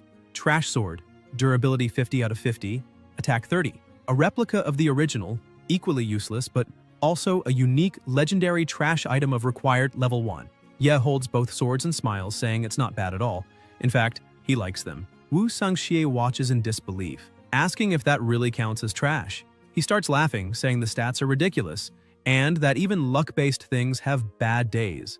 The protagonist replies that it may be trash for him, but for someone who knows how to use it, they're perfect. Wu Sangxie, unconvinced, asks if he has really never seen god-grade equipment. Ye doesn't answer, instead throwing one of the swords forward and with a gesture commands it to return. The void swallows it and places it back into his hand. Smiling, Ye calmly asks whether weapons that can be retrieved infinitely aren't basically god-grade equipment that only he can use. Wu Sangxi is completely bewildered, wondering if Ye's skill is precisely to use trash swords to grow stronger. He notes that the protagonist doesn't seem to care at all about the concept of god grade and concludes, half shocked, that maybe Ye is actually the god of trash himself. The protagonist walks up to the altar again and remarks that even the altar of a master forger should be considered precious residue worth keeping. With a faint smile, he orders the void to reclaim it. Within seconds, the altar is swallowed, and the system notifies that recovery was successful. A new card appears in his hand, Master Forger's Altar. He can now summon the altar at any time. Ye celebrates, saying this is perfect, since the reward event is now reusable. He plans to enhance his trash swords as soon as he gets new materials, adding that even if one fails or breaks, he can simply recover it using his skill, what he calls the most broken part of trash swords. Laughing, he comments that he was tired of his old daggers and that it's time to try new weapons. Wu Sanxie watches, increasingly stunned, realizing the protagonist intends to fight wielding 2 longswords at once. He approaches and tries to warn him, explaining that using 2 weapons he doesn't master comes with huge penalties. Attack speed drops, accuracy decreases, and damage is severely reduced. That's precisely why most players specialize in a single combat style when changing class. Still, he thinks that if Ye truly masters this method and raises his proficiency, he might have a chance to overturn any battle. Ye opens the weapon panel and the system displays a notification. When wielding 2 weapons, attack speed and accuracy are reduced by 50%. The system then asks if he wants to spend 10 BP points to evolve dual wield proficiency to grade D. Ye widens his eyes, surprised to discover it's possible to spend BP to accelerate skill learning. He quickly realizes that BP obtained from trash equipment isn't only for repairs but also for raising proficiency, an extremely advantageous discovery. Calculating, he sees he can spend 10 points for grade D, 20 for C, 30 for B, and 40 for A. Taking a deep breath, he decides to go straight to the top, evolving everything at once. Wu Sanxie watches in shock as the system begins showing a sequence of notifications. Dual wielding increased to grade C, to grade B, to grade A, to grade S. Ye smiles with satisfaction, holding both swords and declaring that his beginner's practice in dual wielding will already start at S proficiency. Wu Sanxie can't believe what he's seeing. Then the two start walking again through the abyss, and Ye calmly comments that the challenges of that room are all complete, so a new portal should appear any moment. Wu Sanxie looks at Ye and with a weary sigh says he's just decided. He's giving up on this run. He turns and starts walking toward the exit, muttering that if he had known it would be this hard, he would never have put in so much effort for such a high-difficulty abyss. He insists he still has plenty of money outside and doesn't need to risk himself here, where any mistake could mean death. As he walks away, the environment begins to shake and the system issues a red alert. Extreme danger warning. Combat mode activated. Ye feels his body chill and immediately senses something wrong with the mist spreading across the hall. Once he realizes what's about to happen, he shouts desperately for Wu Sanxie to get out immediately, saying it's far too dangerous. At the last second, the protagonist tries to pull him away but laments being one step too late. One of Wu Sanxie's arms is struck by the mist and instantly disintegrates. Ye analyzes the situation coldly, wondering if this was a trap. After all, Wu Sanxie's defenses, which even the Guardian Knights couldn't break, were sliced like paper. He concludes that the portal's approval was only an appetizer, and the true boss wasn't the 2 knights, but rather what they had been desperately guarding. The mist shifts form, and a deafening sound echoes through the chamber. A new portal opens in the center of the abyss, releasing a crushing energy. Yi braces for battle and blocks the first wave of mist, dispersing it with a strike. But when he looks again, he sees something moving in the core. A massive creature begins to emerge, and the system announces, Boss identified, Black Elven King Damasther. Attributes, gravity control, total immunity, lethal drain, anti-magic strike, fearsome hunt, tide prison. Wu Sanxie, panicked, tries to flee, but the Elf King detects him and charges with absurd speed. Yi reacts instantly, moving to intercept the attack. He thinks that with his S-rank proficiency and 2 swords, he can raise his attack speed and, along with his dagger, maintain a furious combo to draw the boss's attention. At the last instant, he manages to block the strike, saving Wu Sanxie's life and activating multiple blade strikes, shouting for the monster to focus on him. But the system displays a new message. Ineffective attack. Target is in locked focus state. Damage can only be dealt by the current target. Ye's eyes widen in disbelief as the Elf King simply ignores him and keeps chasing Wu Sanxie. Desperate, Ye tries to intervene again but realizes the boss is about to attack with full force, about to cut its target in half. Outside, Wu Sanxie's 2 companions guarding the entrance watch the monitoring panel. One comments that apparently one participant has died, since only 1 life signal remains. The chubby one laughs and asks if he means that cocky newbie who went in with him. He shakes his head, laughing loudly, saying it's no surprise that Abyss is meant for level 30 or higher players, and on legendary difficulty at that. For a level 1 beginner, surviving there on luck alone is simply impossible. The man adds that at least the protagonist found an abyss with a legendary creature, which gives his death some value. After all, when the HQ Hunter squad arrives, they'll handle the creature. If God's chosen one survives, they can charge a hefty rescue fee, since he seems to be someone very rich. The other man adds that only legendary creatures drop legendary runes, and everyone desires one of those since they're essential for ordinary people to even step into that circle. Nobody would give up such a thing willingly. Inside the abyss, the system notifies again that Death Drain has been activated. Damaster has just eliminated someone and his power has increased. The Elven King turns to the side, now focusing on the protagonist. Yes smiles, saying he doesn't know if this is good or bad since Damaster's attention is finally on him. But now the enemy is even stronger, making the fight tougher. The protagonist apologizes to Wu Sangxie, saying he'll have to borrow his body for a while. The void begins to swallow his companion's body, and the system announces that he has learned Two-Handed Sword Slash, Whirlwind Slash, Disarm, and Meteor Strike. He comments that skipping classes to learn dual swordsman techniques directly at S-rank proficiency should be enough to master nearly all of them. Preparing to fight, he orders the elf to move already. With incredible speed, the boss catches the protagonist off guard. He tries to defend, but his swords are repelled, and the strike turns his body into a nightmare of blood. Damaster doesn't understand what just happened until he notices the protagonist above his head, using Meteor Strike. However, the elf dodges effortlessly. The system informs that the boss is immune to surprise attacks from targets it's already focused on. Ye performs Whirlwind Slash, but the boss evades and counters. The protagonist mutters that not even his clones can deceive that monster's eyes. Damaster attacks again and Ye defends, irritated, thinking that his reduced regeneration is affecting his body. At this rate, he won't be able to avoid death. Damaster concentrates overwhelming power in his hand, creating a gravitational vortex.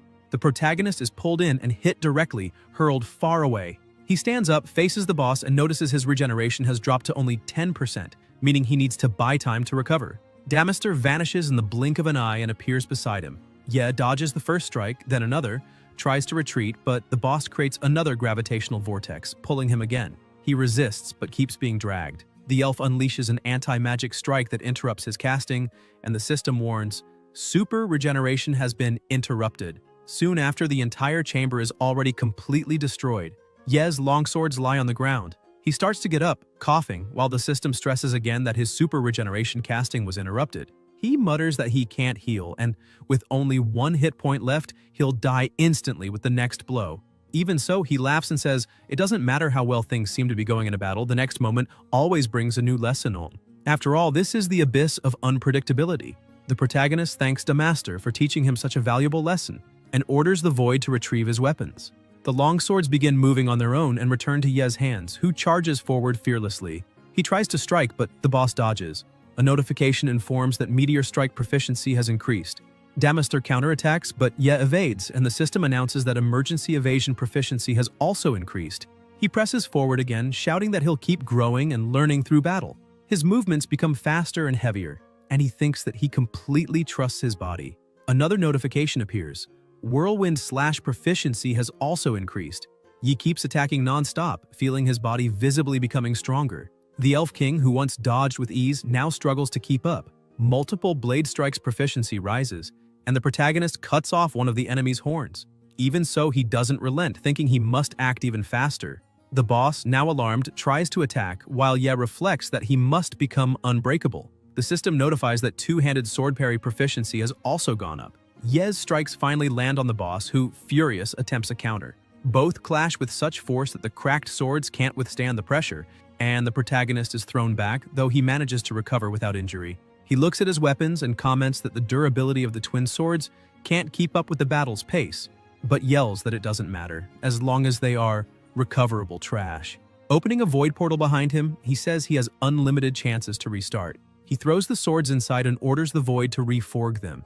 Instantly, new blades appear in his hands. He raises them against the boss, and this time, his flurry of strikes lands cleanly, making Damaster's health drop visibly. The elf falls to his knees, and Yes smiles upon seeing the health bar finally appear. With a determined look, he declares that Damaster is now nothing, and that there's no reason to fear anymore. However, the system warns that the boss's rage has increased, and a crushing pressure begins to engulf the abyss.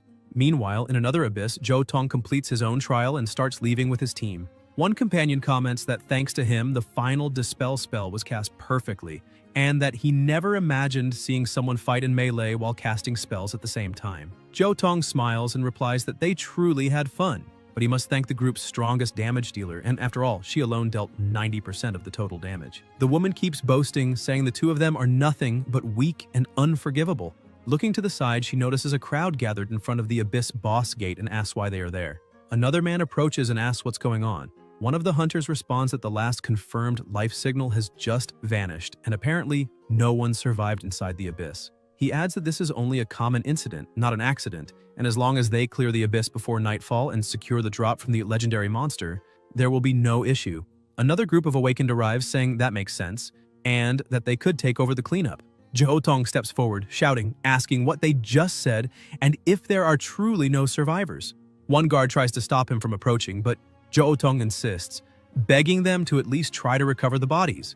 The man, irritated, asks why he should bother rescuing trash with no money. On the other hand, if God's chosen one sends a rescue signal, then it would be worth it since he seems to use expensive equipment. He asks again why they'd waste time saving someone who doesn't even seem to want to live. Jo Tong snaps, furious, saying his boss is not trash, and if he promised to come out of the Abyss, then he will, because he always keeps his word. The leader orders the new group of Awakened to ignore that lunatic, and if they find the two test subjects dead inside, just bury them where they are. He commands the team to proceed carefully, and they all begin advancing toward the portal until a voice from inside echoes, saying there's no need. Everyone freezes. Ye emerges from the shadows, his clothes completely torn, and an intimidating aura surrounding his body. He asks if retrieving the items counts as completing the trial. Jo Tong, moved to tears, shouts that he knew he would make it. Ye approaches calmly, saying he managed to get the token and that it should count as a pass. The examiner, shocked, says that's impossible and asks how someone could walk out of a legendary abyss alive on his own. He stares at the protagonist, astonished, and questions if he is truly the level 1 scavenger. The moment he sees the stone in Ye's hand, he realizes it's golden and asks how he got something like that. Ye simply extends the rune and tells him to take it already since his mission is over. The examiner, with a trembling voice, explains that the golden Monic stone is a token that only appears when legendary monsters are defeated, and asks if Ye really killed one. The protagonist, irritated by the insinuation of cheating, replies that he killed every last one until the abyss was cleared. Not a single monster was left alive inside. The examiner looks at the rune in his hand, stunned, thinking it's impossible. He tries to rationalize, suggesting maybe the legendary monster was born in a weaker form, but still concludes, horrified, that it was nonetheless a legendary creature. Enraged, the examiner shouts that it's impossible for a level 1 class changer to have defeated a legendary monster and survived. He insists there is no other plausible explanation than Ye being a traitor, claiming that somehow he must have stolen the victory from the true chosen of God. He accuses him outright, saying Ye must have eliminated the chosen inside the abyss and taken the credit for himself, as all signs point to betrayal. Jo Tong loses patience and fires back, outraged, asking how the examiner dares to say something so vile, accusing someone who clearly survived through his own strength. The examiner steps forward, pointing at Ye, saying it's impossible for a mere trash scavenger to hold such power. According to him, Ye only survived until the end, thanks to Wu Sangxi, and in the end, betrayed him. That's the only logical explanation, he concludes. Jo Tong steps in front of his friend and retorts that if the examiner truly believes that, then conduct an investigation. If the chosen's body shows no signs of human wounds, he must drop the accusations. Ye, however, interrupts, saying coldly that the examiner won't find Wu Sangxi's body. One of the men confirms he's right. Scout reports indicate the abyss is completely empty, without even a monster carcass left. The examiner, shocked, tries to deny it, saying maybe it's some kind of abyss bug. Ye interrupts again, saying that if nothing remains, then there is no evidence against him, and the examiner can say whatever he wants. Because, dead or alive, he has no responsibility for the other competitors. Furthermore, it was the examiner himself who ignored that rule, so Ye doesn't understand where this talk of betrayal even came from. With no argument left, the man reluctantly gives in, though clearly displeased. Ye calmly asks if he passed the test. Hesitant, the examiner admits that, though he hates to say it, he congratulates him. Ye, a simple level 1 scavenger, has just received the World Committee Hunter certification with a full license, making him eligible to join the main hunting groups.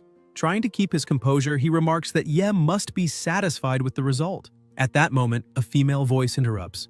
Jingren appears, saying she doesn't see why Ye would be satisfied, since in her opinion, this is still far from everything. Everyone is left speechless at the sight of the Liu family heiress present, whispering in awe and anxiety, calling it an honor to have her there. The examiner, eyes gleaming, rushes to her nervously and asks what she's doing in such a place, saying it's not appropriate for someone of her status.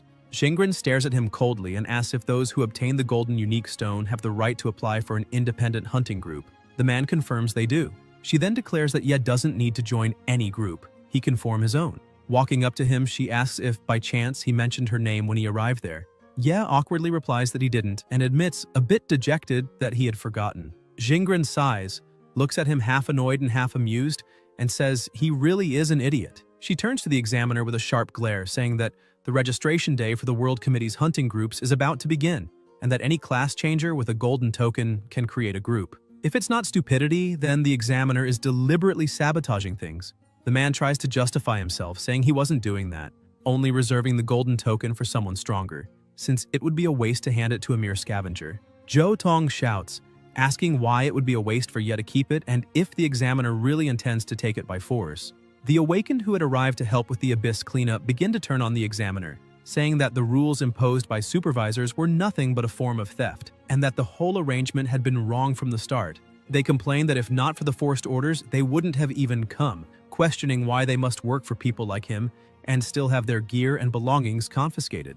The examiner yells for everyone to shut up and claims that even if the protagonist kept the golden token, people would believe he stole it, since everyone knows that to form a hunting group, the leader needs at least rank B strength. He goes on saying Ye's combat rating before entering the abyss was D, since the energy stone doesn't lie, and if he dared present that before the committee elders, they would laugh instantly.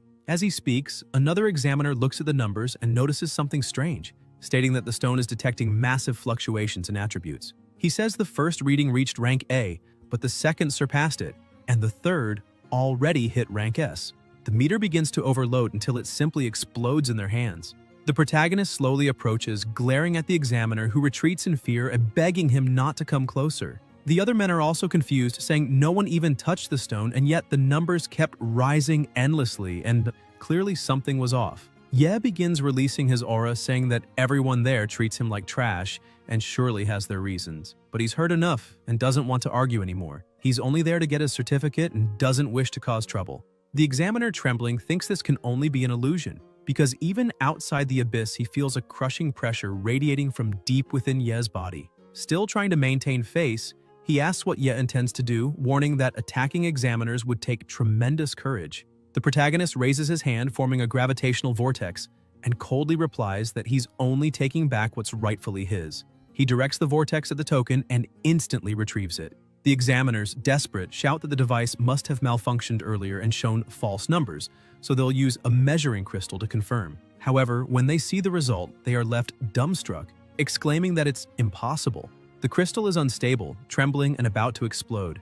Ye continues to release his power and, with a firm voice, says that if they no longer doubt his value, they can end the test right there. The pressure around him rises so intensely, it throws the examiner back, shattering the crystal in midair since the final reading had already surpassed S rank. He then turns and starts walking toward the exit, telling the examiners to change their measuring method before embarrassing themselves again. The chief examiner, still dazed, mutters in disbelief, asking if Ye could have hidden his true power, something that seemed impossible to him. Xingren steps up smiling and gives Ye a light slap on the back, saying she knew he would pass the test easily, and that if he had mentioned her name from the start, no one would have dared put him through all that trouble. The chief examiner remains confused, thinking that if Ye truly has ties to the heiress of the loyal family, maybe he's not just a simple scavenger as he claimed. Xingren comments that the supervisors would have treated him better if they had used more decent equipment. Ye replies asking how he could have used her name, saying that when it comes to convincing people, it's far more satisfying to make them believe through brute force.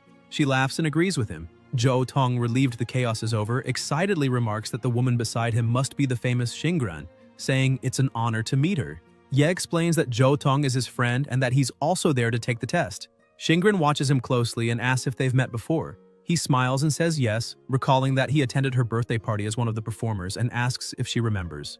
Xingren stares at him and, with a teasing tone, asks if he means that disastrous banquet ruined by a horrible rap performance, questioning if he was one of the performers. Zhou Tong's eyes well up with tears upon hearing this, and she quickly cuts off the subject, saying that since they're talking about parties, They should celebrate Ye's new hunter certification. She proposes holding the celebration at his place. Ye, confused, asks why at his house, until he suddenly remembers what it looks like. He crouches down embarrassed, thinking his home is just a tiny, rented, ground-level apartment, and that someone as wealthy as her would probably laugh at the ridiculously small living room.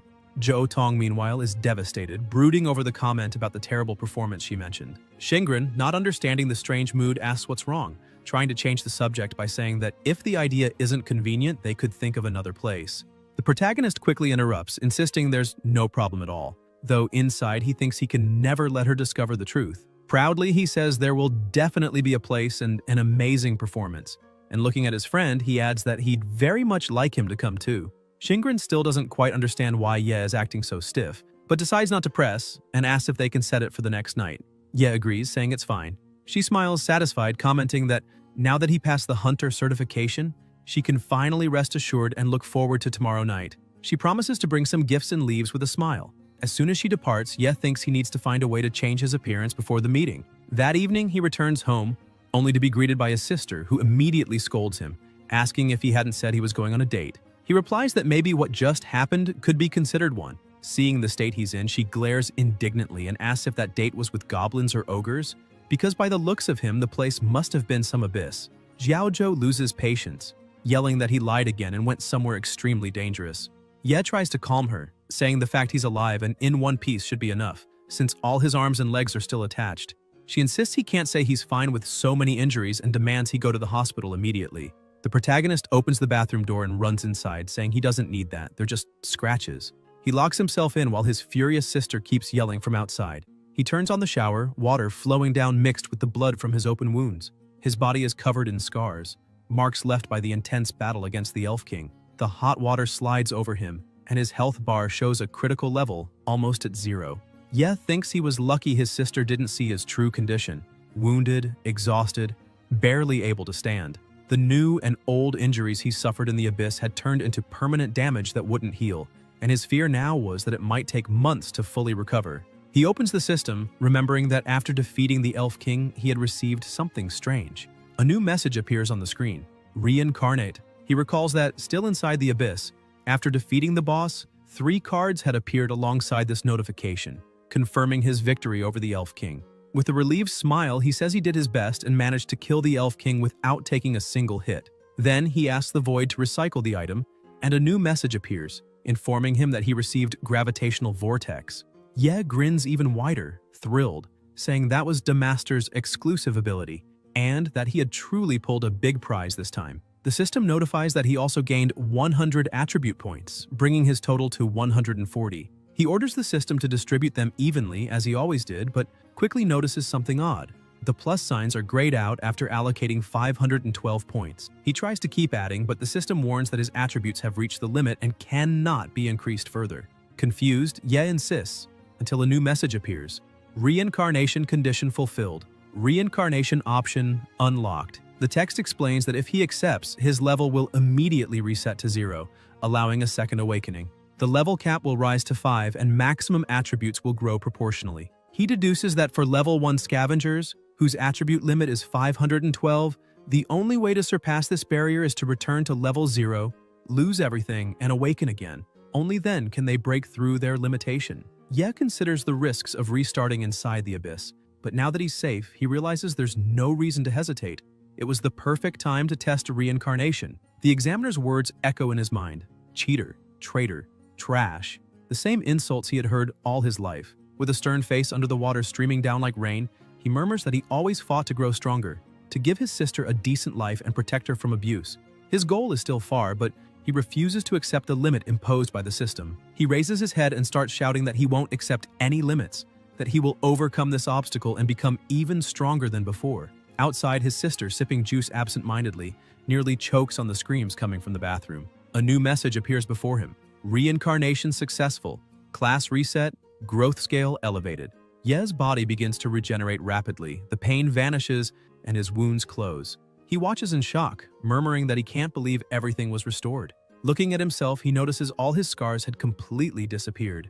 At that moment, the bathroom door bursts open. Xiaozhou storms in furiously, telling him to stop lying because if he isn't hurt, then where did all that blood on his clothes come from? Ye looks at his sister, and the instant she realizes what she just did, a small explosion occurs. Startled, she covers her eyes, and when the smoke clears, she has reverted to her teddy bear form. With a trembling voice, she says it looks like she won't be able to change back anytime soon. Ye sighs and, half-ironic, congratulates her, saying they'll have to move again now. Sometime later, he heads to the Shenfeng City Equipment Auction House. The place was known for handling all sorts of items from the abyss: rare materials, weapons, artifacts, even monster fragments. And before being bought or sold, everything had to go through a strict identification process. Outside of there, only the black market offered an alternative, but at far greater risk. At the auction houses, however, the best equipment was contested by elite hunters, nobles, and magnates of various classes. As Ye walks through the lobby, a guard approaches with an arrogant expression, saying unauthorized people cannot wander there and asking what he's doing. Ye calmly replies that he is a collector and came to appraise some equipment to place for auction. The guard looks at him with disdain and lets out a mocking laugh, saying he doesn't look like a collector at all and asking what his ranking is to have such audacity. Ye says he is rank 1 for now, but thinks to himself that even if he were at the maximum allowed rank 5, the guard's attitude would probably be the same. The man frowns and begins to push him out, saying this is a place for elites, attended only by the richest, and that only top-tier equipment is worthy of being there. That's why he needs to remove useless people like Ye before they cause a scene. Ye then calmly pulls out a dagger from his bag and asks the guard to evaluate it before saying another word. The man, who is also an appraiser, looks at him with contempt, asking if he's joking with that and saying he doesn't have time to waste on scrap. Still impatient, he agrees, saying that if this is enough to make him leave, he'll do the analysis. He activates the appraisal equipment, and the display indicates the dagger has no value.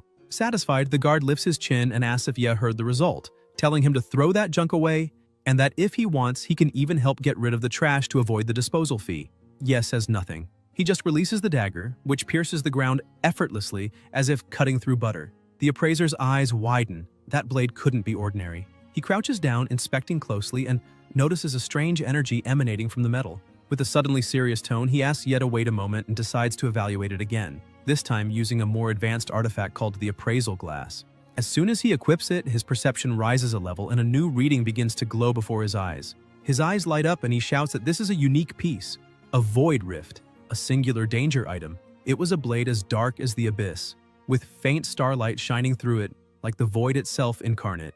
They say an assassin once hunted a woman with a huge bounty, and when he finally caught her and left her at death's door, she simply vanished like smoke, leaving behind a dagger on the ground that radiated strange light. Damage 42, skill Void Rending, leaves a portal allowing the wielder to teleport within a 30-meter radius, requires level 3, but the shrewd man holds the equipment in his hands, saying he almost lost an extremely rare and enhanced item. Half an hour earlier, the protagonist had been cleaning up the mess and remarked that it looked like his sister would have to stay in a hotel for a few days, while he spent the night in the landlord's basement. Otherwise, his few savings wouldn't be enough to cover another accident at home. The cost of repairs demanded by the landlord had been 2 million ween, leaving Ye with only 200 in his account. He opens the system and tells himself he needs to find a way to redeem the equipment he bought, since he needs money immediately. However, he knows the market is flooded with high-quality gear, though not top-tier.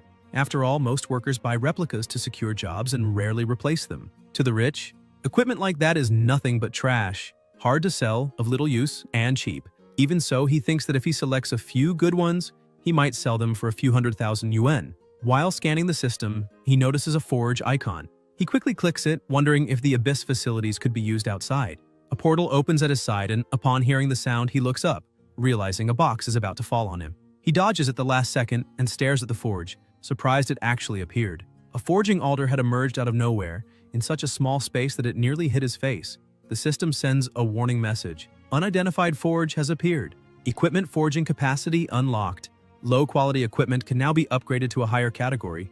Reading this, he smiles, grabs his longsword, and comments that if equipment quality can be improved, then rare weapons can be raised to precious, then epic, and finally, legendary. From what he's heard, the value of equipment can increase more than tenfold with each upgrade level. He analyzes the stats of his hunter's longsword, a rare one-handed sword. With it, he had slain many beasts that threatened the village, but in the end, both he and the beasts ended up in a dragon's maw. Damage 48, level requirement 17, causes 3% additional damage against beast-type monsters. He tosses the sword into the forge, saying it isn't first-rate, worth only about 10,000 on the black market, so either way. Since he can't use it, it's just a piece of trash that will serve for practice. The system informs that 30 attribute points were injected as the forging cost, and the protagonist comments that at least that equals double the weapon's value. However, the forge fails and the result is nothing but scrap. He thinks that maybe the reason is the equipment's grade, far too low, and that he didn't inject enough attribute points since the value of a truly worthy item starts at 100,000. Still confident, though with a touch of unease, he decides to try again, telling himself it has to work since that item is worth 100,000. But the forge fails once more.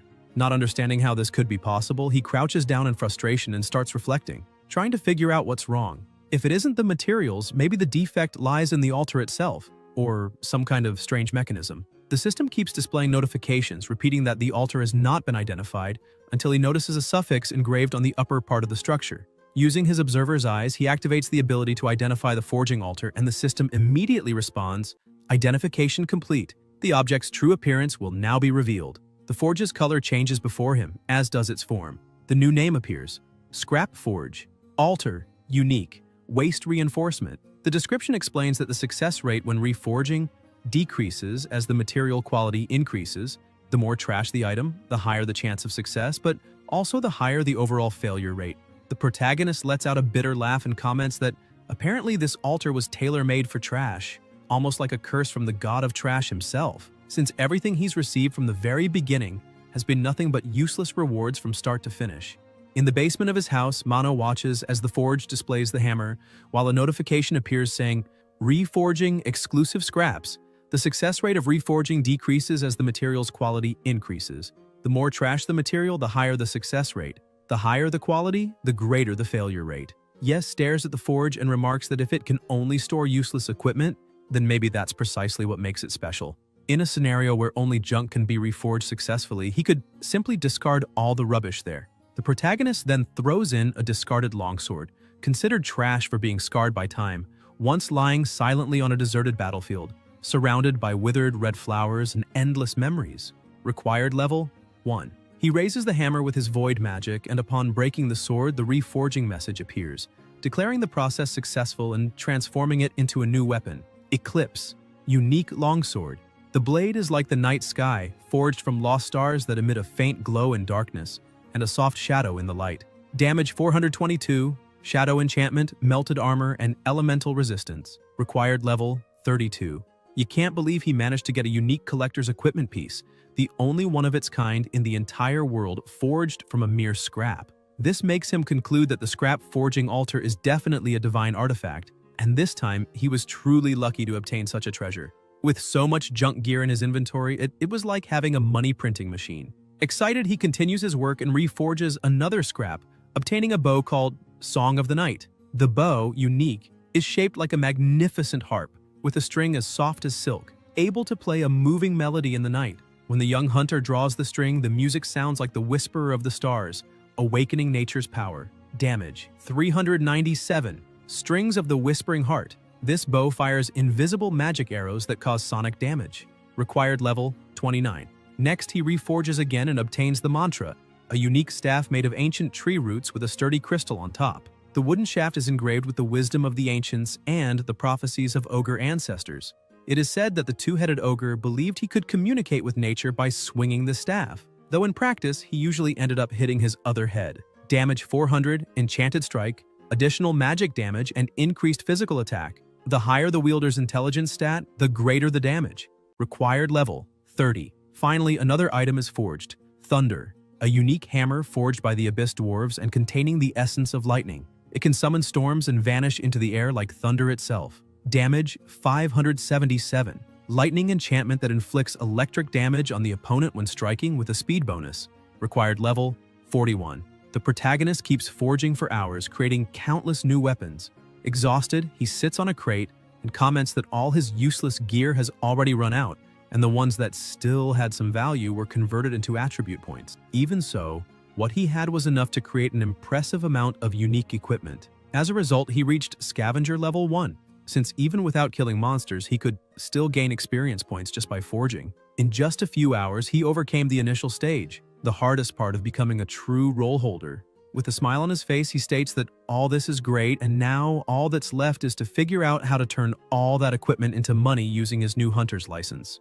In the present, the appraiser who once treated him with disdain now receives him completely differently. The two sit on a couch to talk, and the appraiser asks where the equipment he had analyzed came from. Ye replies that he already said before and insists that he's just a collector, since even at level 1 he can still collect high-quality items. He thinks that if he said he had forged it all, it would only create unnecessary trouble.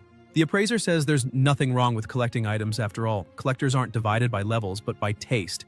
And the fact that Ye possesses such a powerful collection is simply a reflection of his own strength. The protagonist then opens a small void portal saying he still has some pieces, and that if the auction price is satisfactory, the appraiser could receive a good commission. He begins to spill the items onto the floor. The man goes crazy seeing all that and rushes to tell the others to prepare the highest category VIP room and also immediate platinum VIP induction. Ye heads toward the VIP class holding the card, thinking that the platinum access is only valid for that registration. On the way, he bumps into a man who asks what an idiot like him is doing there. The protagonist apologizes, saying he wasn't paying attention. The man looks him over from head to toe, finding it odd that someone dressed so simply could be in such a high-class place, and asks how he dares block his path, demanding to know the name of the hunting group he belongs to. Ye calmly replies that he is a free hunter. The man says no wonder he looks like a beggar since he's just an independent hunter. He presents his emblem and identifies himself as Lang Xiaofeng, member of the A+ hunter group Tattoos, nicknamed Mad Vlad Tattoos.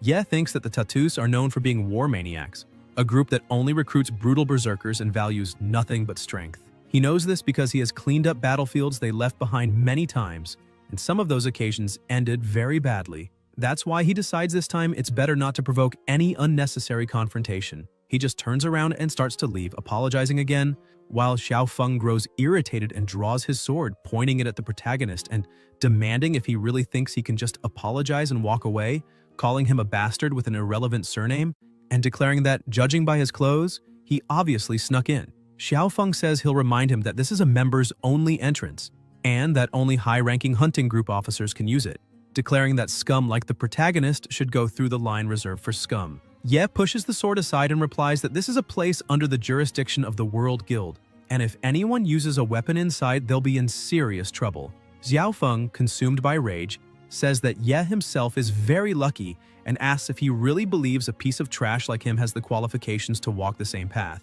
Then he begins to make a scene, calling the guards and demanding, as a senior member of Tattoos, that the protagonist be expelled and have his identity carefully verified. The appraiser, watching everything from the other side, thought he had truly struck gold, but nearly has a heart attack when he sees the guards trying to forcefully remove the protagonist. He rushes over and asks Ye why he went to the members' entrance, since he should have entered through the platinum entrance. Xiaofeng grabs the protagonist by the collar and questions the appraiser, asking if he's sure he's dealing with the right person. The appraiser, irritated, orders the guards to detain Xiaofeng. The guards shove him against the wall and he keeps ranting, saying that a free hunter like Ye, without the backing of any hunting group, could never afford the high fee for platinum VIP access. The appraiser bows repeatedly, apologizing for the incident, while Xiaofeng keeps shouting, demanding that the guards not touch him, since he's a senior member of Tattoos and shouldn't be treated that way. One of the guards then coldly replies that this auction house is under the direct jurisdiction of the World Guild, and if he insists on causing trouble, they will notify the supervisor and cancel his membership immediately. The appraiser, trying to smooth things over, turns back to Ye, explaining that if he wants to take a look around the auction floor, he can also enter through there, though he shows some concern that the environment might be of a lower tier and not have equipment worthy of his interest. Ye turns and starts walking, glancing back and commenting that this isn't necessarily true because his perception is a bit different from others, and maybe he can find a treasure hidden among what everyone else considers trash. The appraiser laughs, agreeing with him, and directs the way to another room where several people are already gathered around a table. One of the men remarks that he heard the auction house had put several exclusive items on the market and that as soon as they were listed, they were immediately snapped up by extremely wealthy people, with starting prices from 1 million. The most impressive, according to him, was a pair of boots sold to Yunding, whose final price reached tens of millions. The big-nosed man responds angrily, saying that this is not good news because if that's true, it's truly frustrating. He spent months finding a single special item and doesn't understand where the auction house got so many pieces. The old man beside him comments that he heard rumors a collector showed up there and sold his entire stock all at once. The big-nosed man keeps complaining, saying that in the presence of true professionals, people like them can only compete for scraps, since top hunters have the financial power of their groups behind them. Ye watches from a distance, attentive, until the auction system announces that the Thunder Hammer was sold for 3,175,000 yuan, while the Meteorite Shield reached 2,810,000. Ye smiles in satisfaction, telling himself that the equipment was just as popular as he expected, and that if he ever runs out of money in the future, all he'll need to do is put a few of his creations up for auction. Soon after, the robust-looking announcer steps onto the stage and begins to announce the rules of the blind auction. He explains that all Abyss equipment put up for sale will be in an unidentified state, meaning they could be either high-quality or low-quality items. For that reason, returns or exchanges will not be accepted, and no one can refuse to pay the bid amount for any reason. As soon as he finishes the explanation, the blind auction begins. The first item presented is an unidentified ring with a starting bid of 500,000. Ye uses his observer's eye to analyze it further and concludes that the first item usually serves as a warm-up piece, while the true treasures tend to appear later, meaning the early lots are often traps. Even so, noticing no one stepping forward, he decides to stir the mood and places a bid of 1 million. Xiao Feng, who is also participating in the auction, immediately gets irritated, calling the protagonist an arrogant bastard for pretending to be rich, claiming that the shabby ring wasn't even worth half the price. The auctioneer is surprised to see someone offering such a high bid and asks if anyone wishes to top it.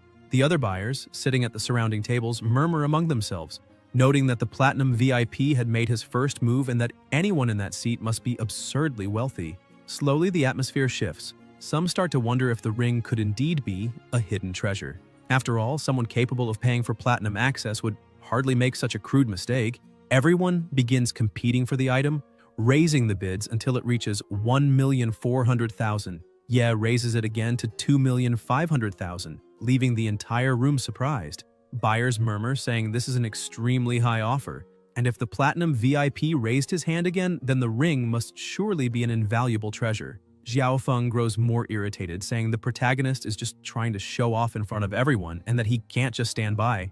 He stands up, slams the table, and declares a bid of 3 million, proclaiming it unbeatable and certain that at that price the item would be his.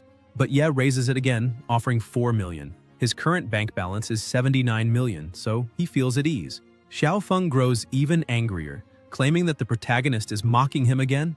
One of his companions tries to stop him, pointing out that paying 4 million for an unidentified ring is already absurd. Still, Xiao Feng cuts him off, saying that Bastard's past is significant and that he had underestimated him before. If Ye wants the ring so badly, it must be high quality, and that's exactly why he cannot let him win. He then shouts, raising the bid to 5 million. One of the sellers, surprised, comments that such a price range is normally reserved only for exclusive gear. A mage at a nearby table adds that spending so much on an unidentified ring would be enough to bankrupt a small hunting group. Xiao Feng walks up to Ye, points at him, and mocks him for being just a free hunter with a net worth of only a few million, daring to compete against a Tatus member backed by sponsors and wealth. Ye stares at him silently and without showing emotion, raises the bid to 10 million. The hall bursts into chaos. Xiao Feng is stunned, asking if he heard correctly because it couldn't be possible. How could a mere free hunter casually bid 10 million when that sum was enough to found a mid-sized hunting group?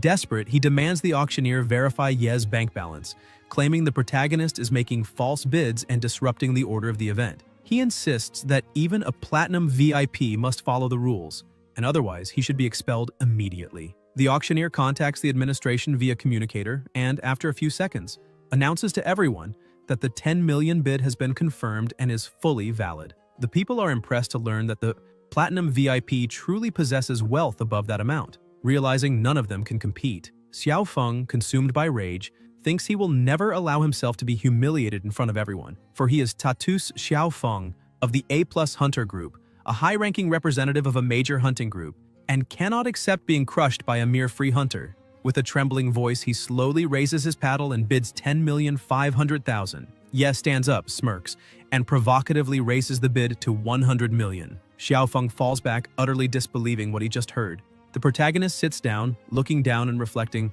that it doesn't matter if he spends all his money on a piece of trash there, because tomorrow he can simply produce exclusive equipment of the same value. Ye looks at Xiao Feng and asks if that's really all he's got, reminding him not to let a free hunter look down on him. The auctioneer announces the current bid of 100 million and starts counting down. Xiao Feng is confused, not understanding how the protagonist could act with such determination, offering 100 million without the slightest hesitation. This attitude makes him question whether the ring is actually a super treasure, something one in a million. He recalls Ye telling the appraiser that his perception differs from others, and that he might find treasures hidden among what everyone else considers trash. With that thought, Xiao Feng feels a surge of conviction, believing he is facing a true expert. He concludes the ring must be a heaven-defying item, something that could become the emblem of his hunting group. To him, it would be impossible for anyone to bid 100 million without a real reason. Convinced, he decides he must surpass it. As the auctioneer prepares to close the round, Xiao Feng shouts, "Bidding 200 million."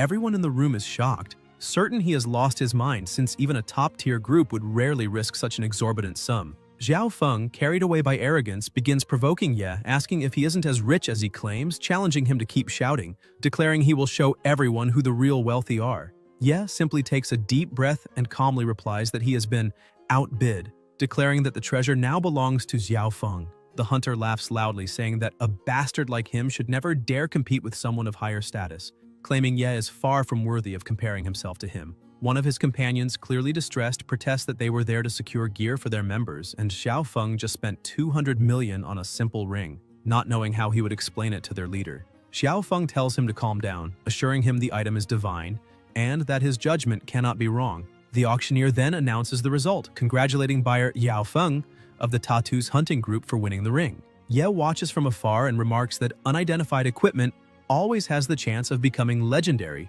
just like the forging altar he found. However, considering that the legendary altar had the appearance of trash, that ring Xiao Feng was holding could only be something similar. Shortly after, the identification appears.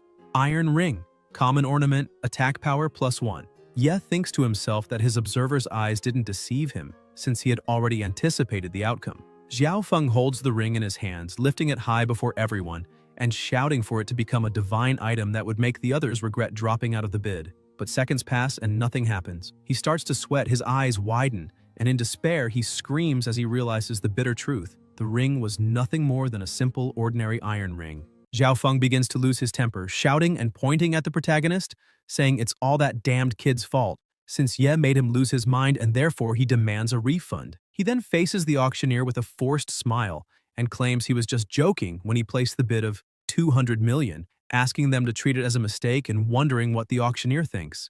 The auctioneer, maintaining a professional posture, replies that, according to the rules, Xiao Feng is an internal president of a prestigious hunting group, and once the transaction is completed, they will officially notify the group within 24 hours and charge the corresponding fees.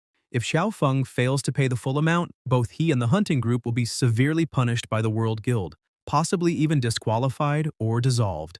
In addition, the auctioneer emphasizes that Xiao Feng could be accused of auction fraud and sentenced to a labor camp for waste collection. With a snap of his fingers, two security guards appear and grab Xiao Feng by the arms.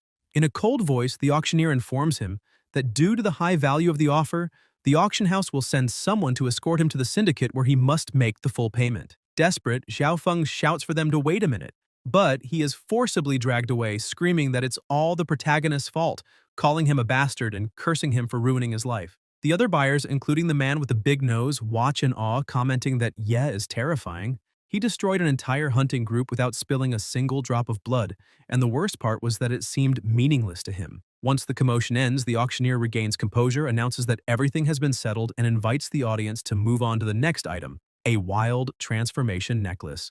He explains that while the transformation ability is active, the wearer becomes immune to all movement control effects, cannot be knocked back, and even gains self-healing. The protagonist watches attentively and thinks that necklace perfectly suits his sister, as if it were tailor-made for her, deciding to bid on it as a gift. He raises his hand and with a slight smile declares his bid, 1 yuan. The man with the big nose comments curiously that Mr. Platinum is about to act again, and his companion agrees, saying the boy is repeating the same trick as before to fool fools, since if even Xiao Feng, a top-tier hunter, was forced to spend 200 million on a piece of junk, then no one in their right mind should compete with that kid. They both conclude that anyone who dares to raise the bid would be a complete idiot. The auctioneer notices the situation and becomes irritated, but the buyers remain hesitant, whispering that Platinum must be some mercenary working for the auction house itself. Trembling with frustration, the auctioneer asks if anyone else wishes to bid, but silence dominates, as everyone believes it's such an obvious scam that only a fool would fall for it.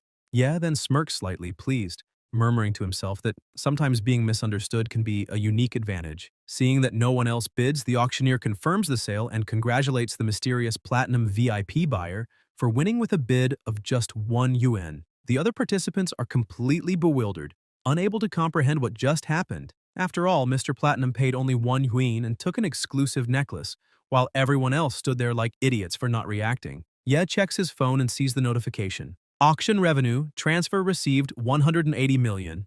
He smiles with satisfaction, thinking that he finally made some real money and can now buy things of true value for himself. Sometime later, in another place, the protagonist visits a real estate agency and asks to see a specific apartment. The saleswoman, somewhat surprised, asks if he means that building, explaining that it's the king of all buildings in Shenfeng City, the most luxurious property in the region, located on the top floor, with 1,000 square meters and a panoramic view of the city's most prosperous commercial district. Smiling, she remarks that the best luxury properties are fought over by the wealthiest people, and that the listing price is around 100 million. In a more realistic tone, she suggests that instead of wasting time on something so unattainable, he should consider a more traditional 80 square meter apartment, whose 30-year financing plan would be manageable for ordinary people. Ye raises his eyebrows and, with slight sarcasm, asks if she thinks he has no money, making it clear there's no need to look for another penthouse. He's buying that one. The saleswoman, flustered, tries to explain that getting a 100 million loan is impossible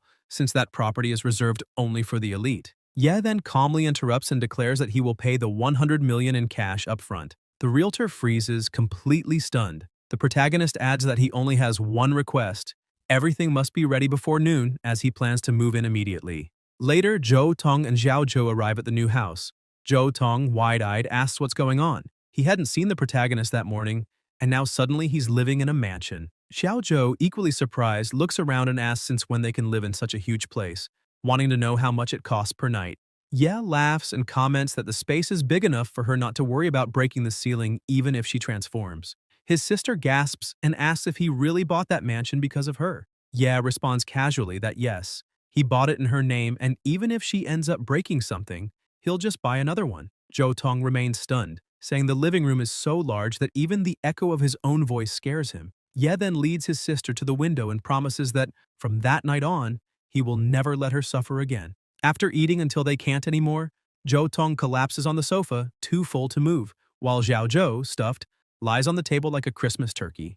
Outside, the protagonist gazes at the view when Xingran approaches and comments that he seems different. Ye replies that he's just evaluating the air, looking at the horizon, and asks her to notice too, because even after buying the best house in the best location, the air still feels polluted. Xingran is surprised and says she saw with her own eyes all the effort he put in to change his life, asking if he shouldn't be happy now that he has achieved all this. She congratulates him again for officially becoming a hunter. Ye smiles and thanks her. Xingran then reminds him that they had agreed to celebrate that night and asks him to stop making that serious face, showing a necklace and saying that it's her gift to him. Ye is surprised to recognize the stone, and Xingran smiles, saying that she had long wanted to return it to him, but this time, as a gift. She explains that she kept that crystal carefully all these years and wore it every time she entered the abyss, because it reminded her that there are still people in this world who don't accept the fate handed to them, who refuse to surrender, and who, even risking their lives, continue to defy the impossible. That's why she believes the crystal brings good luck, helping one escape unharmed from the worst situations. Ye agrees, saying that indeed, surviving in a world like theirs always involves a touch of luck. Xingran smiles and recalls that when he once said that instead of trying to convince others with words, it was better to make them believe through strength. She realized that surviving something unscathed is not a matter of luck, and never will be. Ye replies with a faint smile, saying that he has always believed direct action is more effective than persuasion, because only by staying alive in front of others can one prove their worth without wasting a single word. Xingran agrees and says that's exactly what she likes most about him. Whenever she tried to establish herself as a hunter, people would associate her success with her family, preferring to believe that everything she had achieved came from connections rather than her own effort. She confesses that she just wants to be respected for her skills alone and, one day, be able to say the same inspiring words as her older brothers and sisters. That's why she's grateful to him. From a financial standpoint, that crystal has no value at all. But Ye's worth, like the crystals, cannot be measured by money. That's why she says that it doesn't matter if he lives in a mansion, a rented house, a luxury car, or a shared bike. She will always like him because, in the end, the man she truly loves is still the same strong guy who once collected trash. Ye laughs and says it's true. Getting rich suddenly isn't as fun as it seems, and even with expensive wine and fancy buffets, he still prefers the good old street barbecue with beer. Then, in a softer tone, he adds that the real reason he needs so much money is something she herself once said. Looking at Shingren, he recalls that she once mentioned that if he had more money, he could form his own hunting group. Surprised, Shingren nods, saying that's true, since creating a hunting group requires a lot of resources and structure. Ye then smiles with determination and declares that this is exactly his goal, to form his own group and head toward the most dangerous zones of the abyss because, as she herself said, no one becomes truly strong by being alone. Gripping his totem firmly, he finishes by saying that if he can't adapt to the rules of the game, then he must become the very law of that world. After the conversation, Ye goes downstairs to take out the trash and mutters to himself that even though he now lives in a luxury condominium, the disposal system is incredibly inconvenient. He has to take the elevator down and walk nearly 100 meters to reach the nearest bin. Grumbling, he wonders aloud whether rich people don't produce garbage. As he throws the bags away, a man approaches, staring at him with disdain, and asks which apartment he works for, since he's clearly not following the building's rules. The man says there's a designated area for employees to dump trash, and that Ye shouldn't be walking around carrying dirty bags, because if someone saw him, they might think ordinary, classless people live in that condominium. Ye calmly introduces himself, saying his name is Ye, and that he's not anyone's employee, but rather the new owner of one of the apartments. He extends his hand politely, but the man sneers, picks up a banana peel he was holding, and places it in Ye's hand, saying that in such a wealthy place, it's absurd to imagine a real resident would take out their own trash. He insists Ye must be just a servant and, turning his back, orders him to clean up the surroundings as well before disappearing from his sight forever. Annoyed, Ye clenches his fist and a heavy pressure begins to fill the air. Gravity suddenly increases, pulling the man down. Startled, he screams, asking what's happening, but Ye stares coldly and says that the trash belongs to him, so he'd better pick it up before being forced to. The man tries to resist, but Ye slams him to the ground with a mere gesture. Even lying there, the man keeps shouting indignantly at what he believes is a servant, saying this is outrageous. The system emits a warning: target under gravitational pressure, raw strength applied, combat abilities restricted. Ye calmly increases the force, reminding him that he already told him to pick up the trash. Desperate, the man activates an ability, and a new message appears. Target used titanic power, strength increased tenfold, effect, attempting to remove bodily restriction. The man curses, yelling how Ye dares to speak to him like that. Ye remains expressionless and intensifies the gravity again, prompting another system message. Body control removal attempt ineffective. Legendary class control ability detected.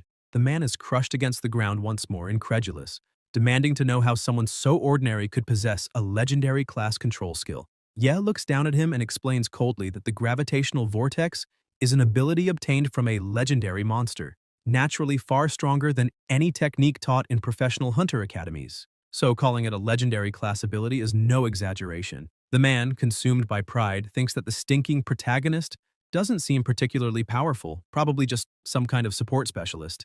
With arrogance, he says he only lost because he was caught off guard by a copycat janitor. Ye begins to lose patience and asks if he understood what he said, ordering him again to pick up the trash while further increasing the pressure, nearly crushing him completely. The man screams, conceding, saying fine, he'll pick it up. As soon as he admits it, Ye hurls him forcefully into the trash cans, knocking him unconscious among the garbage. Then he turns around and starts walking away, commenting that even in a rich neighborhood, problems still exist. Suddenly, his phone rings. It's Xiaoju, asking where he is since the house is so big she can't find him anywhere. The protagonist answers that he just went down to take out the trash but remembered he needs to go back to their old house to take care of something, so he's heading there now. His sister asks if the landlord hadn't already repossessed the old place, and he explains that he forgot some things there. The next morning, Ye is relaxed in the kitchen of the old house. He remarks that just as an old stone is more valuable, the same goes for a house. The older it is, the more comfortable it feels to live in. The landlord approaches and explains that, unfortunately, he can't rent the house to Ye anymore, even if he can afford it, because the property no longer belongs to him. Someone bought the entire lot, paying the equivalent of 50 years' rent up front. Ye smiles and reveals that the buyer was him, and now that piece of land belongs to him. Inside the Parliament building of the World Association residence, two people are talking. One asks if Tatus was swindled out of 200 million by another bidder at the auction. The man in the hat replies that Tatus shifted all responsibility onto Zhao Feng, claiming illegal bidding for personal reasons, and that the group has now completely absolved itself of blame. The big guy observes that Tatus is a support hunter group, and they don't want them causing trouble right now, asking if the man in the top hat has already discovered the identity of the other buyer. The man explains that this buyer once appeared at the hunter qualification exam and was promoted to a full licensed hunter. According to the records, he kept a close relationship with a now-destroyed hunting group, the Blood Oath. He adds that they analyzed the protagonist's magical fluctuation during the stone test and compared it with the magic traces left where Caesar died. The similarities were incredibly consistent. The big man stares at the protagonist's photo and asks whether he might be the bearer of a special profession. The man in the top hat replies that a special profession not appearing on the official list of jobs has a high probability of destroying the entire existing class hierarchy and may soon introduce an unknown chaos into the rules of the game they themselves created. If the protagonist cannot be controlled by the rules, then he will become their enemy. The big man, however, calls for calm, asserting that the protagonist will certainly follow the rules of the game they created, because they are the gods of this era. And the rule imposed by God is that everyone must perform well the role assigned to them. Outside, Ye watches the imposing building in front of him. Upon entering, he goes straight to the receptionist and shows what he has in his hand, saying it's a token and that he wants to create a hunting group. The woman, slightly surprised, asks if he's aware of the requirements, explaining that a one-time initial capital of 50 million must be paid to the World Guild, in addition to obtaining the operational qualifications and the license required for hunters. Each hunting group can only explore the abyss areas permitted by the World Guild, and all teams must be managed according to the rules. Ye replies that funds are not a problem, since he can pay in cash. The receptionist comments that many new licensed hunters are lining up in the hall to register their teams and suggests that if he needs members, he can go look there. As a minimum requirement, he needs to recruit at least 5 people to form the group. At that moment, a message appears on the big screen. Home of the Scavengers. Members registered, 1 level, Class E. Current status, recruiting members for the team. People around begin to comment that a new hunting group is being created just as the hunting season is almost over. Some mock the chosen name as too weak and say nobody would join such a tiny initial team composed of only one person. Others, however, notice the classification and murmur that maybe it's something different. The receptionist then informs Ye that, according to the system, the available business area for his new team is Class E, a sector focused on recycling low-level resources. That means his team cannot participate in other abyss hunting activities beyond those permitted by the rules, serving only as support for main groups. Ye feels slightly annoyed. After so long, would he be returning to the old work of collecting trash? Suddenly, the man he saw the previous night appears, laughing and saying it's an incredible coincidence. The last time they met, Ye was taking the trash out, and now it's his turn to take out the trash. He confirms the name, asking if he is really Ye Qing. Then the man starts acting strangely with a perverse smile, saying that today he will make Ye pay dearly for humiliating him with a slap in the face last time. With the hatred in his eyes, he declares he wants to see the protagonist crawl and eat filth, wagging his tail and smiling while he does it. People around begin murmuring, recognizing the man. They say this is F.A. Xiong, son of F.A. Tianlin, an influential member of the Senate. They note he recently formed his own hunting group called Heart of the Hunt. His father, F.A. Tianlin, used his influence to ensure that, even without being officially an A-level group, Heart of the Hunt gained access to highly lucrative abyss areas, leaving many veteran groups full of envy. One present remarks that no one who offends F.A. Tianlin meets a good fate. Those people are assigned the worst jobs and face great difficulty recruiting members, which is why they believe Ye's new group will likely be dissolved soon after its creation. Ye glares at Xiong and calmly says he's there only to recruit a few members for his new team, and that it's none of his business. But if they want to settle personal grudges, they can do it elsewhere. Xiong is irritated by the protagonist's nonchalant tone and says he will not let the matter pass so easily. Arrogantly, he proposes that if Ye kneels before him and promises to recycle only the trash left by Heart of the Hunt in the future, he will allow him to recruit members. Otherwise, he will personally ensure Ye's group is dissolved before the end of the day. Ye stares at him and replies that he needs to be honest. Xiong isn't even worth recycling. The words make Xiong furious and he shouts, asking how trash like Ye dares to be so arrogant on someone else's turf. Just as he's about to attack, his own companions hold him back, reminding him that there are too many people around and it's not worth acting on impulse. They tell him not to worry so much about that garbage. They'll just wait and watch him fail when he can't recruit anyone. At that moment, Zhou Tong appears amid the commotion, calling out to the protagonist. He says he heard Ye was forming a hunting group and rushed over as fast as he could to sign up because he wants to join. One of Xiong's friends recognizes him and laughs, pointing out that it's Zhou Tong, they were once in the same group, and explains that he's a bard who can't cast buffs at all, making him completely useless. Ye asks Zhou Tong if he didn't pass the exam, since a melee fighter capable of controlling the rhythm of battle should be highly sought after, and whether he still struggles to find a hunting group. Zhou Tong, a bit embarrassed, explains that he used to be part of a private group and that his reputation isn't great, so regular groups don't want to take him in. Even so, he says that if Ye is willing to have him, he's ready to face fire and flames and will do everything to protect his leader. Ye asks if, after looking so long, he still chooses him. Zhou Tong nods, saying that after reading several group recruitment posts, he realized Ye had offended Fa Xiong, which means his hunter career is doomed to be miserable. Even though the legendary touch Ye displayed should have guaranteed at least a level B group ranking, the system classified him as level E, which could only be Fa Xiong's doing. The protagonist smiles and comments that even if their job is just collecting garbage, it's still good work for them because it doesn't matter whether a group is level E or level B. The truly dangerous jobs that require direct combat with monsters should be done by those who call themselves the main force, while the more comfortable tasks are left to those who come after, and that's fine. Zhou Tong interrupts and asks what benefit they could possibly get from just recycling trash, since all valuable items are monopolized by the main groups. Still smiling, Ye replies that even though he suddenly became rich, there are problems money can't solve. The only thing universally acknowledged is true strength. At that moment, Xiong cuts in arrogantly, saying he doesn't need to hear any more because all A-rank hunting groups know perfectly well what true power is. He loudly introduces himself as Fa Xiong and announces that he's recruiting only 10 new members, personally selecting the best. Anyone not good enough shouldn't even try. Immediately, several experienced hunters express interest in applying, praising the prestige of Heart of the Hunt. Zhou Tong, annoyed, mutters that all those men just want to take advantage of Xiong's father's influence, since he's the manager in charge of all the groups there, and that those nearing level 50 are just sucking up for benefits. They're no newbies. Xiong retorts that at least they have common sense, unlike certain trash who don't know their place. Then someone draws his attention to the reception desk where a young woman is asking questions. The receptionist explains that she's a newcomer named Yi Ling and that many hunting groups consider her a high-level hunter. Ling asks if there are really only 2 groups available for her to choose from, and the receptionist confirms, mentioning Heart of the Hunt and the newly formed Home of the Scavengers. Zhou Tong's eyes widen in shock when he recognizes her, exclaiming that it's the beautiful witch who passed the hunter evaluation, a specialist in instant explosive magic. He explains that he once had a brief history with her, as Yi Ling was the one who dealt most of the damage during an abyss raid, allowing the rest of the team to win easily. He emphasizes how powerful she is and asks the protagonist if he can try convincing her to join them. Ye calmly says yes, he can go ahead.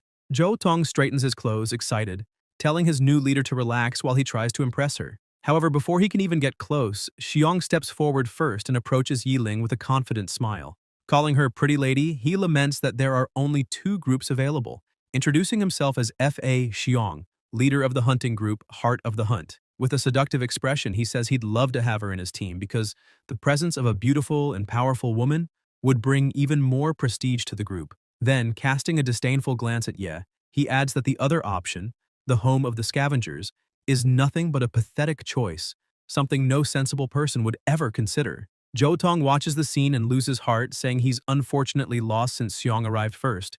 Ling, steady, replies that she has already made her decision. Irritated, Xiong asks why she would want to join the Scavengers, saying that the man only has a 1-rank qualification and that she, a talented witch, truly chose to join a garbage-collecting group, asking whether such a mediocre hunter group's work is worth wasting her talent on. Ling ignores him completely and walks over to the protagonist, saying she liked his group's name. Zhou Tong tries to speak to her, reminding her they met briefly before, but he's ignored as well. She remains focused only on Ye, asking him to please accept her into his hunting group, and introducing herself as Yi Ling, a fire element sorceress. Ye smiles, introduces himself, and takes her hand, saying the Home of the Scavengers does not reject anyone who wishes to join. Zhou Tong tries once more to introduce himself, but is ignored again. Ye and Ling hold hands for a few seconds until the atmosphere becomes slightly awkward. The protagonist breaks the silence by asking if she'd like to eat something while they wait, but she averts her gaze and says she's not hungry. Ye then asks the receptionist if they can order food there, and she says yes, pointing to the menu. Ye gasps at the prices, finding everything expensive, while Ling, who had said she wasn't hungry, orders a portion of everything on the menu. From afar, Xiong watches angrily and asks what's going on and why that woman refused his group. One of his companions tries to calm him, saying there must be a mistake and that, in any case, their team doesn't need more magic users, so it doesn't matter if she joins or not. Suddenly, another person arrives and tells him to step aside. When everyone looks back, they're startled to recognize the man. It's that guy. People begin to whisper as he walks calmly. They say he's the man who killed all his teammates, known as Wu Ming, someone utterly unlucky, cursed, and that anyone who gets involved with him meets a tragic fate. Ye watches him closely. Ming approaches and says he remembers seeing him at the World Guild residence, mentioning there's still a pending fight between them. Ye smiles and says his new hunting group is recruiting, and since Ming arrived at that exact moment, he assumes Ming is interested. Ming sits down, takes a piece of Ling's food, and confirms he is indeed interested, but questions whether the protagonist will really accept him, because the system warns he is a cursed man. His presence drastically reduces the luck of those around him, and the curse affects any nearby creature. While they talk, one of Xiong's companions remarks that it's not only easier to fail tests and get hit near Ming, but even the equipment dropped by monsters after battles is worse. He says everyone knows Ming hasn't used any gear in years, probably because he's so unlucky that everything he receives is of terrible quality. Xiong agrees, claiming no sane person would form a team with someone like that. Yeah, curious, asks if it's true that Ming's reduced luck makes the items he drops even crappier. Ming, still nibbling Ling's food, frowns and asks why Ye wants to know, but confirms it's true, explaining he lives off completing missions and collecting client commissions, and as long as the reward is good, he never minds the gear monsters drop. Good or bad, it's all the same to him. Before he finishes, Ye interrupts excitedly, saying this is amazing. He steps forward and extends his hand to Ming, insisting he needs him on the team and presses him to join, thinking that the worse the dropped gear, the better the result for final forging, and that Ming's terrible luck can guarantee the lowest possible quality, which in turn increases the chance of achieving the best quality in fusion. Xiong bursts into loud laughter, calling Ye mad, and the others join in, saying he seems utterly desperate to recruit someone who brings misfortune to everyone. Xiong mocks that he truly lives up to the name Scavenger, since now he's collecting even unwanted people. Ming glares coldly and says Ye's team will be swallowed by the abyss and die like dust in the wind, but adds that Ye will die by his hand before that happens. Ye smiles, slaps his hand, and replies that, sadly for Ming, he'll be disappointed because he won't let the abyss take anyone. Ming gives a grim laugh and says he'd like to see that with his own eyes. Xiong's group whispers among themselves, clearly unsettled, saying that Ming really does seem powerful. After all, every time his team was wiped out in the abyss during a hunt, he was always the only one to return alive, which earned him the title of Cursed Man. To this day, every team he's joined has a history of total annihilation. Xiong wonders why Ye would recruit such a strange guy, calling him an idiot for attracting other idiots, and even gods of misfortune, saying that no sane person would ever dare join a team like that. Ye ignores the comments and, holding a list in his hand, confirms that his hunting group now has 3 new members, Yi Ling, Wu Ming, and Zhou Tong. He only needs to recruit one more person within the time limit to reach the minimum required number and officially obtain the hunting group license. Time passes, and as the day draws to an end, they remain seated in the reception hall waiting for someone to appear. Zhou Tong sighs, remarking that apparently their popularity isn't the best. Ling, calm and composed, corrects him, saying that to be more accurate, it's because of the two of them, Ming and Ye, that the group's popularity is so low. At that moment, Xiong approaches, laughing, asking if they remember what he said earlier. The time limit is almost up. He mocks that if the protagonist fails to recruit enough members, his registration will be invalidated, and even worse, he himself will report it to the review team so that any new applications are rejected, citing reasons such as personality defects, lack of qualification, or failures in previous hunts. From that day on, even if Ye obtains his hunter license, he will never be allowed to lead a group again. He ends his speech with a smug grin and asks if Ye regrets anything. Ye, calm as ever, replies that his hunting group already has the required number of members. Xiong frowns and starts counting out loud mockingly, the weakling Zhou Tong, the foolish woman Ling, the unlucky Ming, and the fool Ye himself. That's only 4. He shouts that obviously there's a difference between 4 and 5. Ye simply smiles and calls him an idiot, saying that there are indeed 5. Just then, a female voice is heard from behind, apologizing for being late. The woman approaches, exhausted, saying she just escaped from the abyss and almost lost her life inside, and that if anyone is to blame, it's Ye himself for warning her so suddenly without giving her time to prepare. She smiles and adds that in any case, he can count on her for anything. The crowd around them is stunned when they recognize her. One of Xiong's team members exclaims in disbelief that the Liu clan is one of the main sponsors of the World Guild, and that even Liu Xingran, the most ordinary member of the family, is still a person of great prestige. Xiong, incredulous, asks how someone like her could join such a mediocre group, saying that a person of her lineage should have been recruited long ago by a first-class hunting group. However, someone explains that Liu Xingran is known as a rebel within her own family, having refused the Liu family's special training program. Because of that, she lost her right to the usual heir resources and support. Even so, her decision to join Ye's group shocks everyone, and many murmur that this only proves how capable Ye Qing truly is. Xiong remains irritated by the situation, emphasizing that the protagonist has no real abilities, just a few unconventional tricks, and saying that if Ye hadn't struck first the night before, he'd be lying quietly in a hospital bed right now. He then calls his group to leave. One of the members comments that the scavengers assigned by the guild haven't arrived yet and asks if they shouldn't wait a little longer. But Xiong replies that the mission they're about to complete is Class A and only drops top-tier items, so there's no trash for scavengers to pick up. Everyone begins to leave, and the receptionist congratulates the protagonist on the successful establishment of the home of the scavengers, informing him that there are now a total of 5 registered members. The hunting group's rank is Class E, and its current status is Business Approved. The leader of the group is Ye Qing, and the members are Wu Ming, Zhou Tong, Yi Ling, and Liu Xingran. From now on, the home of the scavengers can accept team commissions for Class E work. The protagonist walks up to the reception desk and says he would like to apply to accompany Hunting Heart into the Class A Abyss, taking full responsibility for all cleanup operations. Xiong becomes furious, shouting that his team is only a Class E hunting group. How could they possibly take on a Class A mission? But the protagonist calmly replies that Class E is merely a business classification, and that there's no limit to the abyss level a scavenger can enter.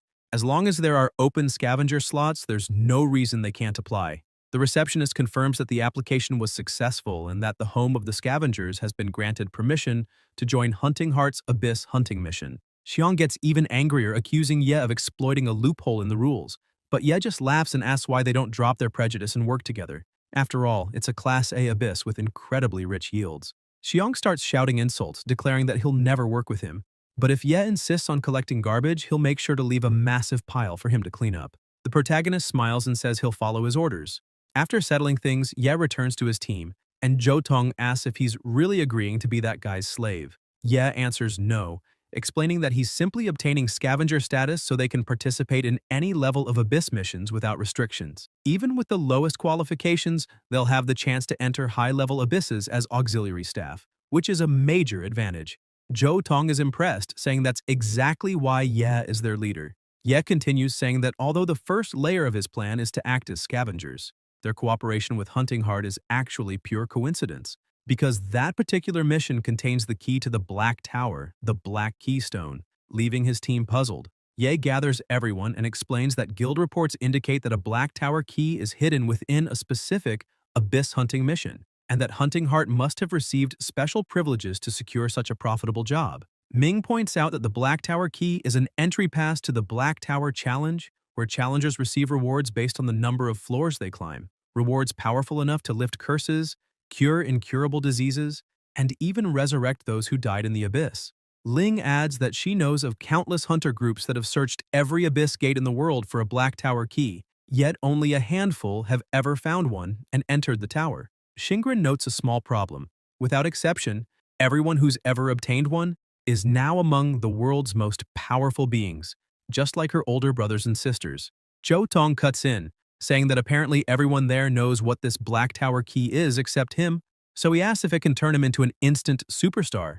Everyone answers in unison that it can only be achieved through real strength. Zhou Tong groans in disappointment, muttering that it looks like he'll have to get stronger on his own if he wants everyone to shut up. The protagonist keeps smiling and says that an opportunity to obtain the key has appeared right before them, and if they're lucky, they might find it before anyone else. In any case, Hunting Heart will be taking the lead as the vanguard, clearing the path and giving them time to search for the hidden chamber. Everyone looks at him, and Xingran asks if he planned everything from the beginning, including her appearance there. Ye tries to play it off, saying no. He genuinely thought the home of the scavengers would have no trouble recruiting more members, but since things turned out this way, it's all just coincidence. Even so, no one seems to believe his words. On the day of the mission, at the abyss entrance, as soon as they pass through the portal, Jo Tong is awestruck and asks if that really is the sky inside the abyss, celebrating that it's incredible and admitting he always pictured the abyss as a closed space like a dungeon. Ye explains that sometimes there are open-world abysses with no concept of rooms or directional markers. These are especially dangerous because if someone can't find their way back, they'll be completely lost inside. Ming sighs and says he hates sand. The protagonist looks back and asks whether the two will really keep wearing those outfits. The two, fully covered and wearing sunglasses, reply that they must protect themselves from the sun and ask if he doesn't understand how cruel sunlight can be to women. The two groups begin to advance, and Jo Tong remains excited, saying the endless desert looks like a golden dream in the distance, that his soul wants to fly, chasing the wind beneath that infinite sky. Xiang, on the other hand, complains that he hates open terrain because they have to walk too much just to find the mission's target. One of his group reads the report and says that, according to the information, there is an oasis fortress located at the center of this abyss. The leader is puzzled, saying that during the whole trip they didn't see any sign of vegetation or monsters, which makes no sense for a Class A abyss. The squire comments that he also felt something strange, as he'd noticed a flock of birds circling overhead for some time, as if ready to attack. The archer, who hadn't noticed, looks up and panics, shouting for everyone to be on alert because those aren't birds, they're harpies. The hunting heart group quickly forms up, shouting that in open areas this type of monster has a natural advantage by attacking from the sky. The squire tells everyone to take cover behind him, but when he looks back he finds the scavenger group still standing there. He shouts, asking why they haven't hidden and whether they're trying to die right there. Ye asks what there is to be so afraid of, saying harpy men, aside from snatching people and dropping them from great heights, don't deal that much damage otherwise. Shingren remarks that if any hunting heart member gets caught, it only shows how poor their positioning is. The squire fumes, saying that they're only auxiliaries and yet have the nerve to mock the main force, stressing that the leader letting them collect trash is already a great favor, and asks who she thinks she is to be so arrogant. At that moment, the harpies begin their attack and a fierce battle breaks out between the main group and the monsters. The archer is grabbed and carried into the air, screaming for help, while the squire leaps trying to reach him but can't get there in time. Ling simply casts a glance and activates her instant explosion skill, destroying the harpy midair and sending the archer crashing violently to the ground. She walks up calmly, stands before a stone, and, looking at the trembling archer, comments that all this time she believed the main force members were truly elite, but it seems some are there merely to fill spots. The archer, nervous and sweating, shouts that it's her fault for distracting him before he could hide properly. The protagonist retorts that he's terrible at positioning and a master at blaming others for his own mistakes, asking if that's how the hunting heart main force usually acts on missions. At that instant, the harpies shift focus and charge the protagonist's group. The squire tries to protect them, shouting to be careful, but the archer, still shaken, tells him to stop worrying, saying they asked for this and it would be good to see whether their positioning is really as good as they claim. Ye watches the monsters approach calmly, and before anyone can understand what happened, the harpies fall dead to the ground. The squire widens his eyes and asks what just happened. The archer, trembling, asks if the monster truly died from a single strike and refuses to believe it, calling it pure luck and insisting the protagonist just hit the creature's weak point, something he could have done too.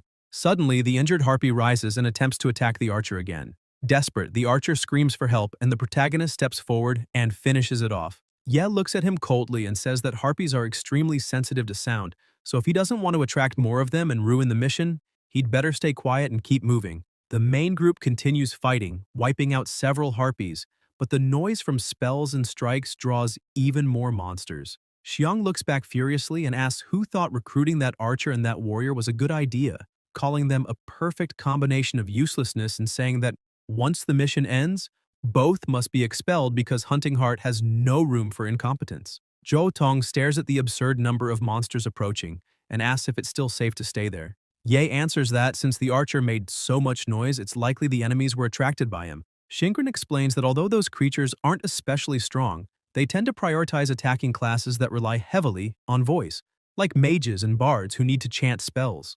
Jo Tong turns pale and asks if that means the monsters see him as a direct target, and Shingren continues, saying that this kind of enemy can easily break through the tank's defensive line and reach the rear, putting fragile professions in great danger. Jo Tong gulps and promises to stay completely silent. Suddenly, the harpies change direction and begin to retreat. The main group's mage laughs, saying they must be afraid of them, but his expression quickly changes as the ground begins to shake. Shingren analyzes the situation and says the harpies didn't flee out of fear. It's because something far stronger is approaching. A loud rumble echoes in the distance, followed by a cloud of dust, and soon dozens of massive creatures appear charging forward, a horde of ogres. Xiong realizes it and shouts orders, healers to the rear, tanks forward with him to hold the line, while mages and archers provide cover fire. Turning to Ye and the others, he arrogantly declares that he's a professional commander, capable of leading over 20 men, and that this time he'll show the scavenger team the true power of a main force. Without hesitation, he activates his skill and charges ahead, smashing through the first ogres with powerful strikes, his team following behind as a fierce battle begins. Ye just watches and comments that, judging by their attack patterns, the ogres don't seem too powerful, so the Hunting Heart squad should be able to keep them at bay. Ling asks if they're not going to join the fight, and Zhou Tong, still shaken, says there are too many and that he wants to go home. The protagonist looks at them and reminds Zhou Tong that he said he wanted to become stronger, but adds that Xiong is trying to put on a show with all his might, so they should just let him. After all, their job is only to clean up the mess. Suddenly, one of the main group's members is thrown near them, gets up screaming, and then an explosion goes off on his back, killing him instantly. Ye frowns and mutters that the idiot did that on purpose. Xiong laughs, glances their way, and asks if they're still alive, ordering them to get closer and start collecting trash since that's what they're there for. The items left behind are an absolute horror show. The protagonist observes that it's total junk and that the luck attribute has been significantly reduced because of Ming.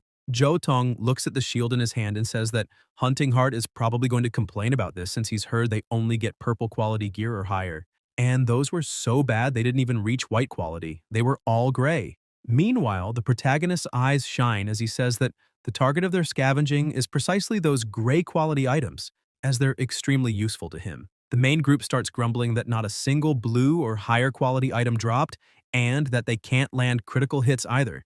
Everything's garbage. Xiong complains that none of those items are worth opening, and the mage confirms that it's really abnormal. In other words, neither they nor anyone else can deal critical damage. The leader roars in frustration, saying this is a horribly unlucky day, and that even his carefully enchanted luck gear isn't working here. Ye watches from a distance and comments that the monster's main force doesn't seem to be attacking at full power, which is strange. Shingren notes that these monsters are supposed to be intelligent beings, and that upon finding hunters invading their territory, they should be charging in relentlessly.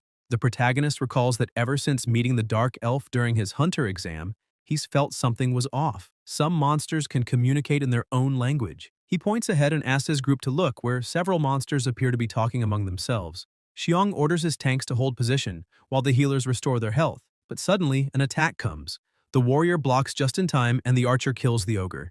As he celebrates, something appears behind him. A small group of ogres launching a surprise attack. The archer shouts for caution, but hidden monsters restrain several members, and he yells that the enemies have breached the rear line, begging for help. The mage warns the leader that the back line is in danger and asks if they should clear a path to retreat. Xiong, furious, shouts, calling the mage an idiot and ordering everyone to keep advancing. The mage hesitates, asking what they should do about the members in the rear, and the leader answers coldly that they should expose the scavenger's location to the monsters and lure them there, while the main force keeps attacking the enemies up front. The two trapped members understand and throw bombs toward the scavengers, which immediately resets the monster's aggression. The creatures turn their gaze toward the protagonist's group and start moving in their direction. Ming senses something coming and warns them. Zhou Tong says those must be the monsters that managed to break through the front line, but Ling disagrees, noting that their movement looks deliberate, as if they were purposely being redirected.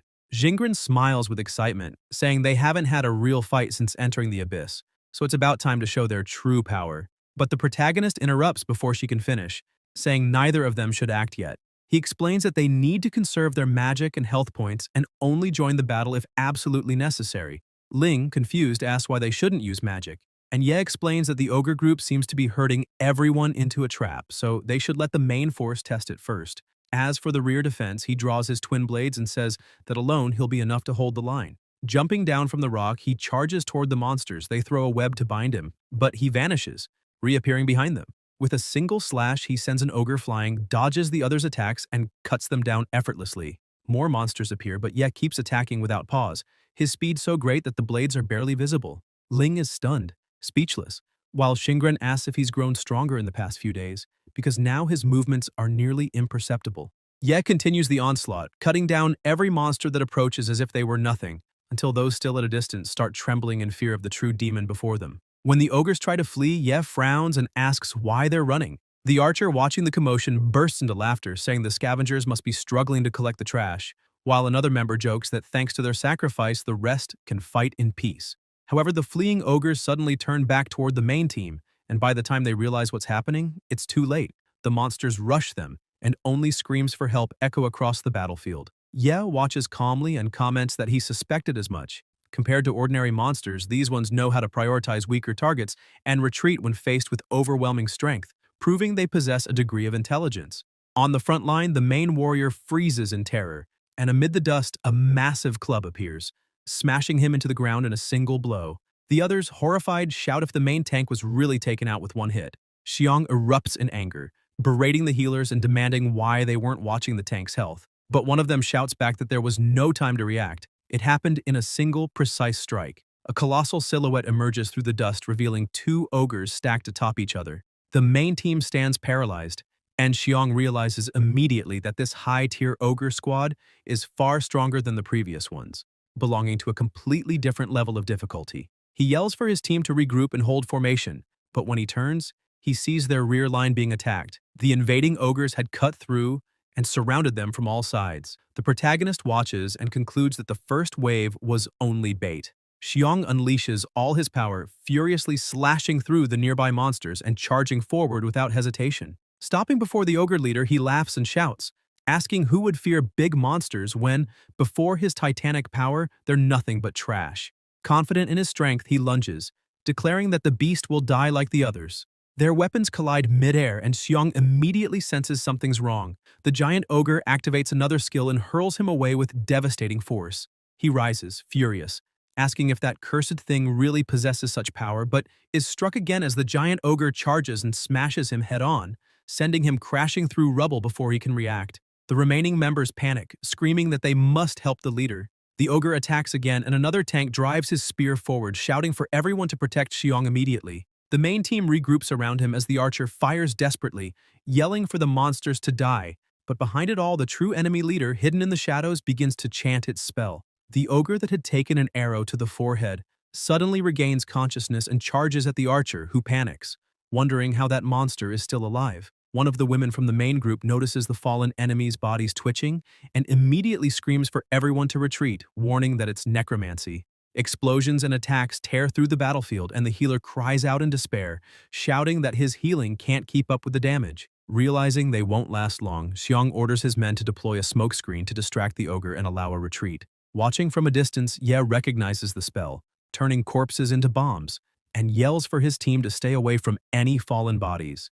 Suddenly, a monster crawls up beside him, and he commands the void to recycle it. Spectral hands drag it into darkness and erase it instantly. In the next moment, every other corpse on the field is pulled in and absorbed as well. His teammates stare in disbelief, cheering as Ming watches, impressed by that strange ability. Ye says there's no time to explain and orders them to clear all remaining corpses to stop the shaman from reanimating them. Annoyed, he thinks he'd planned to analyze the loot later, but now there's no choice. He has to recycle as many monsters as possible.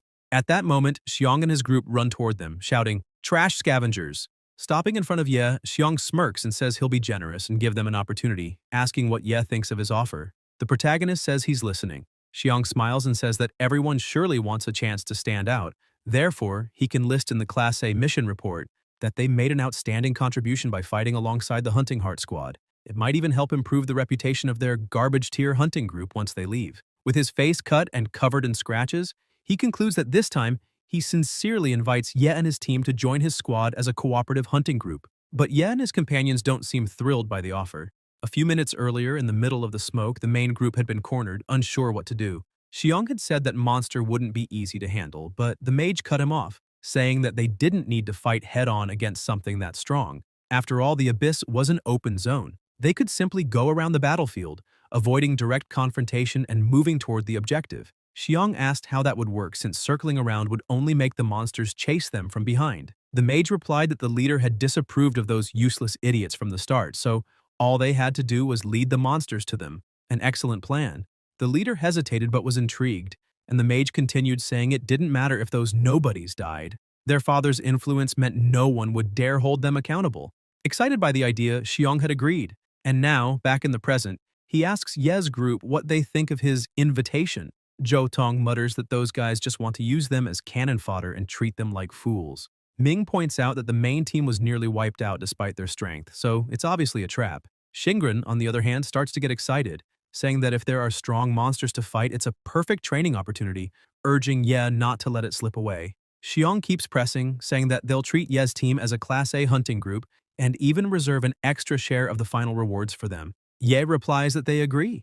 Zhou Tong nearly has a heart attack, shouting that they shouldn't accept, while Xingran nearly bursts with joy, calling it an amazing decision. Xiong grins, pleased, saying that's excellent. Ye truly is worthy of the partnership he chose, and declares that they'll fight together as a sign of friendship. The protagonist asks for a moment to hold a private meeting. Zhou Tong keeps complaining that Xiong clearly has bad intentions and has wanted to get rid of them from the start, asking if Ye seriously plans to join that pack of idiots. Ye hands him an item, telling him to hold onto the shield and use it at a critical moment. Ling is astonished when she recognizes it as a legendary class item, and Zhou Tong stares wide-eyed, realizing he's holding a legendary shield, saying his entire savings wouldn't even cover its repair costs.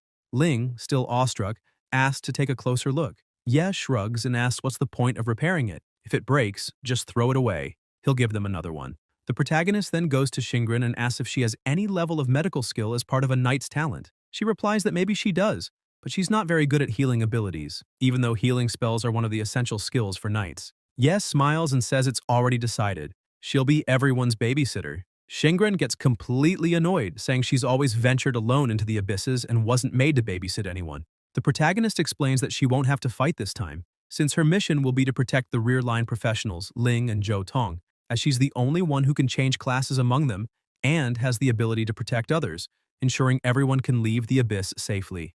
Zhou Tong says he'll entrust his life to the leader, while Ling snaps back that she's not that fragile. The protagonist pats his companion on the shoulder and says he'll leave the two in her care. Xingren agrees but says she needs to look for the healing supplies she has. After much insistence, Ling manages to grab the shield and jokes that she's now a beloved melee fighter. Zhou Tong, sad for losing the shield, just cries.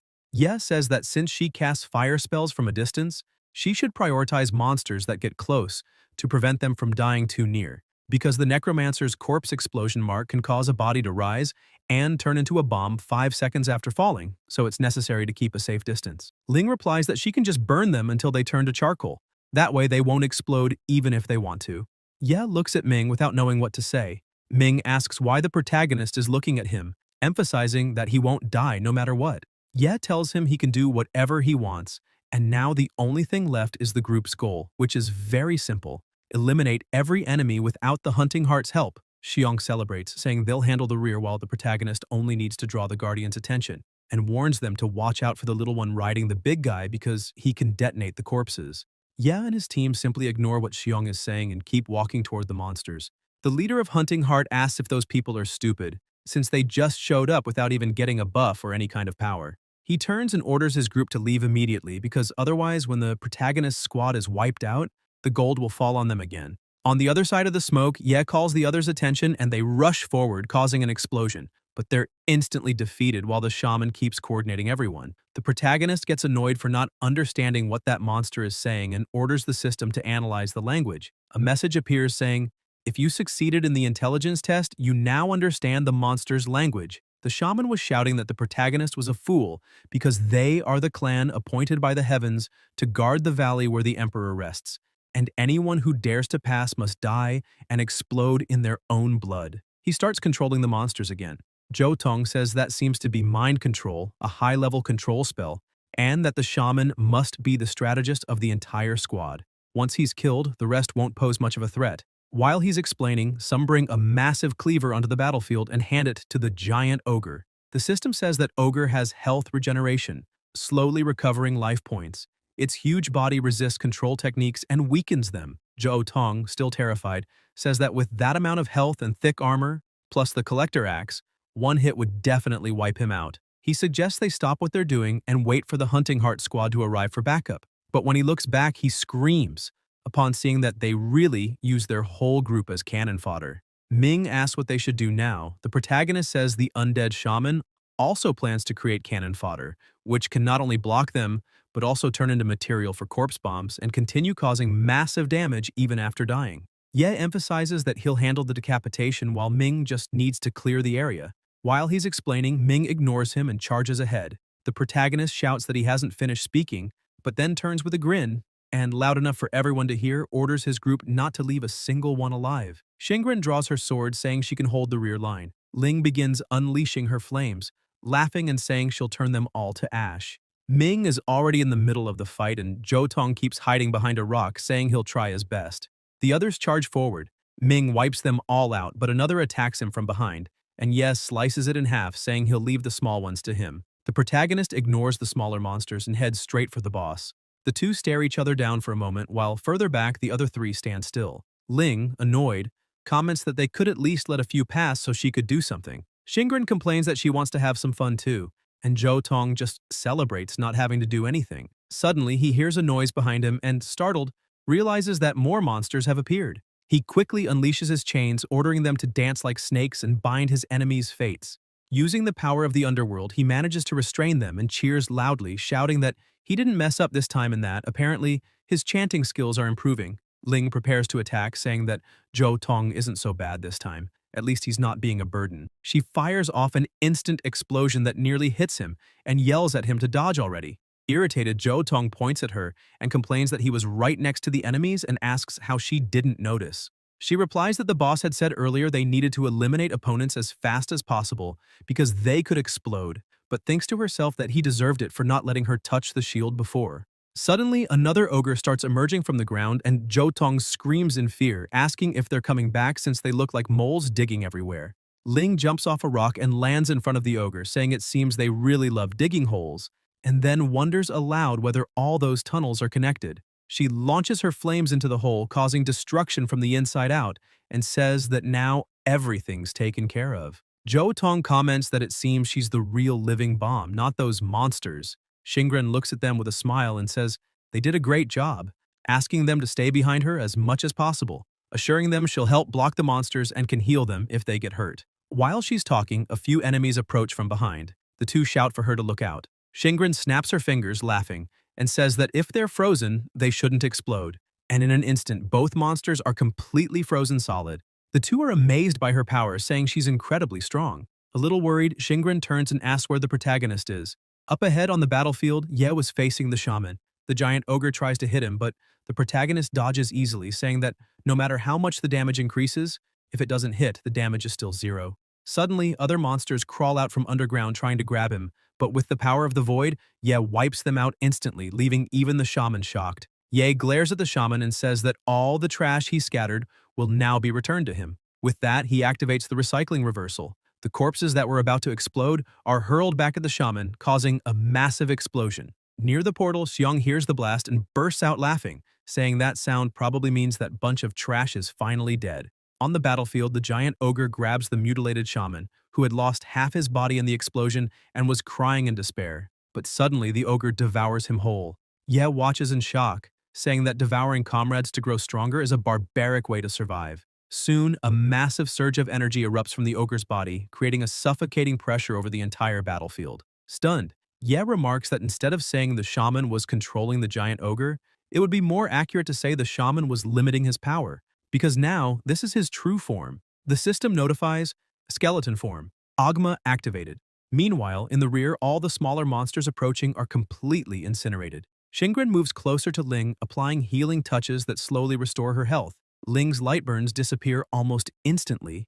Zhou Tong, meanwhile, struggles against another ogre and, frightened, asks where Ming is since he's lost sight of him, even wondering if he's already dead. Ming, watching the pathetic scene, asks if he needs help and walks toward him, leaving a pile of dead ogres behind. He mocks him, saying the uncle Zhou Tong was looking for is alive and well. Furious, Zhou Tong approaches and asks if he has any team spirit at all, pointing out that he's fighting a tough battle while Ming doesn't even try to help. Ming replies that he's helping precisely by keeping his distance, since with the curse Zhou Tong carries, any hit he takes could turn fatal. He also questions whether Miss Shingren's healing wouldn't be enough to keep them both alive. Shingren, nearly breaking down, complains that she really isn't cut out to babysit anyone. Ming explains that he only joined the hunting group to meet the minimum member requirement, but reminds them not to forget he's a professional mercenary. An ogre sneaks up from behind, and Ming kills it with a single strike, commenting that every monster killed counts as a separate reward. Meanwhile, Ye continues fighting the boss. He dodges all the attacks with precision until, upon landing,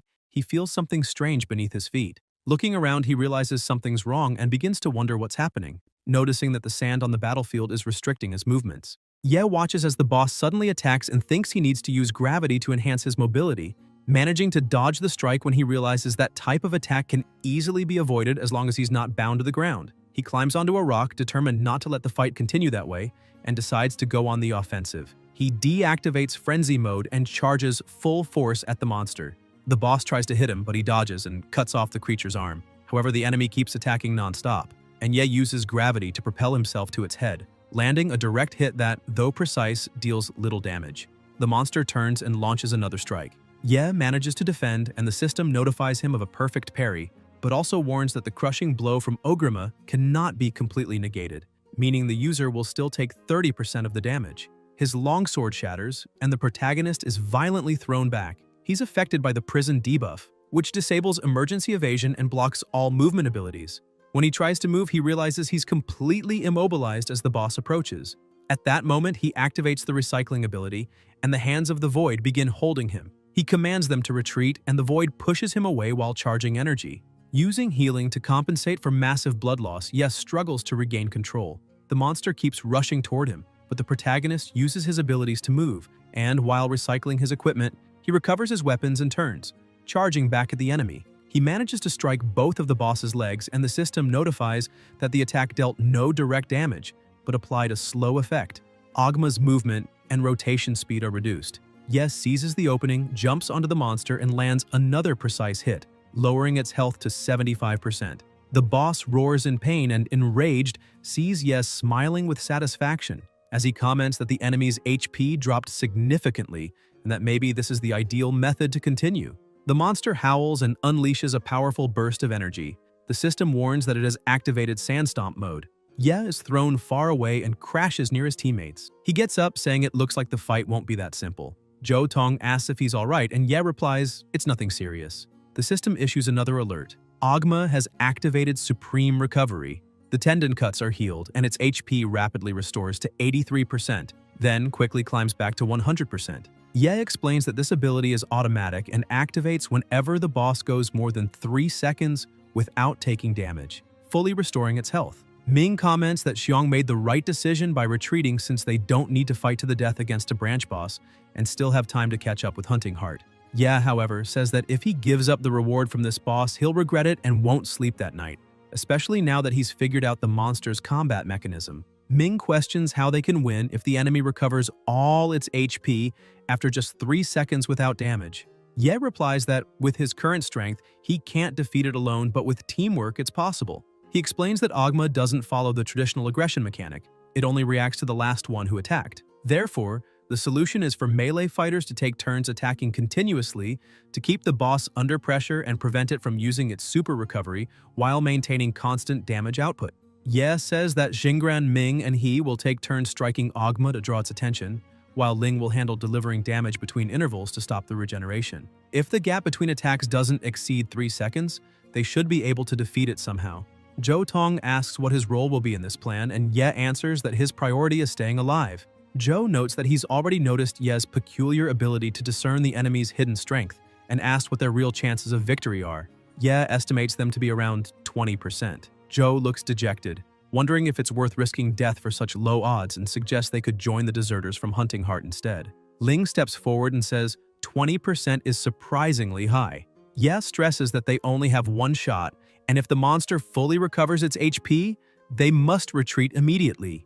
If that happens, he'll take the front line to hold Ogma back and ensure everyone's safety, even if it means risking his own life. Xingran starts healing him and says she believes in him, promising to give her all and never back down. Zhou Tong gets fired up and says that if his older brother said that, then he believes in him completely and won't run away either. Ling says she still has plenty of mana left and that they can count on her. Ming, on the other hand, grumbles that they're just a bunch of idiots looking for death. While being healed, Ye realizes that Xingran's healing spell can be combined with his natural regeneration, compensating for the double bleeding effect. Xingran is happy to be of help, but Ye tells her it's more than that.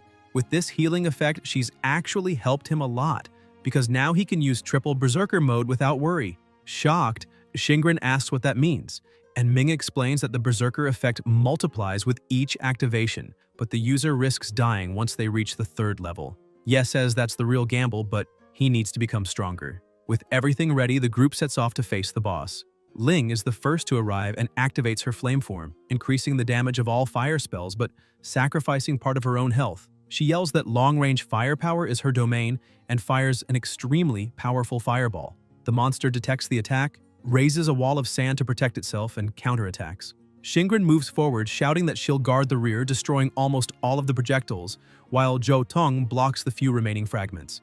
Ye rushes past and asks Shingren to use her ice attribute to reinforce the ground since he'll advance to relieve pressure on the backline. She creates an ice path and he quickly sprints across it. The boss tries to target him, but Ling's fireballs draw its attention again. She laughs and says she's got plenty more where that came from. The monster gets hit and Ye takes the opening to leap forward. Unsure of whom to focus on, the enemy suddenly attacks Shingren. Frightened, she raises an ice wall to defend herself, but the blow is so strong that the barrier starts to crack completely. Shingren screams for everyone to fall back because she won't hold for long. The system reports that aggression has shifted, and Ming touches her shoulder, telling her to move aside. He then unleashes a strike so powerful that it shatters both her defense and the monster's attack. He says he'll always have her back and that there's no problem at all, emphasizing that she can go ahead since she's faster. Shingren charges toward the monster, which notices her approach and tries to hit her, but she dodges swiftly, and Ye takes the opportunity to land a clean hit. The monster changes focus and turns its aggression toward him, but Shingren freezes the creature's arm, and the system indicates the accumulated freeze value has reached 15%. Ye tells her to fall back, and Shingren begins retreating, saying she understands. He then launches another strike and orders Ling to attack. She, who had been restoring her mana, confirms the command and fires multiple fireballs, causing a massive explosion. The monster retaliates, but she dodges at the last second. Ye keeps slashing relentlessly, reducing the boss's health further and keeping it under control. At that moment, Ming appears and severs the monster's arm. Ye thanks him and says that for now, everything is perfect, since the interval between attacks is 2 seconds, preventing the enemy's regeneration. With that, it's only a matter of time before they win. He shouts for everyone to keep attacking. Ming responds that he understands. Shingren says she'll further restrict the monster's movements, and Ling drinks another mana recovery elixir before attacking again, creating another explosion of flames. Annoyed, she yells at the monster to stop screaming so much, saying the noise is unbearable. The system warns that aggression has transferred to her. Furious, Ogma throws its axe at her.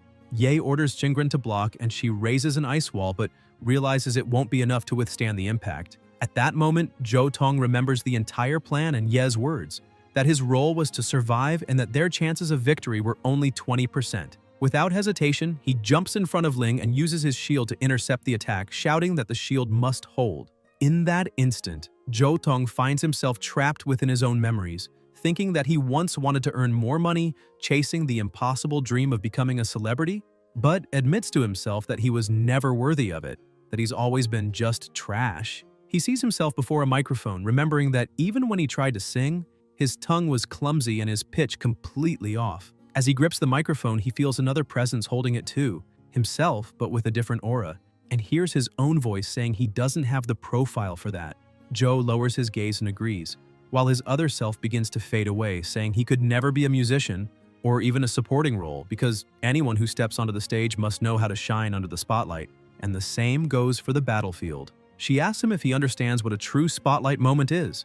Joe keeps holding the microphone and says he's heard that phrase before, that those under the spotlight are the real stars and heroes of a story, but he always wondered what the spotlight truly illuminates: talent, dreams, courage, or just an enlarged shadow. He recalls that he used to believe that stepping on stage and holding a microphone would make the spotlight choose him, but the truth is, voices from the past echo in his mind, people saying he was never meant for that he was just trash. Joe grows angry, admitting he doesn't have the talent to ignite a crowd with a single note, but still refuses to accept that fate. A beam of light appears before him and Joe begins walking toward it, saying he's no longer willing to stand by and watch others shine from afar while he himself isn't even qualified to approach the spotlight. He wishes, even if just once, to get close to the center of the stage and feel the lights for himself. Yet dark thoughts start dragging him back, questioning why he's struggling so much and saying that garbage should stay among garbage. Zhou Tong fights against his own mind, saying that even if it's only for a moment, it's enough. He reaches out toward the light and declares that it doesn't matter if he can never be a rap star dazzling under the stage lights, at least on the battlefield. he can be the true protagonist. For the first time, he steps out of the darkness and into the scene, declaring that he no longer cares about anything else.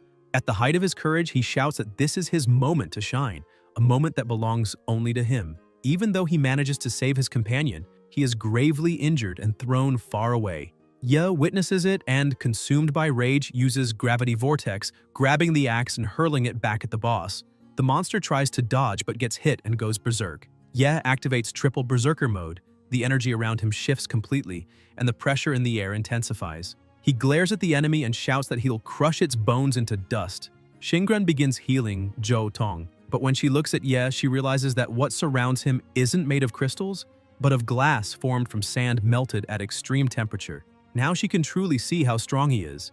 Ye charges at the monster, dodging its attacks and catching one of its projectiles, shouting that he'll aim straight for the creature's face. He then throws the attack and lands a direct hit on its forehead. Xingren cheers, and Ming takes the opening to slice off the enemy's other arm, bringing its health down to 40%. Xingren rushes in and freezes the boss's lower body, dropping its HP further to 30%. Ling keeps launching fireballs, cutting the health bar to 20%. Ye drives his weapon into the monster's forehead, reducing it to 10%, and gathering all his remaining strength, pierces straight through its head. He then creates another gravity vortex and launches it inside the creature's body, declaring that it's time to be completely crushed. The vortex starts behaving like a black hole, devouring the boss's body and growing until it destroys its upper half, erasing it completely. Ye approaches Zhou Tong and asks how he's doing. Xingren replies that thanks to the temporary invincibility effect from the small shield, he had a chance to survive, but warns that her healing magic is weak and she's struggling to keep him alive. Ye starts trembling, saying it's his fault. More than anyone, he should know the rules of survival in the abyss, and Zhou Tong should never have risked himself so recklessly. With difficulty speaking, Zhou calls Ye his brother and says he's happy he was able to help because at last he stood in the center of the stage, even if only for a few seconds. Ye remains silent, unsure how to respond, then orders that everyone's mission be cancelled. He says they must take Zhou Tong back to the Abyss Gate immediately while he handles the rest. Xingren panics and asks what he plans to do, telling him he can't go alone. Ye steps back a little, opens a portal to the void, and something begins to emerge from within. He thinks that every battle is like dancing on the edge of a blade, with the heart beating to the rhythm of a war drum. Without an iron will and an unshakable heart, he could never endure it all. He's managed to become stronger, yet at the same time he's lost something in silence. Mysteriously, the system issues notification stating that he has obtained the Bone Flower Amulet. Ye stays focused on what he's doing, thinking that he stared into the abyss, and the abyss stared back at him, a deep darkness that seemed to mock his insignificance and helplessness. He remembers Zhou Tong crying and apologizing, saying he was sorry because even though he had done everything he could to reach the center of the stage, he still ended up becoming a burden to everyone, and in the end remained the most useless one. At that moment, Ye couldn't say a single word of encouragement.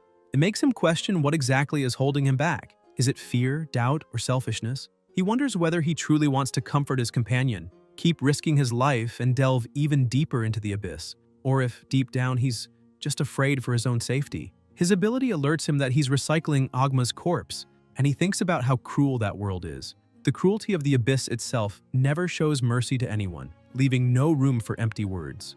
When the portal opens before him, Ye steps through and finds himself in a new battlefield. On the ground lie the bodies of fallen monsters. He observes the scene and comments that even though the Hunting Heart team avoided direct confrontation with Agma, they still encountered scattered groups of creatures along the way. He notices there are no human bodies, meaning their progress has been smooth. The system detects a used smoke bomb on the ground. Ye picks it up and remarks that the King's Canyon is shaped like a corridor, and anyone trying to advance deeper won't be able to do so without being spotted by other creatures. He examines the bomb and concludes that the group is still avoiding combat, which shows that Hunting Heart had been well prepared from the start, planning to rely solely on stealth to reach the final chamber and claim the reward without facing any enemies. He activates the Eye of Observation. Suddenly, a few monsters appear ahead. Yi notes that unlike scavengers, ogre warriors are large and slow, but possess enough offensive power to instantly kill fighters of the same level. Among them stands a high-level berserker ogre. He crushes the smoke bomb in his hand and says that, unlike Hunting Heart, he has no intention of avoiding fights. He charges at the monsters, taunting them and drawing all their attention and aggression toward himself. The battle begins, and meanwhile, a little farther ahead, the Hunting Heart group arrives at a set of ruins. Xiong, the leader, punches a stone door in frustration and turns to the others, demanding to know what's going on. They've reached the end of the abyss, and the final treasure should be inside, yet all they see is a damned sealed gate. The team's mage approaches and says the clue mentioned that they'd need the Guardian's amulet to open the passage. Xiong asks what amulet that is and where this so-called Guardian is, since they didn't see any on the way. The mage explains that it's only natural. They avoided fighting the entire time and therefore never obtained the item. He adds that, according to the records, the amulet should have been carried by the ogre patrolling the area. Xiong is stunned and asks if he's talking about Ogma, the same one they asked another group to lure away. Now, to open the door, they'd have to go back and defeat it. The mage takes a deep breath and confirms. Xiong then asks how many smoke bombs remain and how many they'd need to safely make the return trip. The members reply that there are none left. They've already used them all. The leader sighs and says that apparently there's no choice. They'll have to fight on the way back. The mage retorts, asking if he's lost his mind, since the team has already lost several key members and no longer has the strength to defeat a boss. The main tanker has long been dead. The warlock and the DPS archer are gone, leaving only a weak healer and a worn-down squad. Growing more furious, Xiong shouts that the group is nothing but a pack of useless failures and wonders aloud if their misfortune is the fault of that damned guy who lured Ogma away. Just then, a voice echoes.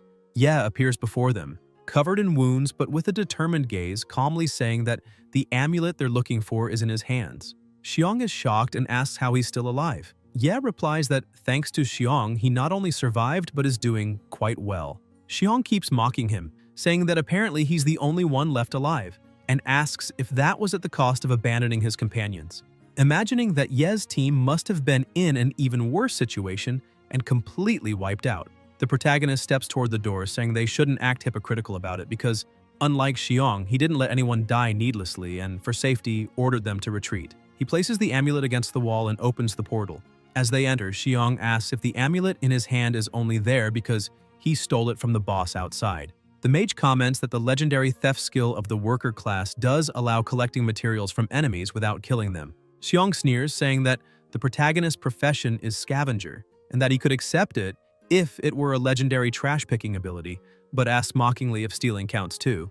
Ye tells them to stop talking nonsense and states that he eliminated the boss along with a few monsters that were getting in his way. Xiong grabs him tightly by the shoulder, shouting and demanding to know how he managed to kill that creature when their entire team together wasn't enough. Suddenly, the protagonist strikes the wall, causing a massive explosion that leaves everyone stunned. Ye asks if they really want to find out whether he's strong or not. Impressed, Xiong says he finally understands how incredible Ye is, and asks if they're at least on cooperative terms, since there are still enough of them alive to fill a few party slots. And if the final chamber requires multiple people to solve a puzzle, they'll have to work together. The protagonist replies that Xiong can do whatever he wants. Xiong remarks that in the abyss, the strong like Ye give the orders, but once they leave, Ye will still need his influence to pull some strings and raise the hunting group's rank. He adds that they're practically equals here, and that by tradition, the final treasure of the abyss is divided equally based on team size. The hunting heart group has 5 people, while the scavengers have only 1, so the split will be 5-1.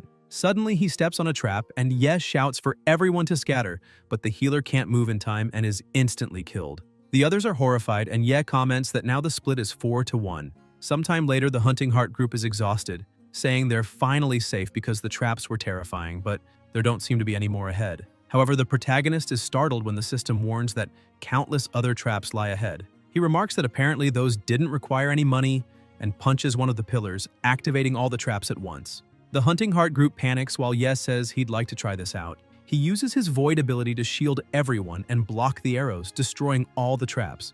Then he tells them they can move forward now. Xiong, amazed, asks if all of Ye's attributes are focused on strength, while the mage, shocked, wants to know what kind of ability that was, since he's never seen anything like it. As they walk, Xiong mutters about what kind of monster that guy is, destroying all the traps with a single punch and still looking completely calm. The mage tells him to shut up, saying they might need the protagonist's help again. Xiong glares at him with disdain and asks what he's so afraid of. After all, the protagonist is just 1 person, while they are 5. The mage corrects him, saying they're 4 now. At that moment, Xiong notices Ye has stopped walking and asks if something's wrong. But when he approaches, he freezes at the sight before him, an immense chamber overflowing with treasure. He rushes forward, saying he's never seen anything like it, and as he holds some of the crystals in his hands, he marvels at their purity. The mage comments that with all this, they'll never have to scavenge trash again. The others cheer, saying they finally struck it rich. Xiong orders everyone to empty their packs and grab as much as they can, declaring that when they get out, they'll be the center of attention. The protagonist, however, says something's wrong. He examines one of the treasure piles and suddenly notices something strange, his eyes widening in shock. The system alerts him of a dragon's presence. Yi shouts that dragons are extremely rare creatures in the abyss, recorded only in S-level worlds, and there have been no more than 5 sightings in all of history. Horns begin to emerge from the mound of gold, and a woman rises from the pile of treasure saying that someone has disturbed her sleep. Xiong is startled to see that it's a woman. She calls them inferior beings and orders them to remove their equipment, store it properly, and leave respectfully, saying she'll pretend she never saw them before lying down again to return to sleep. The group stands frozen, confused about what just happened. Xiong asks if he heard correctly, unable to believe that a demonic beast spoke the human language. Suddenly, she stirs again, saying she almost fell back asleep, but the group yells that she actually had. The woman asks why they're still here and remarks that they seem so greedy that even the air they breathe reeks of corruption. Then she notices something and rises to her feet, looking directly at Ye, saying that he, dressed in those rags, dares step into her domain and is dirtying the golden floor. Disrespectfully, Xiong says that she's just a rare humanoid monster recorded in the monster database, and that besides being gorgeous, it's only fair to slay her and display her as a trophy. The mage, terrified, begs his leader to listen to the woman, saying she doesn't seem like an ordinary being and could very well be a boss.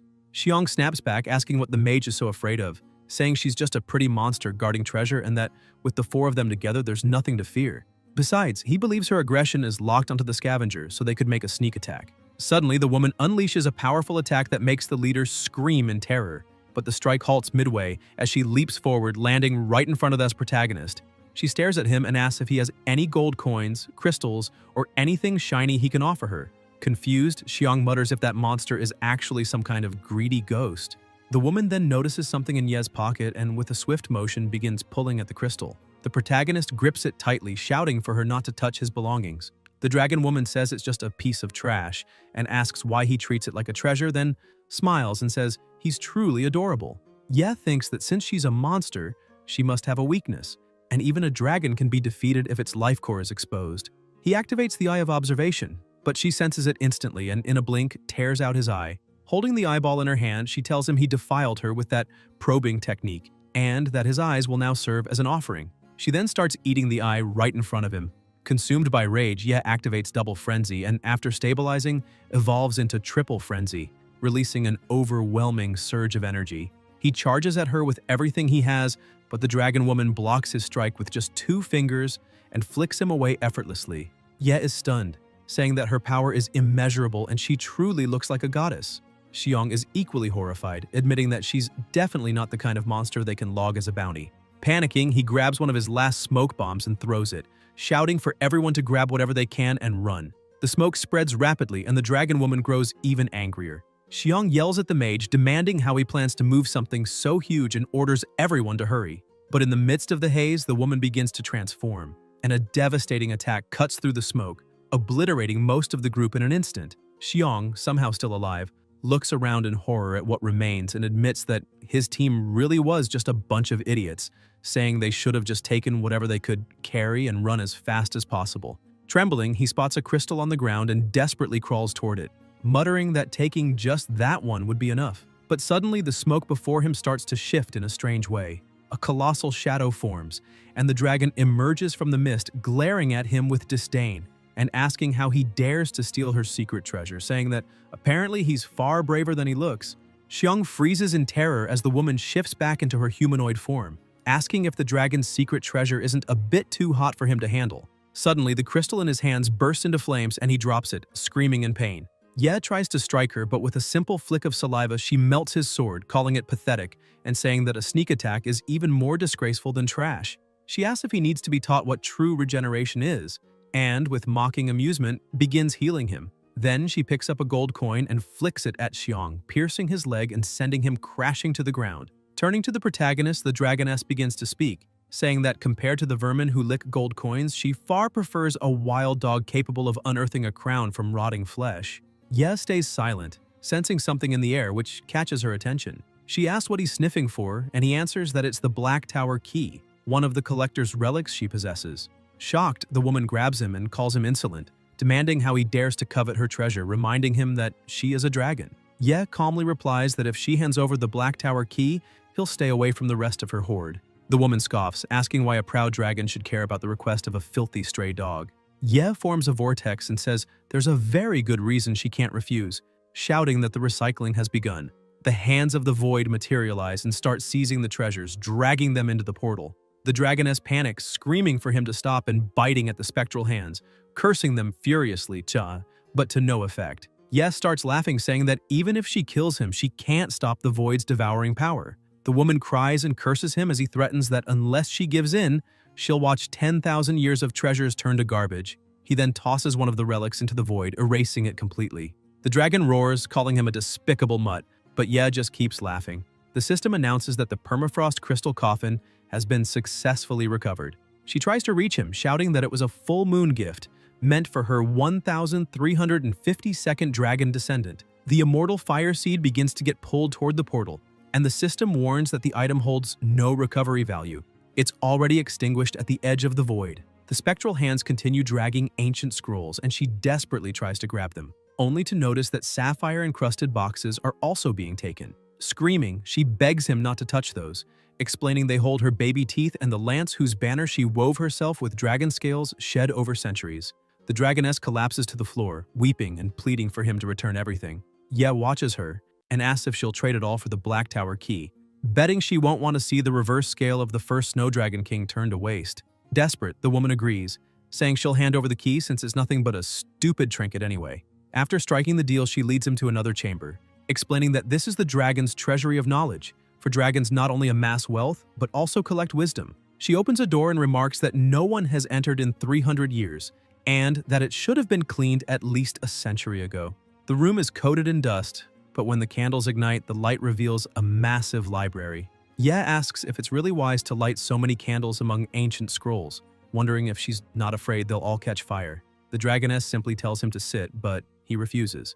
Then she lifts a strange object and says it's the Black Tower key he's after. The key begins to glow and Ye reaches out to take it, but she smacks his hand away, preventing him from touching it. He glares at her, demanding to know what she thinks she's doing. The woman replies coldly that he won't take it as easily as he imagines, since he devoured half her treasures and should at least return part of them. Ye retorts that she's the one who called him a wild dog covered in trash, so how does she expect him to return anything? With a sly smile, the dragoness says her nose is incredibly sensitive and that even though he's dressed in rags, she can smell a legendary scent coming from deep within his pockets. She proposes a trade. If he gives her a divine-grade item, she'll hand over the Black Tower key, and if he's quick about it, she might even throw in a little extra service. Ye calls her greedy and, for the first time, says her name, Novelist, asking what will happen if he refuses. Novelist laughs and says he really is a wild dog, but she already knows what he's capable of, and that dropping 100 divine items shouldn't be too difficult for someone like him. Pretending to be pitiful, she sighs and says that if she could freely wander through the gates of other worlds like him, she would never need to covet other people's little trinkets. But unfortunately, she can't. Yes sighs, opens a portal, and tells her to take whatever she wants. Novelist's eyes sparkle, and soon countless treasures begin floating through the air as she cheers excitedly. The protagonist asks if she's satisfied now, and Novelist, holding one of the items, observes it with fascination, saying it's a divine artifact she's never seen before. Ye approaches the table and places his hand on the key, but a powerful energy bursts out and the system alerts him. Curse of the Shadow of Death. All attributes reduced to 1 point, skills disabled. After a 5-day countdown, an instant death effect will activate once. Ye freezes, feeling his body consumed by the dark energy, while Novelist, still admiring the treasures, curiously asks if that's the same item the old man sealed in the magical vault and when it ended up in his hands. She laughs, saying that the wild mutt's talent for digging through trash is truly remarkable. Furious, Yes shouts that all he wanted was the Black Tower key, not a cursed gift. Novelist shrugs and says she gave him the item as agreed. Whether the box was clean or not isn't her problem. Ye exhales sharply, saying he expected as much. After all, deals with dragons never end well. The dragoness smirks, mocking that wild dogs who bite too fast never taste honey, and that her special service is reserved only for children who know how to bring her treasures, while hugging the divine item fondly. Enraged, Ye grabs her by the horns and shakes her violently, while Novelist screams in panic, begging him to let go, saying a dragon's horns are connected to the reverse scale nerve. Just then, Xiang burst into the library, startled by the sound of books falling and the chaos around him. In disbelief, he wonders if that junk scavenger actually turned an ancient dragon into a pile of scrolls. Ye keeps shaking Novelist by the horns, yelling for her not to try deceiving him again, threatening that if she does, not only will she never get the 100 promised items, but he'll reduce the entire library to dust. The dragoness, kneeling and crying, finally gives in again and tells him to search for a portal to another world. Inside it lies the final code capable of rewriting the laws of death, and only that can free him from the curse. Ye, shocked, yells, calling her a stupid dragon and demanding more details, asking which gate and where it is. Novelist sighs and says that that's all the information she can give. The rest he'll have to discover himself. The protagonist explodes in anger, shouting that she can't just dodge responsibility when he's now burdened with the most cruel curse she could cast, asking how he's supposed to fight monsters with that on his back. Novelist starts laughing, saying that ordinary dragons can't dispel that curse, but she isn't ordinary, she's Novelist. With a smug grin, she claims that for 500 divine items, she could help him suppress its effects partially. Ye's eyes widen in disbelief as his aura bursts outward in fury. He roars that if she keeps up her outrageous greed, he'll reduce her treasure and library to ashes. Terrified, Novelist immediately bows, hitting her head on the floor in submission, saying there are alternatives. Payment plans also work for those she favors. She explains that she can lower the minimum price a little, and that he can start by paying only 100 items now, owing the remaining 400. Ye trembles with rage, saying she might as well rob him outright, then begins dumping equipment before her, shouting for her to take everything. Delighted, Novelist laughs gleefully and dives into the treasure pile with pure joy. Ye, seething, thinks bitterly that he's been tricked by that dragon yet again, and tells her to stop playing around. She gives him a sly look and says he still owes 400 divine items, so how could she possibly let him die so easily? Suddenly, Novelist opens her mouth and pulls something out. It's Ye's eye. She throws it toward him, saying she'll take responsibility for that wild dog until the end, because she is Novelist. The eye hits perfectly, fusing back into his face. Rising with regal presence, she declares that she is still a dragon. Ye feels a sharp pain in his head and asks what she's done to him, but before he can comprehend it, he collapses. When he wakes, he's lying somewhere else, frightened, as the system announces, Obsidian Hall detected, materialized domain of the curse. Ye realizes his vision and hands have returned to normal, but a dense, oppressive energy begins to fill the air. A sword appears embedded in the ground, and when Ye raises his gaze, he's shocked to see a figure identical to himself. The system announces, demonic manifestation detected. The demon, speaking in Ye's exact voice, laughs and says that lowly humans can never defeat true demons. Confused, Ye wonders if breaking the curse means fighting himself. The two stare at each other in silence until the system issues another update. Transcendent mode. All attributes increased by 30%. The demon grins and explains that he possesses all of Ye's attributes and abilities, and within the curse's domain, his physical form is even stronger. Ye's eyes widen as he realizes his opponent isn't just a copy, but a superior version of himself. The demon draws his sword and says that now Ye will understand clearly that demons are beings he can never defeat. In an instant, he vanishes and reappears before Ye with terrifying speed. Ye barely reacts in time, dodging the strike by a hair's breadth. He draws his twin blades and the battle begins. Each clash echoes through the hall, making the floor tremble, but the demon's strength is overwhelming. The pressure of his blows forces Ye back again and again, and he notices his opponent is always one step ahead, predicting every movement. The demon activates Soul Theft, and a blue aura begins to seep from Ye's body.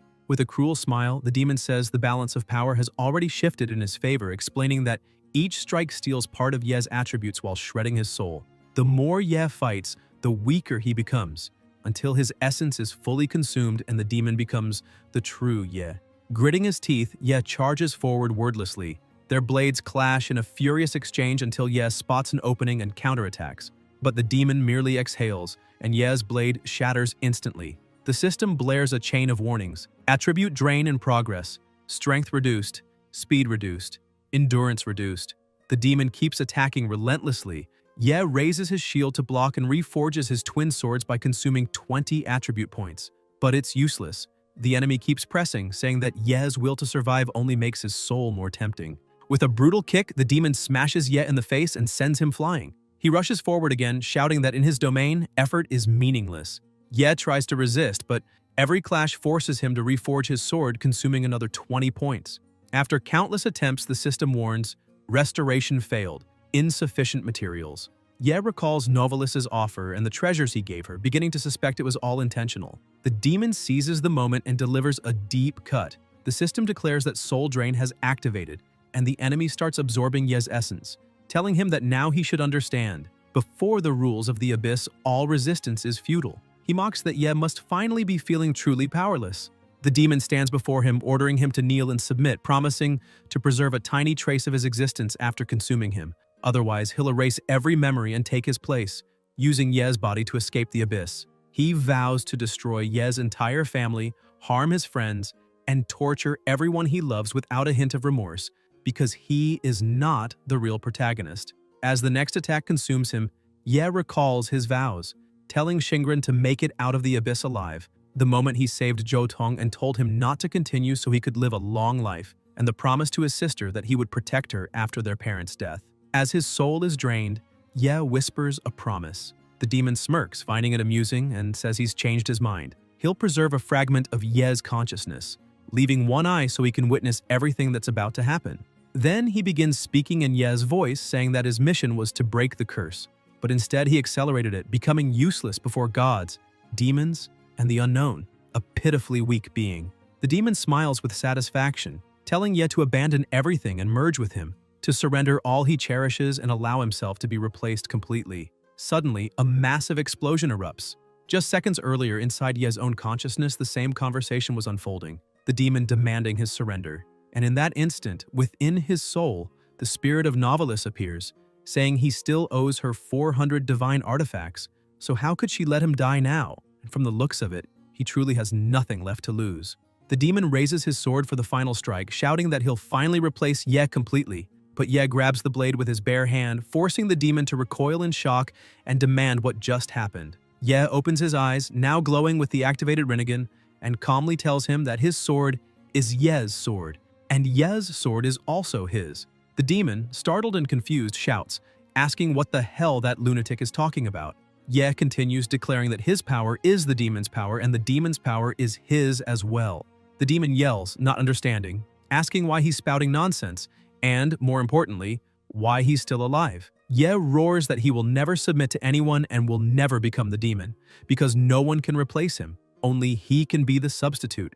In that instant, he remembers Novelis's words when she returned his eye, promising she would take responsibility for that wild dog until the end. Ye declares that he is the dragon. The aura of Novelis bursts from his body, radiating power that makes the demon step back in fear. Suddenly, her draconic energy overwhelms the entire area, and Ye activates triple blood frenzy of the dragon. The demon trembles violently. Consumed by fury and wrapped in blazing fire, Ye steps forward, shouting that even if his flesh and blood are torn apart, it doesn't matter. Even if his bones shatter, it doesn't matter. Even if his organs turn to pulp, he will devour everything. Horrified, the demon stammers, asking who the real demon is, him or Ye.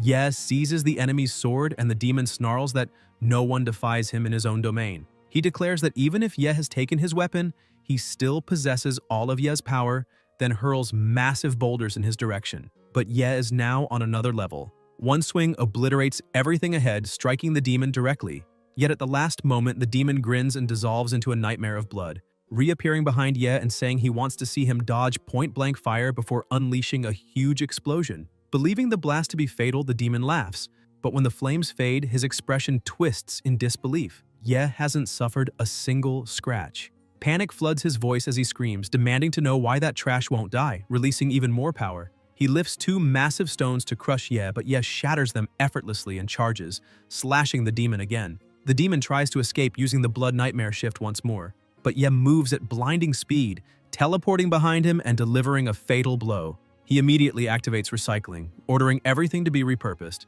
The demon shouts for him to stay back, and Ye does. The aura surrounding his foe shifts. Dark markings spread across his body, and his power spikes dramatically. He admits he never imagined Ye could trade blows with him, let alone recover stats inside his own domain, calling it remarkable. His form changes into that of a knight clad in black armor. Ye looks at his sword and mutters that weapons only reduce his offensive efficiency. Then, with a chilling grin, he bites into the blade and crushes it between his teeth. The demon gasps, screaming that he's biting his sword. Ye's power surges higher. Demonic markings spread over his face as he glares at his terrified opponent. In a blink, he disappears and reappears right in front of the demon, smashing him upward with a devastating strike. Before the demon can react, Ye follows through with another blow that sends him crashing to the ground, then relentlessly attacks without pause. Desperate, the demon summons chains to restrain him, and the system flashes a warning. Dragon imprisonment formation detected. The sealed entity's power may be absorbed to strengthen the seal. Ye stops mid-attack, glancing at the chains, and says that the more he fights, the harder it will be to break free. Then he begins to unleash his full power, shouting that he's different from those greedy, foolish dragons, because his name is Ye. With sheer brute strength, he shatters the chains, leaving the demon frozen in fear. Smiling, Ye declares that he is now the king, and charges forward, unleashing a violent barrage of blows until the enemy is thrown to the ground. Still, he doesn't stop. He keeps striking over and over until an enormous explosion obliterates the surrounding floor. Holding the demon's heart in his hands, Ye devours it, releasing a new surge of energy that bursts outward in a massive shockwave. Screaming, he declares that now all of the demon's power belongs to him.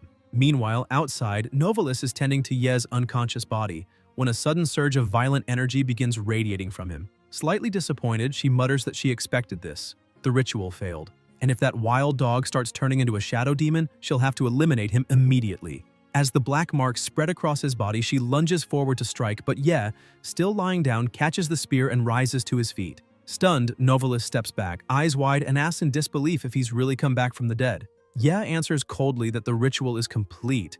All the power has returned. Novalis, still doubtful, narrows her eyes and asks if he truly came back. If that's the case, she wants to know what the demon said, what price he paid for the pact, and whether the demon possessed him, or if he became the demon himself. Then, smirking, she orders him to bark to prove who he really is. Ye simply replies, "I ate that thing." Novalis's eyes widen and she leans forward, half horrified and half intrigued, asking if he truly devoured the demon, and, with a curious gleam and even drooling slightly, wants to know if it tasted good, if such a thing could really be eaten. Ye cuts her off, saying that aside from that, he's uncovered all the tricks she's been trying to pull, that not a single word from her mouth can be trusted. Surprised, Novalis studies him in silence while Ye continues, explaining that the ritual was never meant to break the curse. Her real plan was to free the shadow demon from the dragon's sealing formation, let it possess his body, and then kill him once he became vulnerable. Novalis sighs deeply, then admits that what he said isn't entirely wrong, though it's not the whole truth either. She explains that the domain of the shadow demon manifests as a resistance equal in strength to the host's own body. Even she wouldn't be confident in defeating a transcendent version of herself. However, she acknowledges that Ye is different, an unstable anomaly, a contradictory and coexistent being with a unique constitution. That's why she believed he had a small chance of winning. After all, he's her favorite wild dog. Even so, she admits that if he had lost, she could have easily destroyed him afterward. Then she adds that although the demon truly is dead, the situation hasn't changed. The instant death curse remains active and inescapable. Shocked, Ye demands to know what she means. Didn't she say the final code could remove it? Novalis responds matter-of-factly that with the time elapsed, there's no way he could have found that code. Besides, the final code requires a direct pact with the shadow demon, and since the target of the pact is now dead, there's no way to break the curse. She adds, almost pouting, that she's also lost from all this. With the demon gone, her plan to escape the abyss is impossible now, and just thinking about it gives her a headache. Ye's patience starts to fray. His aura flickers, his form shifting slightly, which makes Novalis take a step back, startled, and ask what's happening to him. Ye glares and asks if anything would change if the shadow demon were still alive. Meanwhile, outside the abyss, two men were waiting. The fat one complains that they've been there for over 15 hours, and aside from a few Scavenger Guild members who came out earlier, there's been no sign of anyone else. The thinner one says it's better to wait calmly and stay alert. The Hunting Heart leader is the son of the Guildmaster, Elder F.A. Tianlin, and if anything happens to that man, they'll all be in deep trouble. Another guard mutters that it's always the useless ones who manage to escape, asking if anyone actually saw a Hunting Heart member come out. Suddenly, distant shouts echo. Something's happening. Two figures emerge from the abyss. Ye walks out calmly while Xiong stumbles behind him, half dead. The guards breathe in relief, seeing Xiong alive. Ye says flatly that Xiong is their problem now. At that moment, Xingren rushes toward Ye, smiling brightly, and saying she knew he'd find a way to turn a massacre into a payday. Ye, slightly embarrassed, apologizes, admitting he insisted on doing things his own way. But at least the good news is, he got the key. Xingren's expression shifts. She punches him in the stomach so hard he collapses unconscious. Shouting, she calls him an idiot and reminds him that his sister is still at home waiting for him, so he doesn't need her to explain why he shouldn't take such stupid risks. Ye tries to apologize again, but his eyes turn red. Time itself freezes. A crushing pressure bursts out from the abyss, and Novalis appears, smiling with satisfaction, saying she can finally breathe fresh air again. Ye's true body lies motionless on the ground while a clone stands, warning her not to appear at a time like this. She ignores him, wrinkling her nose and remarking that there's a foul stench coming from that trashy necklace. Spotting Shingren, she tilts her head and teasingly asks if she's the intimate partner the protagonist mentioned. Yes snaps, ordering her to revert immediately, saying he doesn't want any trouble outside the abyss. But Novalis refuses, explaining that right now she exists only as an image within his left eye. Her true body is still buried under a pile of gold coins deep in the abyss. Just minutes earlier, she had witnessed Ye's full transformation and, deeply impressed, commented that in that state he might finally be able to use the dragon seal and free her from that cursed place.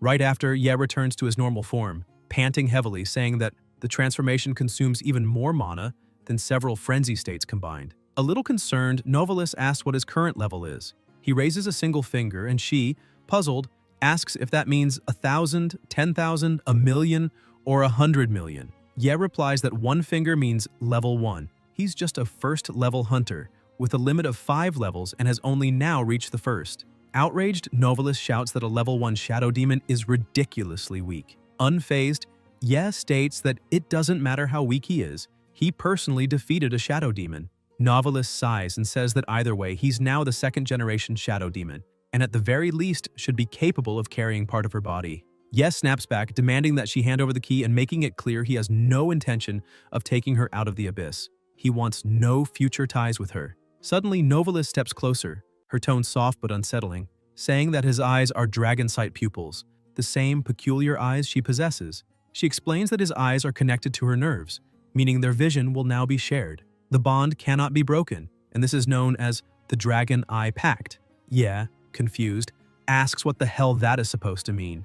Novalis lifts her own eye with a sly smile and says that since he already profaned her with that spying technique, he must now activate that same ability and look directly into her. As soon as their gazes meet, a clone begins to emerge from inside the protagonist's eye, and the same happens with Novalis. She stares at her clone in awe, saying he looks very sexy, and also warns Ye that from now on his observer eye has been upgraded to the dragon sight pupils, and if there is any difference, she herself can interpret the information for him using a dragon's knowledge. She adds that no one can detect her, except of course the protagonist himself. She says that, as a special opening offer, even if he asks a question about a single divine artifact, he already owes 401 pieces. Ye gets annoyed and says he doesn't owe anything. Back to the present, Novalis starts laughing while the protagonist covers his eye, saying she's nothing but a shameless, greedy woman. Shingren stands there watching all of it.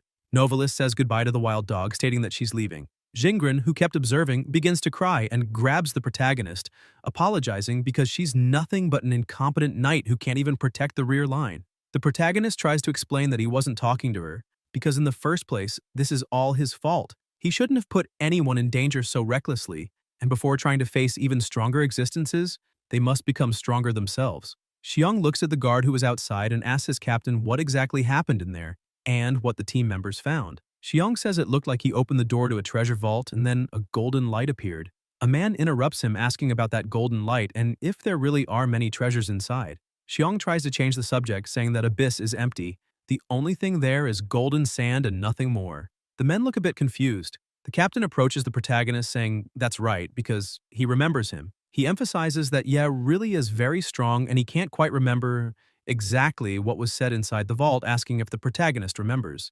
Ye says he vaguely remembers. He said the treasure would be divided equally per person, one for Hunting Heart and another for House of the Scavengers, divided equally, 50% for each. Xiong starts laughing and says that's exactly what they agreed on. Ye asks him to at least thank the scavenger team because, thanks to them, he could take at least half of the trash. Novalis appears once more, saying that to hide the dragon's treasure inside that abyss, the protagonist mustn't let anyone know of her existence, and asks why he didn't kill that guy. He explains that Xiong being alive is very good for his hunter group because the shadow demon has the ability to read memories, and he can edit Xiong's memories. And he also needs an eyewitness to provide some false information. Novalis gets a bit upset but says it's fine because if she hadn't released the signal of her treasure, Everyone would have gotten lost in the endless crimson desert besides her hiding place is protected by a very strong sandstorm. Meanwhile, at the hospital, Ming was sitting and waiting while Zhou Tong was lying on an ICU bed. Ye and Xingren join them. Ling starts explaining that he suffered multiple bone fractures, internal organ damage, and Xingren's healing spell slowed the worsening of his injuries, which allowed them to wait for the ambulance from outside the abyss. However, the wounds were contaminated by the abyss and some critical damage seems difficult to heal outside of it. The protagonist asks if they can't take him back into the abyss to try to heal him there. Ling takes a deep breath and says that they are members of a hunter team, and members of that qualification do not have special healing authority. The protagonist says money isn't the problem and he can pay. However, she says this is a special regulation from the higher ranks of the World Guild, so they are prohibited from entering the abyss alone. They must wait for approval of the request. After that hunt in the abyss, the Hunting Heart group was almost completely annihilated while all of them from House of the Scavengers survived. And just because of that, they are already lucky they haven't become targets of a special investigation. She continues saying that if he causes trouble again, Ye interrupts her saying that injuries suffered outside the abyss cannot be treated inside it and injuries inside the abyss are difficult to heal outside, which is ironic. And in that case, he will have to use another trick. He summons a potion that leaves Ling impressed because that is a potion of super recovery, and she has only seen it in the highest level auctions. However, that is an abyss item, and if drunk outside the abyss, it will have no healing effect. The protagonist says that it is a legendary grade potion reinforced with dragon saliva, capable of greatly enhancing someone's physique for a certain period of time. He thinks that he originally planned to give it to his sister, but he should be able to get more in the future. Ling becomes even more impressed and asks her captain where he got it, and he says it's a pity he found it in a pile of trash. Sometime earlier, still inside Novelis's lair, the protagonist said he needed her help with something before leaving, and she asked what kind of help it would be. Ye held the potion in his hand, saying that he heard the entire body of a dragon is a treasure in itself, and that many secret treasures in the vault are made with dragon materials. She agrees, saying that this is indeed a fact. He says he just found a unique recipe in a tale from the library's secret scrolls. And besides a bottle of super healing potion as the solvent, it also requires a single drop of dragon saliva as the main material. She becomes a bit puzzled, asking if he's talking about her drool, because that is not a problem. She grabs the potion and starts gargling it, mixing her saliva with the potion inside her mouth. After gargling for a few seconds, she spits everything back into the bottle. The system appears stating that he has obtained a dragon mouthwash, an enhanced version of the super healing potion, a completely accidental creation, and besides the intended effects, it carries unpredictable chaotic side effects that cannot be evaluated. Only by drinking it will its properties be revealed. Novelis hands it to him, saying it is ready because she wasted a lot of drool while sleeping, and if he wants, he can drink it right now. The protagonist is surprised, saying that according to the recipe, just a single drop of dragon saliva was already enough. Back to the present, he keeps observing his friend saying that he needs a stronger recovery effect, but he's still not sure if the unexpected side effect will cause harm. Suddenly, Zhou Tong starts twisting and says that he already died once, so he is not afraid of death, and even if it's poison, he will drink it to the last drop. He gathers the rest of his strength and stands up, removing the breathing apparatus, asking his older brother to handle this last chance because he wants to become stronger. He also wants to become someone who can stand on his own. They meet in the underground training field for transfers. The protagonist asks how he feels, and Zhou Tong says he feels as if he received a new body because the moment the potion took effect, all those old injuries began to heal. The protagonist keeps observing and says that in the Abyss world, constitution is the main attribute that determines physical resistance, and if constitution is too low, the body can easily suffer permanent injuries when receiving damage. Zhou Tong emphasizes that even if someone is constantly being healed by a healer and their health points never decrease, the permanent damage accumulated over time will gradually reduce their maximum life force and can even reduce it forever, which means his body as a whole became stronger. Ye says that is correct, but not completely. Zhou Tong remains slightly confused with this situation, saying that his attributes increased. That should mean he became stronger. The protagonist says that attribute growth counts only as physical strengthening, but in the Abyss world, fighting monsters does not come down to comparing raw statistics. It also involves thought and awareness. He summons his weapons, saying that every high-level monster in the Abyss has at least one or more mechanisms, and if he cannot solve the riddle of those mechanisms, relying only on attribute advantage will not work, because his arrogance will lead to death without leaving a trace. He moves forward to attack his partner, who gets startled and draws his sword, but he cannot move and asks what the protagonist is doing. Ye says he already suppressed his own attributes to a level slightly lower than his friends by using a trash ring, and with just one move he disarms Zhou Tong and stops his blades near his throat, telling Zhou Tong to attack him with all his strength because he wants him to have the mentality of killing him. Zhou Tong remains confused and asks the protagonist what he is doing, because he said he would teach combat skills, so why does he need to have a killer mindset? The pressure between them starts to rise, and Ye says that if he truly does not want to kill him, then the one who will die is him. Zhou Tong asks if this is an illusion because his brother is looking like a real demon. The protagonist begins to lose patience and yells at him to hold his sword.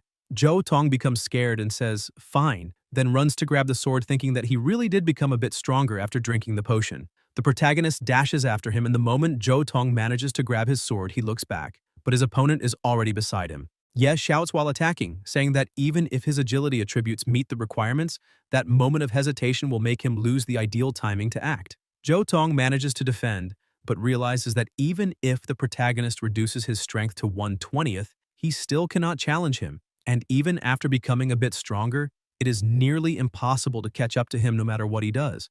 Outraged by this, he begins to question whether he truly isn't strong enough, and in a moment of bravery he grips his sword trying to attack. But once again with a swift movement, the protagonist disarms him, throwing the sword far away and knocking him to the ground. Frightened, he yells that he lost, accepting defeat, but Ye won't accept that and orders him to pick the sword up again.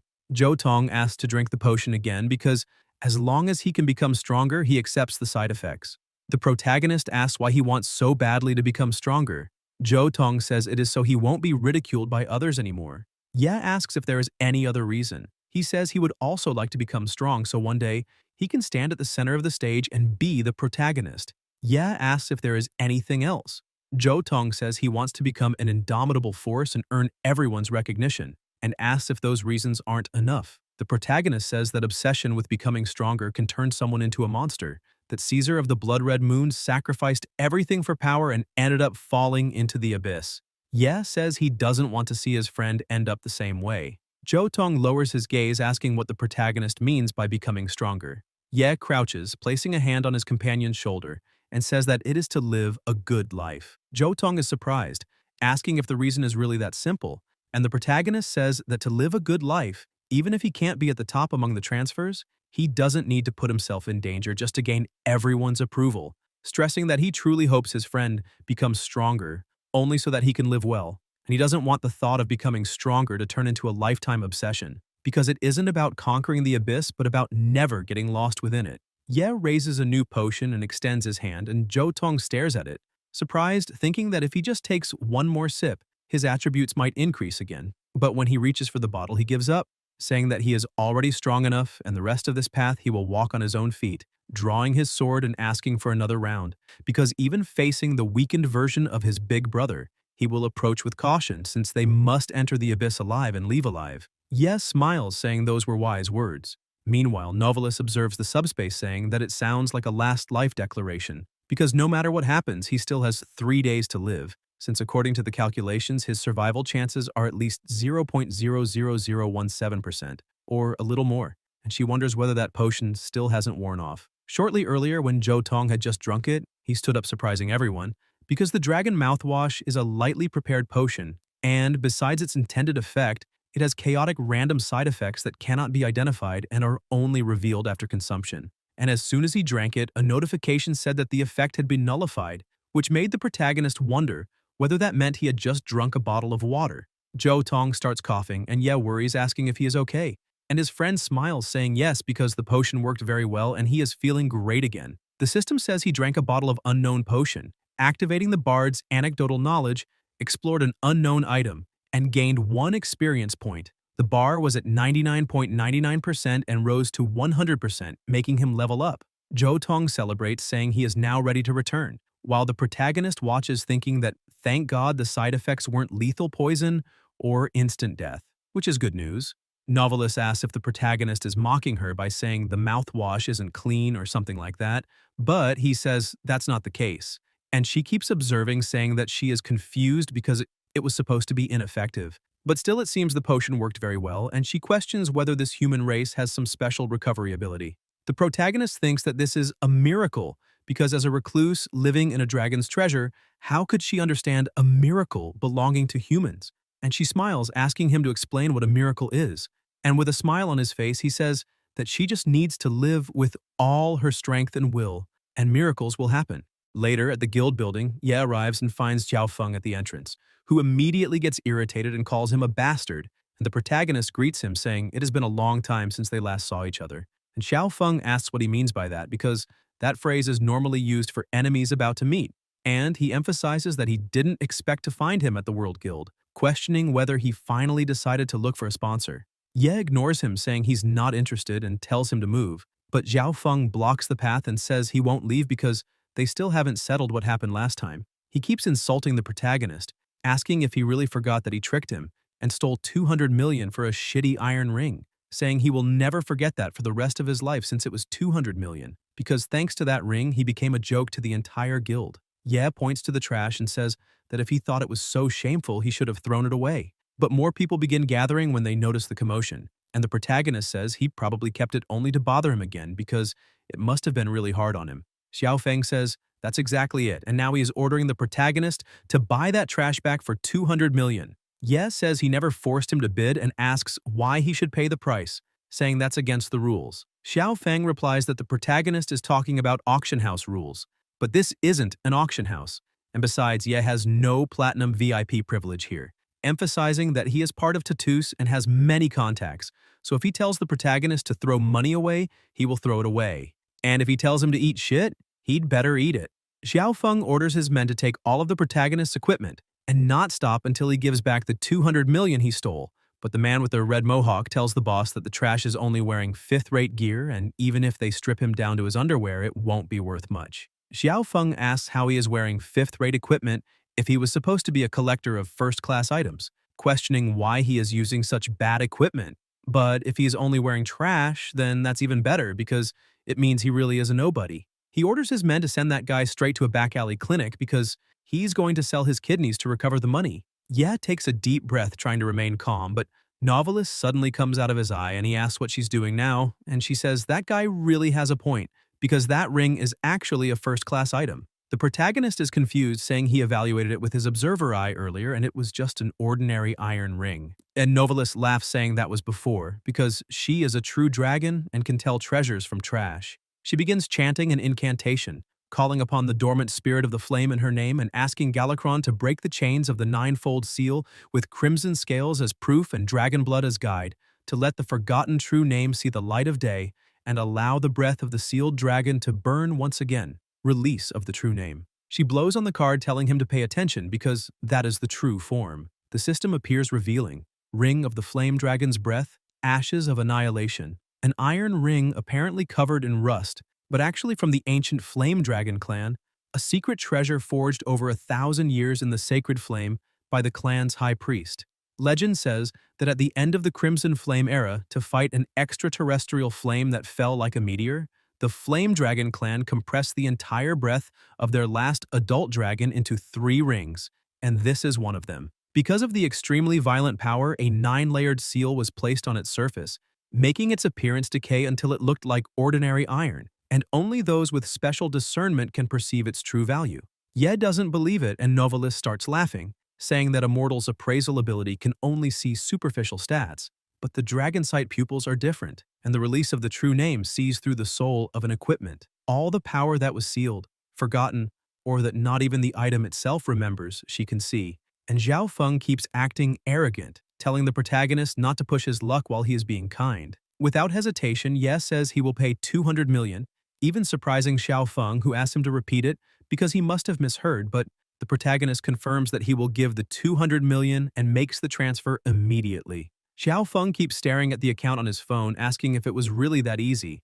After the payment, the protagonist asks for the ring, and Xiao Feng's companions ask why he is hesitating, saying that some idiot is taking that thing off his hands for 200 million, so he should hurry and hand it over, questioning if he already forgot how that cursed ring brought him down, because as soon as he gets that money back, his prestige in the guild will be restored, and he will be able to walk with his head held high again. Xiao Feng tells them to wait a minute and starts checking the numbers to see if it's correct, but the protagonist tells him to hand over the item right away. As Xiao Feng checks the transfer, he hands over the ring with a laugh, saying it really is 200 million, calling the protagonist an even bigger idiot than he imagined and telling him to take that cursed thing already because something like that only belongs to a piece of trash and therefore it's a perfect match. The moment Ye touches the item, the ring begins to transform, and Xiaofeng notices, saying its form changed and now it looks like a first-class item. Ye starts laughing, saying the transition is complete and asks if the deal is now settled, but Xiaofeng grabs his hand saying nothing is settled and orders him to return the ring immediately. His companions begin to panic, saying this is against the rules, and as members of Tatus they cannot be that shameless. But the leader ignores everyone and yells at the protagonist to quit fooling around, saying he will not leave with the money or the ring. Ye asks if he is truly stealing in broad daylight, saying Tatus' infamous reputation is well-deserved, and Xiaofeng releases his power, agreeing that the protagonist is right and declaring with murderous intent that this really is a robbery, asking what he can do about it. He prepares to attack, shouting that this is daylight robbery, while Novalis sits down saying that when humans become greedy, even the Dragon Clan feels ashamed. The protagonist takes a deep breath and says that some people simply refuse to listen to reason. Then, with a simple movement, he throws Xiaofeng far away, saying he only wanted to bring a little peace and quiet to this world. Xiaofeng hits the ground, and his companions shout asking if he's okay, while the protagonist looks at the two and asks if they intend to take their boss away or if they also want to taste his strength. But the two get scared and say they will take the boss away. Suddenly, another person approaches, saying that someone who can casually pull out 200 million and knock Xiaofeng down with a single strike is clearly not normal, remarking that the protagonist's reputation is well-deserved. Leader Ye of the Hunter House Guild. The other members are startled and ask what the boss is doing there. The man is the guild master of Tatus, the Iron Fist arbiter Lei Yushan, and he says that ring probably costs at least 500 million. He steps up to the protagonist saying that a third-rate guild probably couldn't even earn a fraction of that amount, but he is willing to offer 500 million to buy the ring from him. Xiaofeng jumps into the negotiation, telling the boss that even the legendary grade Blood Moon ring only reached 250 million at its highest price on the black market. Yushan says he truly appreciates talent and asks if the protagonist would like to join Tatus, writing a check for 600 million and saying he will add another 100 million to buy the Hunter House Guild since he has been aiming at it for a long time. Xiaofeng becomes annoyed and yells at the boss asking if he really plans to recruit him, saying that kid has always been insolent to everyone in Tatus and asking if the boss forgot how he harmed them all, stressing that recruiting him will only expose every brother's disgrace. Ye cuts them off saying that he is the leader of the Hunter House and not a freelance hunter waiting to be sold to the highest bidder. Yushan, with contempt, says the protagonist must be uncomfortable joining another guild because of his status as a leader, so he should just dissolve that trash hunter guild right now, because it would be a good chance to get rid of those useless members who only hold him back. Ye starts to get irritated, saying those people are not just trash to be discarded, because when the guild was at its lowest point, they still chose to stay with the Hunter House. And that is a bond like family. Yushan asks if he really thinks that's family, saying that Tatus has the most elite squads, the widest intelligence network, and exclusive directors in dozens of A-rank or higher abysses, questioning what those idiots of his so-called family can offer, stating that he is willing to give them a place only because he holds the protagonist in high regard, and repeats that he wants him to join Tatus. Ye stomps the ground and says he simply feels that Yushan is not worthy, and that Tatus is not worthy of any of them. Yushan is taken aback and asks what the protagonist just said, questioning if he is really refusing like this, because no one has ever dared to do so before, since an F-rank hunter guild doesn't even have independent hunting qualifications, and survives only with the help of the major guilds. Ye says that apparently he has forgotten something, because even the leader of the lowest-ranked guild is still a guild leader, and there should be a basic level of respect between two independent hunter guilds, asking what gives Yushan the right to speak that way to the leader of another guild. Yushan gets excited, saying that this is absolutely brilliant and that the elder was full of reason, stating that the protagonist is truly a hard bone to crack. He adds that he forgot to mention that Tianlin has already appointed him as provisional leader of Hunting Heart, since the old man is still dwelling on what happened to his son and apparently intends to put all the blame on the Hunter House. So the protagonist had better get used to what it means to have nothing. Yushan then withdraws his previous offer and says that, as the heads of Tatus and the Hunter House, they can negotiate a brilliant and mutually beneficial deal. Ye asks what they could possibly talk about, and Yushan mentions the final festival, saying the protagonist surely came to the guild hall because of that. Ye looks at him and asks if that information is in his hands, and Yushan begins to laugh, saying it's not just that, because the ownership of that abandoned abyss belongs to Tatus, as it was sealed years ago due to an accident and only he has the authority to reopen it for hunting. Yushan says he has revealed his cards. Now it's the protagonist's turn to make an offer. Sometime later at home, Xiaozhou is surprised and asks her brother if he really agreed to that guy's terms. The protagonist replies that the information is in his hands, so he had no other choice.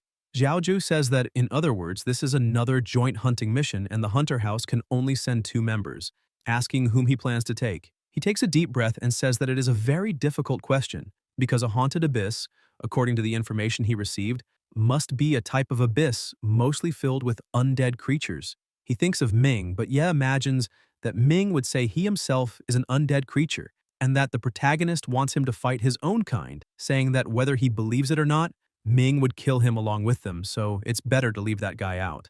Zhou Tong ran away for special training again, swearing that he would make the protagonist look at him differently within a month, refusing all guild missions. He lies down on the sofa and says that apparently he really has no choices, because Xingren is an ice attribute knight and Ling a fire attribute mage, and against undead creatures made of magic, elemental damage is indeed more effective than pure physical attacks. His sister looks at him with a strange expression and says he's thinking of 2 girls and only 1 man, and it seems her brother truly knows how to have fun. Ye is startled and asks what she's thinking. Because it's nothing like that, he simply has no one else to choose from. And Xiaozhou asks whose fault it is that her older brother's guild is so empty, he doesn't even have the luxury to select members. She takes a deep breath and says that if she could help him now, it would be great. Ye asks her not to worry and to go slowly because one day she will be even stronger than he is. However, his sister suddenly becomes extremely irritated and yells, asking if he really decided to go on a mission alone with 2 girls.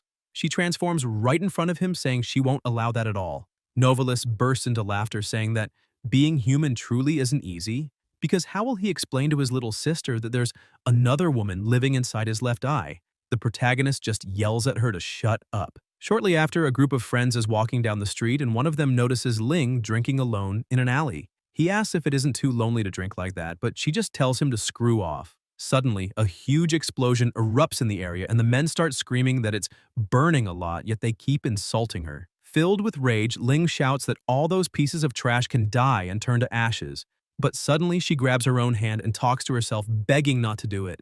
Abruptly, another personality takes over and she apologizes, saying her sister didn't mean that she's just nervous, pleading for the men to leave quickly. Those guys, frightened, say she's crazy, and suddenly she gets angry again, switching personalities and saying she will never let those filthy hands touch a single hair on her head. And with a smile on her face, she declares that this is her choice, telling her sister that they have always been one. She emphasizes that one day she will return that body to her sister completely intact, no matter the cost. Elsewhere, in a destroyed part of the city, Windchaser Yuejian Bai, leader of the Celestial Light Guild, asks if Knight's Cry, just the 3rd guild in Shenfeng City, really thinks it can stand in the way of the 2nd place. Undertaker Silvas, leader of Knight's Cry, mocks him, saying Yuejian can't even speak properly and offers to help by suggesting he cut off his own tongue. That way he could avoid embarrassing himself in front of his subordinates. One of the members of Celestial Light recognizes those twin blades from the Phantom Fortress Abyss hanging at Silvas' waist, emphasizing that such an abyss is legendary and no one has ever seen its boss, asking whether Knight's Cry actually conquered it. Yuejian begins manipulating his sword and says that all of this is nonsense because Celestial Light's R rank has already surpassed those sewer rats long ago, declaring that Celestial Light is now number 2. People around are impressed, saying that sword is the Oath of Holy Judgment, the legendary high-tier divine equipment that inflicts sacred damage and was once sold for the astonishing price of 400 million at the auction house. And Yuejian's entire equipment set must be worth more than 1 billion, and that was to be expected, because without family backing he wouldn't even qualify to compete. Suddenly a smoke blast occurs next to them, and Yushan says that seeing second-class hunter guilds fighting each other is amusing. However, that is all they will ever achieve, because they still know their place and know who the real boss is. The two simply stop the argument while Yuejian says that an abyss with S-rank anomaly level requires 4 hunter guilds to send their elite members, limited to 3 people per guild, and if it weren't for the requirement of the World Guild, it wouldn't even be their turn to participate. In any case, their guilds are second class. Silves looks at him and says he can't just say that, asking whether he is really saying they are here just to serve as decoration. Yushan says that there is obviously a reason Silves was invited, since he applied to the Elders' Council to schedule the joint hunt, pointing out that Abyss technology will transmit and record everyone's vitals and combat data in real time, which is why all guilds are being treated as observable species. Silvas asks if he is really saying they are being used as test subjects, and Yuejian says he already expected this, because such a generous offer was too good to be true. Yushan asks whether their guilds haven't been stuck at A rank for too long, because if they complete that hunt, they might obtain special approval for S rank qualification from the city branch of the World Guild. Sylv starts trembling, thinking that for 3 years his guild has been trapped in A rank, unable to participate in truly high-level missions and rare resources. Yuejian also becomes emotional, thinking that last week they were publicly humiliated by Cloudtop, the S-rank hunter guild, and he cannot stop thinking about that S-rank mission board in the guild hall, always beyond their reach. Sylv says that if they manage to obtain the S-rank qualification, then his guild will agree. Yuejian says his guild also needs that qualification, but if Tatus dares to tamper with the data, he will not let it slide. Yushan tells them to relax a bit because the name Tatus is as good as gold, and besides the two of them, there is still an honored guest. As soon as the protagonist arrives with his team, people ask what kind of curse that is, because their equipment doesn't match and their clothes are filthy, saying he looks worse than the person who cleans the toilet for Celestial Light. However, they heard that on their last mission, he was the only one from the entire A-ranked team who came back alive. Xiong was the leader, and apparently he went crazy. Someone asks if those team members are, but another person interrupts him and tells him to shut up. Xiaofeng is the first to speak and asks if that is the famous scavenger house, because he thought the protagonist was too scared to show up. Sylvs takes a deep breath and asks if they really are scavengers, questioning whether they truly need scavengers to take part. Yuejian is also bothered, asking why they are letting a bunch of trash collectors participate in an S-rank mission, wondering if the old men from the guild took the wrong medicine because this is extremely unlucky. He yells, asking how those from Celestial Light could possibly be in the same team as those trash pickers. Shingren lowers her hood and asks if there's any problem with that. When he sees who it is, Yuejian becomes shocked and quickly approaches her, asking if she really is Liu Xingren from the Liu family because they haven't seen each other in a long time. She says it really has been a while and apparently his stuttering problem hasn't improved at all. Yuejian becomes completely furious, screaming at her not to call him a stutterer if she doesn't want to die. He starts insulting her, saying he has no intention of arguing with a rejected dog of the Liu family because her older brother is already leading the clan while she ended up reduced to picking up scraps. And that is hilarious. She tells him to shut up because that path was her choice, and it's none of his business to say what she should or shouldn't do, calling him nothing but a damn stutterer. Yuejian starts trembling again, shouting that he already told her not to call him a stutterer, saying the Liu family always wanted to form a marriage alliance with the Yue family, and it's a shame, because after losing such a valuable bargaining piece like her father and mother must be very disappointed. He emphasizes that if she hadn't torn up their marriage contract back then, by now she would be the center of everyone's attention, a child of destiny reaching for the stars. She flips him off and asks if he's feeling regret, questioning what kind of trash he thinks he is. Sylvs and his group start mocking him, saying that stutterer really suits him. Consumed by rage, Yuejian loses control and draws his sword to strike her, shouting that she clearly doesn't know what's good for her, because how dare she embarrass him in front of his men. Now she needs to believe him. He says her blood will fly over 3 meters right here and now. Ye steps in front of the attack and with his hand breaks his sword.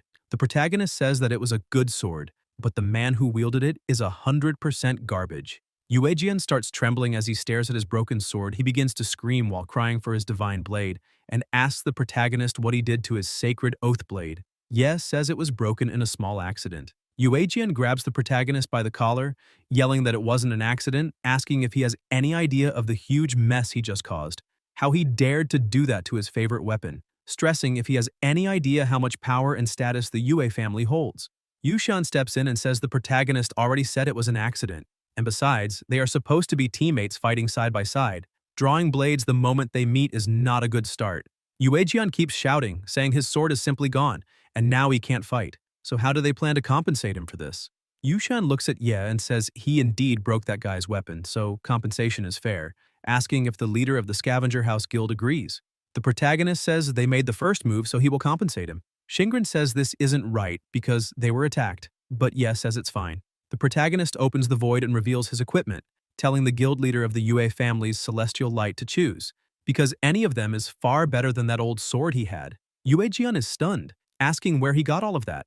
Novelist starts getting annoyed, asking how he dares to simply show the dragon's treasure to anyone. Ye asks what she's talking about because that is his pocket. She accepts the argument but says his pocket is only a portion of the treasure that belongs to her, and everything he stores belongs to her.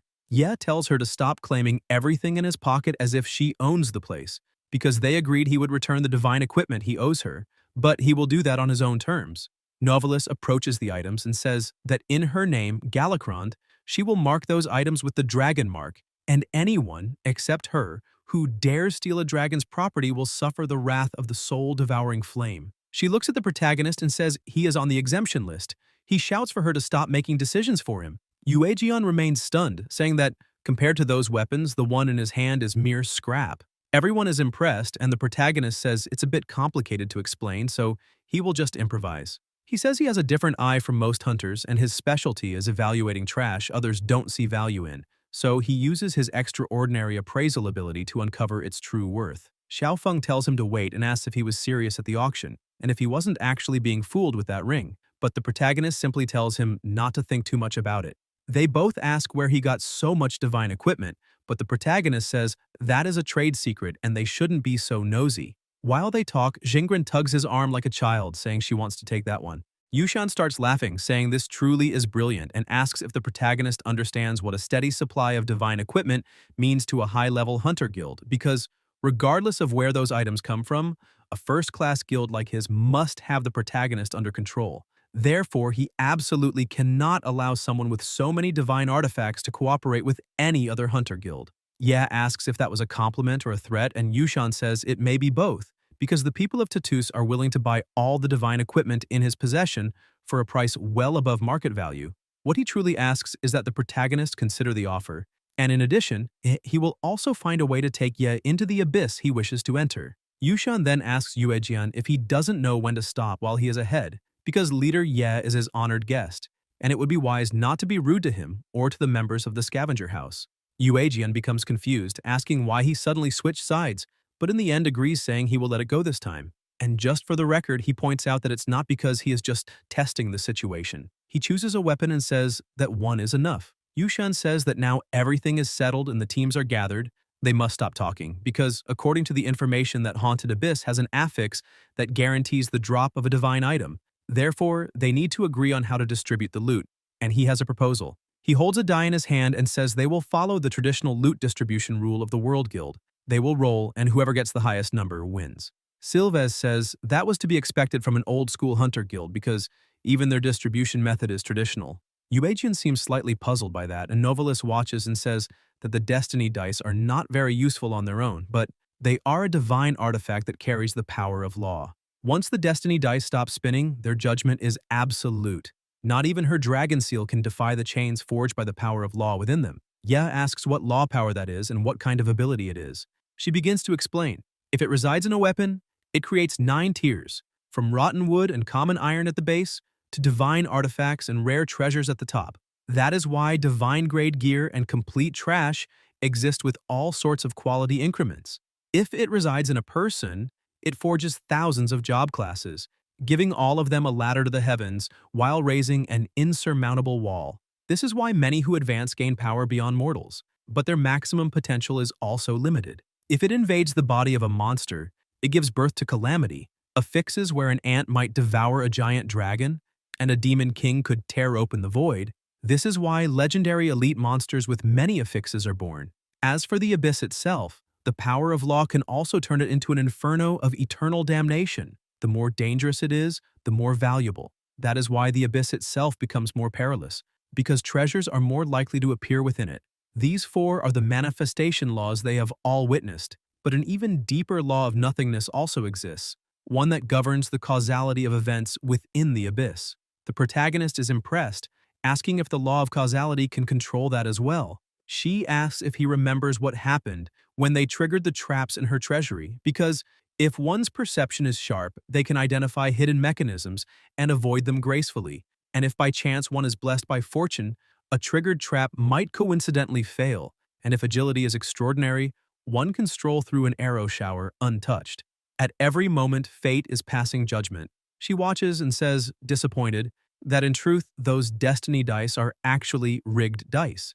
The protagonist is surprised to hear this, and she states that only she can see it through them using the true release of her Dragon Eye name. After she uses her sight, the system appears saying that the result of this roll will always be lower than the number obtained in an arrogant roll. The protagonist looks at Yushan, wondering if that's how he earned the title of Iron Fist Arbiter. However, he thinks that since he accepted the Destiny Dice, he will entrust judgment to them. It is fair to all 4 hunter guilds and eliminates any chance of the strong bullying the weak. After finishing his evolution, he can see that it is a genuine treasure. Yushan asks the protagonist what he thinks, since he is an expert with broad experience in treasure appraisal and would like to hear his evaluation. Ye asks if he is being serious as he tosses the die into the air, and as he catches it again, he says he finds it very fair because that place used to be Ashtown, a suburb of Shenfeng City. Over a decade ago, it was a bustling city with a population of over 100,000 people, until the beginning of the Abyss when a portal tore reality open, creating an enormous 5-kilometer radius fissure right at that location. Overnight, the entire city and its 100,000 inhabitants vanished into thin air. 10 years ago, the Tatas Hunter Guild was far smaller than it is today. When the first rescue wave located the source of the city's destruction, the guild leader dispatched an elite squad of 12 to investigate the restricted zone. As soon as they entered the abyss, they found the entire space shrouded in mist, with particles like ashes floating through the air, the unburned remains of countless lives. However, the most terrifying part was that the missing inhabitants of the city had not truly died. Their souls had been trapped there, twisted into vengeful spirits, wandering and wailing in the fog. Inhuman cries echoed endlessly in the ears of the squad members, as if countless hands were tearing at their nerves. The original plan was to advance to the Abyss Core, but they had moved only 3 kilometers when the leader ordered retreat. The fog was too thick, compasses were useless, and not even the veterans could navigate. The squad of 12 was completely lost.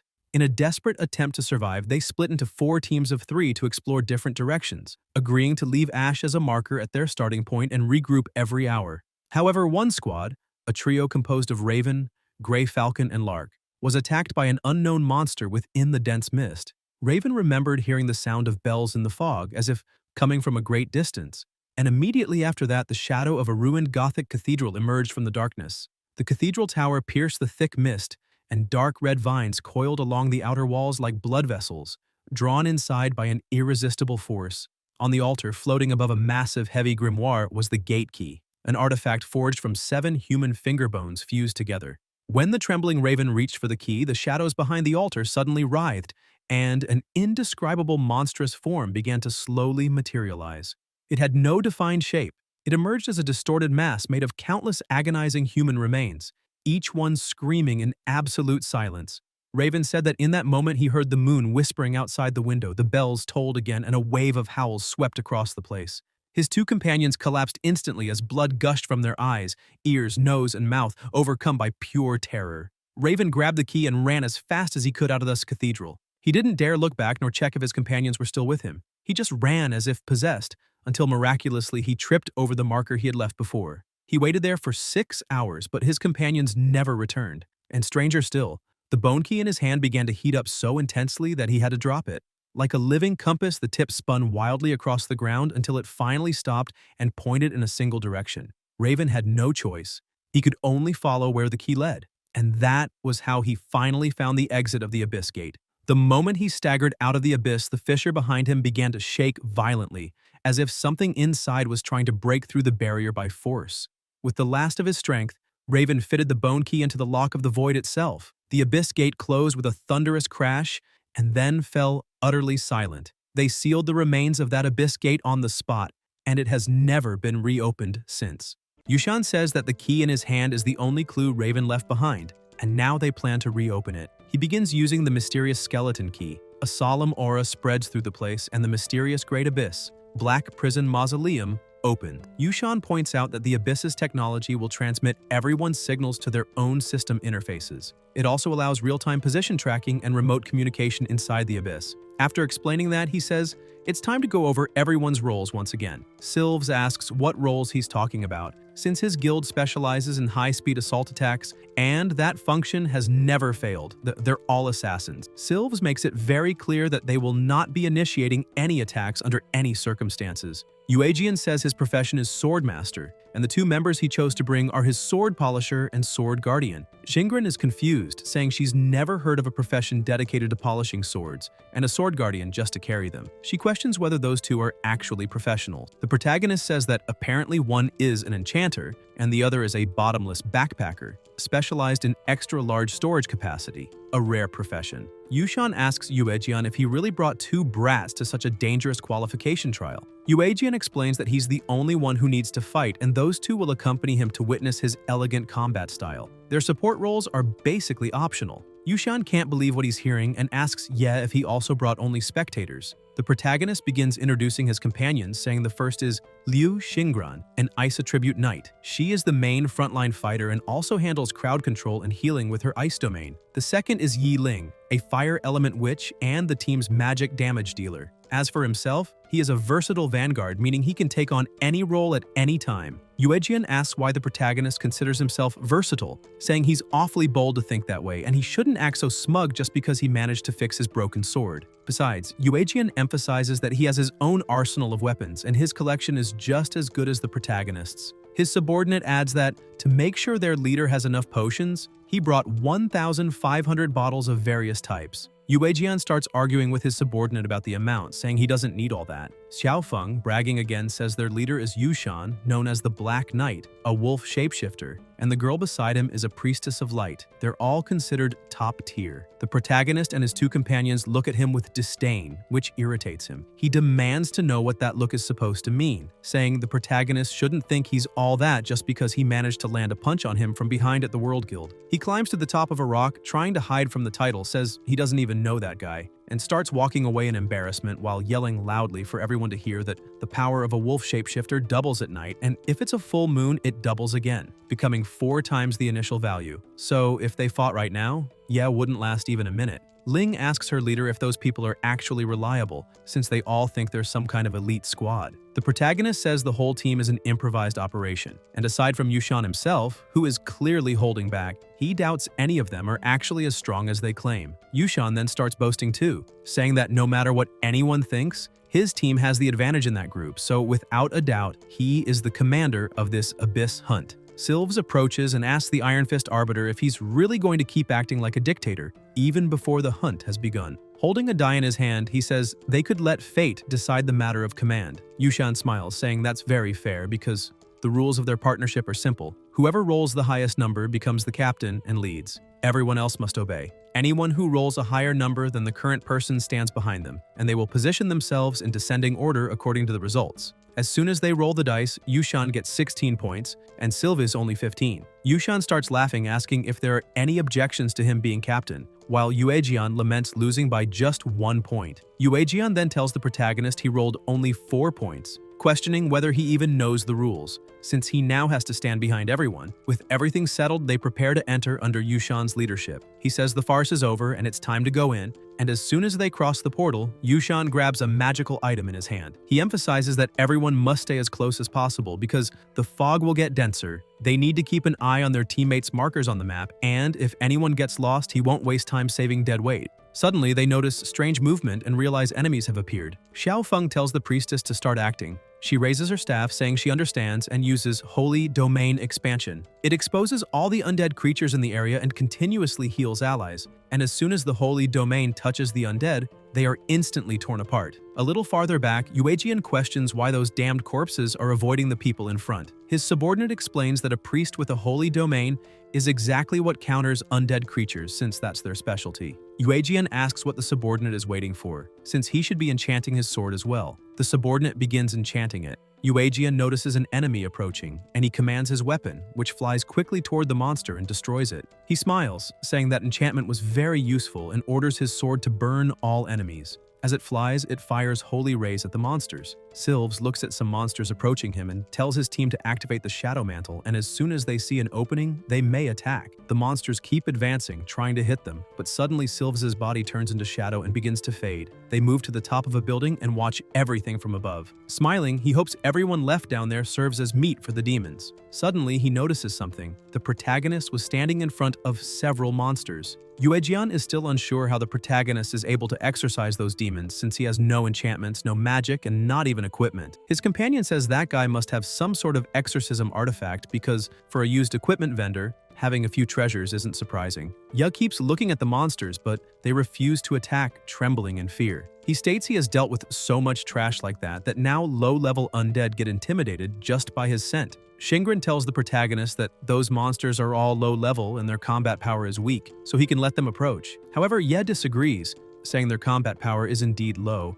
but there's no guarantee they won't inflict some fatal status effect upon death, so if the enemy doesn't move, they shouldn't act recklessly either. The people fighting comment that the clothes the monsters are wearing resemble those of the Abyss's natives, meaning they must be residents devoured by the Abyss. Suddenly, all the monsters catch fire, but the flames extinguish quickly. Ling gets irritated, saying something is blocking her mana flow. Yushan looks toward the horizon, saying something is coming, as the fog continues spreading through the place. Yuejian hears the monster he defeated say something and becomes confused, asking if that thing really spoke. The monster calls him Faded and repeats the same thing, questioning what Yuejian just said, which shocks him, but with an attack he destroys the rest of the monster's body. His subordinate asks what faded means, but the other monsters start repeating the same phrases as the first one, and suddenly an absurd amount of energy gathers in the middle of the horde, and an even larger monster begins to rise. Ye realizes someone is controlling the degenerates from behind the fog. The larger monster keeps giving commands as the smaller ones advance. However, the protagonist spots his prey and starts smiling, saying that for creatures of that level he doesn't even need to go berserk, and he dashes toward the boss. He passes through all the monsters in front of him, attacking them, but notices they aren't dying. Novalis explains that death cannot truly affect filth of that magnitude. Undead are terrifying beings who sustain their existence with mana. They instinctively feed on the mana inside advancers, converting it into their own life force. So the more abundant an advancer's mana is, the more delicious they are to the undead. Upon receiving this information, he realizes the only mana user is Ling, and he turns around yelling for her not to use her mana. She tries to use mana convergence, but realizes all her energy is being drained and screams that she can't control it anymore. The mana inside her begins moving toward the monsters, going directly into the boss's mouth. He realizes where it's coming from and orders all the smaller monsters to head toward her. Shingren uses her ice to freeze Ling's hand, preventing her from using new abilities, and creates an ice apparatus to isolate her. Shingren says it's not a damage spell, but something to help her calm down. Ling yells that doing this will make her a target as well, but Shingren says it's fine. She grabs her sword and creates an ice shield, unleashing her power and saying that knights are meant to protect the rear and become the enemy's target. The monsters break through the ice barrier and charge toward her, but she quickly freezes all those who got through. However, the monsters keep advancing, and she tries to defend herself with her shield when a huge explosion happens beside her, drawing even more attention from the monsters. She looks ahead and says there's no end to them, but Ling prepares to attack and screams for her to move aside. With a smile on her face, Shingren says she understands. The fire mage begins casting her spells and with infernal flames incinerates everything around the two of them, but the monsters keep advancing even while burning. Shingren doesn't flinch and shouts for the monsters to come at her with everything, but the monster charging forward is suddenly pulled back, surprising her. The protagonist charges through the fire, approaching them. Using the gravitational convertex, he drags the monsters away from them, saying he won't allow them to get close. He continues pulling all of them toward himself, letting the void swallow the monsters and causing an explosion. After being thrown aside, the monster's body is completely different, as if it had been crushed, yet it continues regenerating. An attack shoots quickly toward them, but the protagonist stops it with just 2 fingers. Yuejian approaches, mocking and apologizing, saying it was because of the fog since his sword Kinesia has a small problem identifying friend from foe. He insists that guild leader Ye is such a magnificent person that he surely won't mind a small mistake like this. The protagonist simply throws the sword, hitting a monster next to Yuejian and splattering blood at his feet. Yuejian starts screaming that it's disgusting. He complains that Celestial Light is a hunting guild known for its elegance, unlike the protagonist, who's just a trash picker. He orders Ye to clean that sword, which is dirty with blood. The protagonist asks if he really cares about something like that inside an abyss. Yuejian starts feeling sick, saying that's exactly what makes them fundamentally different because he isn't even willing to touch the hilt of his own sword with his hands. While he puts on his performance, a monster approaches them from behind. Yuejian begins releasing his power, saying that the essence of Sword Kinesia lies within him, killing enemies 1,000 kilometers away while remaining completely immaculate. He summons countless swords and slaughters the monsters around them with ease, saying that a sword is, in the end, just a tool that gets dirty and therefore unworthy of touching its master's skin. The protagonist is confused because he thought swordsmen were supposed to treasure their swords. Yuejian keeps eliminating monsters, saying Ye is too naive. He explains that for a sword to lose its purity is like losing its status, just as a warrior loses his honor or a woman loses her chastity. And it is precisely because he deeply loves these servants that he must maintain the distance between master and servant. The master makes the rules, the sword executes them, the master remains pure, and the sword carries the filth. He presents himself as the master of swords, exterminating everything around him. Shingren notices something is wrong because the monsters are reviving faster and faster within the fog, and that fog is likely some kind of magical energy providing them with nutrients for regeneration. Meanwhile, Xiao Feng and his team are eliminating monsters near them. Yushan says they shouldn't stay there long because the border of the Great Necropolis is right ahead. He notices Sylves is nowhere to be seen and asks where he went. The priestess says he's been missing since the beginning and asks if it's possible he was left behind. Yushan gets irritated, saying that guy really is trash, unable to deal even with that level of anomaly, which is absolutely third-rate. But suddenly, one of the subordinates appears, begging for help, pleading for them not to give up on their guild leader because he's in trouble and needs support. Yushan simply turns away laughing, saying they don't need to, but the protagonist steps forward and says that they must. Xiao Feng pushes himself into the middle of the argument and asks Ye what he means by that and how he dares to challenge the captain's order. The protagonist states that this is a group operation, and as captain, it is Yushan's duty to take responsibility for every member. Yushan says that if that's the case, then he'll give an order as captain and commands the Scavengers faction to go support Sylves, asking what they think about that. Shingren gets irritated and asks why he's giving orders to their guild leader. Yushan simply turns away, saying that wasting energy to save someone in a place like that is a waste of time, and if they want to go, they can go. However, they should remember they use the dice of fate to decide command before entering the abyss. They begin leaving, and Yushan tells the protagonist that if he really wants to save that guy, then he can go, because he has no intention of stopping him. Yes says that since it was Yushan who brought the matter up, then he will save him. However, he has no sympathy for Sylves. He's only fulfilling the responsibility a captain should have, and he tells Yushan not to forget that. Yuejian says Ye is truly courageous, but he can't let him do this alone because everyone is paying far too much attention to his guild, and for that reason, he will go too. Yushan begins to get irritated, saying he'll give the two of them at most 5 minutes, because the monsters in the Great Necropolis will only continue increasing in number, and at that point, they will even have to hold their positions at the border of the area, which will inevitably attract a horde of monsters. Shingren says she wants to go with them, but the protagonist tells her to stay there with Ling and wait for Yuejian. He also orders his two subordinates to remain in place. Shingren tells them to be careful, and right after that, the protagonist activates the Dragon Vision Eye. With it, he can clearly see the monsters ahead and warns Yuejian to avoid confrontation, because it was not the time to start a fight. Low-level monsters wouldn't approach as long as they passed without drawing attention, so everything should go smoothly. Yuejian is impressed when he realizes the protagonist's sight can pierce through the fog, and that his perception is so precise that an ordinary person would never be able to master it. He activates the 4-square formation, thinking that following that guy would prevent a lot of problems. Ye complains, saying Yuejian makes too much noise and would cause trouble anywhere he went. Yuejian replies that this is simply his will. The two continue advancing and move away from the crowd of monsters. As they walk through a cemetery, Yuejian notices that the fog covering the place has dissipated. The center of such a huge cemetery should have been the densest point, but he feels relieved upon realizing the monsters couldn't follow them, since that area was relatively clear. The protagonist calls his attention, telling him to hurry because there was a body cut in half up ahead. A bit farther, at the top of a small hill, a knight was standing, staring at the two of them. Yuejian comments that they were very lucky to find a boss, but Sylves appears, saying they need to retreat immediately because if they took one more step, they'd earn a one-way ticket to the afterlife. Yuejian begins mocking the situation, but Sylves covers his mouth and tells him to be quiet, warning that if he wanted to die, he didn't need to drag others with him. The protagonist finds that reaction strange and asks why they don't simply go around, also asking why Sylves was standing there waiting for his own death. Sylves asks if they really think anyone likes staying in a place like that. He points behind him and explains that once someone crosses that cursed wall, there is no return. The protagonist realizes that was a Lord's barrier. Sylves continues, saying that when a boss-level monster appears, it creates something similar to a room, and normally defeating the boss makes the barrier disappear. He confirms it's true and says he really wanted to kill the boss, but he wiped out his entire group with a single blow. That's why he was crouched there, hiding and waiting for the boss's alert to disappear, since it was still in maximum vigilance, and maybe, after some time, it would stop observing. At that moment, however, the boss turns its head to the side. Yuejian instantly charges forward, attacking, asking how Sylves could be so pathetic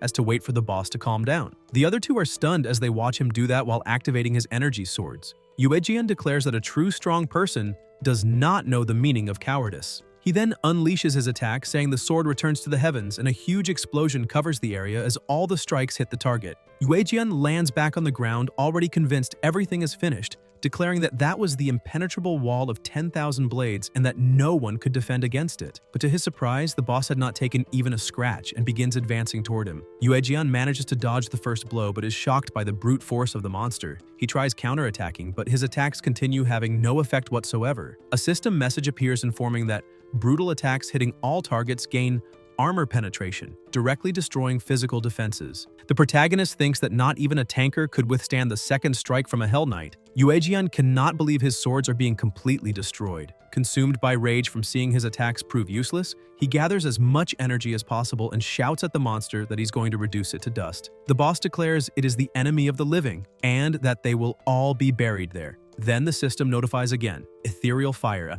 All attacks gain the burning effect of ethereal fire. The monster charges again and Yuejian prepares to attack. The two begin fighting, but the protagonist notices something strange and yells for his companion to dodge immediately. However, before that can happen, the monster appears right in front of him. Yuejian keeps his pride, saying a swordmaster must not retreat because that would make everyone laugh at him. An explosion happens at that exact moment. Ye had stepped in front and blocked everything with his shield, telling Yuejian he was trying to get himself killed. But Yuejian complains that the protagonist stole all the attention again. Ye explains that the Hell Knight's demonic Flame Strike is a special fire attribute attack with doubled destructive power against armor. So if Yuejian really cares that much about his swords, he should retreat. Yuejian remains arrogant and questions how the protagonist dares speak to him like that. Suddenly, the system notifies that the Ashen Ring's Dragon Flame Breath has been activated. The ring shines intensely and a wave of fire erupts, launching the Hell Knight far away. Yuejian is startled and asks what just happened, while the system reports that the breath was effective and the enemy's hellfire was appropriated. Ye begins controlling the infernal flames, saying that this is the power of a divine artifact worth more than 200 million, and that now all that strength belongs to him. The infernal warrior becomes enraged and summons more monsters. Yuejian and Sylves are terrified, but the protagonist charges forward, destroying everything around him. He punches the infernal warrior, saying that as long as the ethereal fire remains lit, its regeneration abilities won't work. Other monsters try to attack him, but he dodges and, using the power of the infernal flames, incinerates all who get close. One of them manages to bite him and trap him in its mouth, but the heat is so intense that the creature's head explodes entirely. The fire begins consuming the entire area, and Sylves asks if the boss's ability was stolen, because it's the first time he's seen anything like that. Yuejian refuses to accept defeat and says he had already reduced most of the enemy's strength before the protagonist even showed up. The infernal flames reduce everything to ashes, and the only survivor is the infernal warrior who tries to attack again. Ye dodges easily and counterattacks, causing another massive explosion. However, the infernal warrior develops fire immunity and amplification reflection, standing motionless like a mountain. The protagonist is shocked by the change, and when he sees the attacks coming his way, he dodges while using gravitational power to lift stones and hurl them, realizing that the Hell Knight has extremely high elemental resistance, but low physical resistance, and that when switching its elemental shell there is a brief moment of stiffness, the only perfect window to deal real damage. Yi prepares again, throws countless stones to block the opponent's field of vision, and using his speed, approaches from behind and lands a strike so devastating, it splits the infernal warrior in half, killing it for good. He says the job is done, and the other two are surprised by the sudden end. They approach the equipment dropped by the monster, and Sylves laughs, saying he already knew. Surviving a disaster always brings 3 blessings. Yuejian tells the two of them to get out of the way, saying he was the one who found the monster first, and that, by the rules, at least half of the loot should be his. He also complains that a certain idiot hid outside the monster's range the entire time without entering the fight and still has the nerve to ask for items. Yuejian insists that if he had not faced the boss's ultimate attack head-on,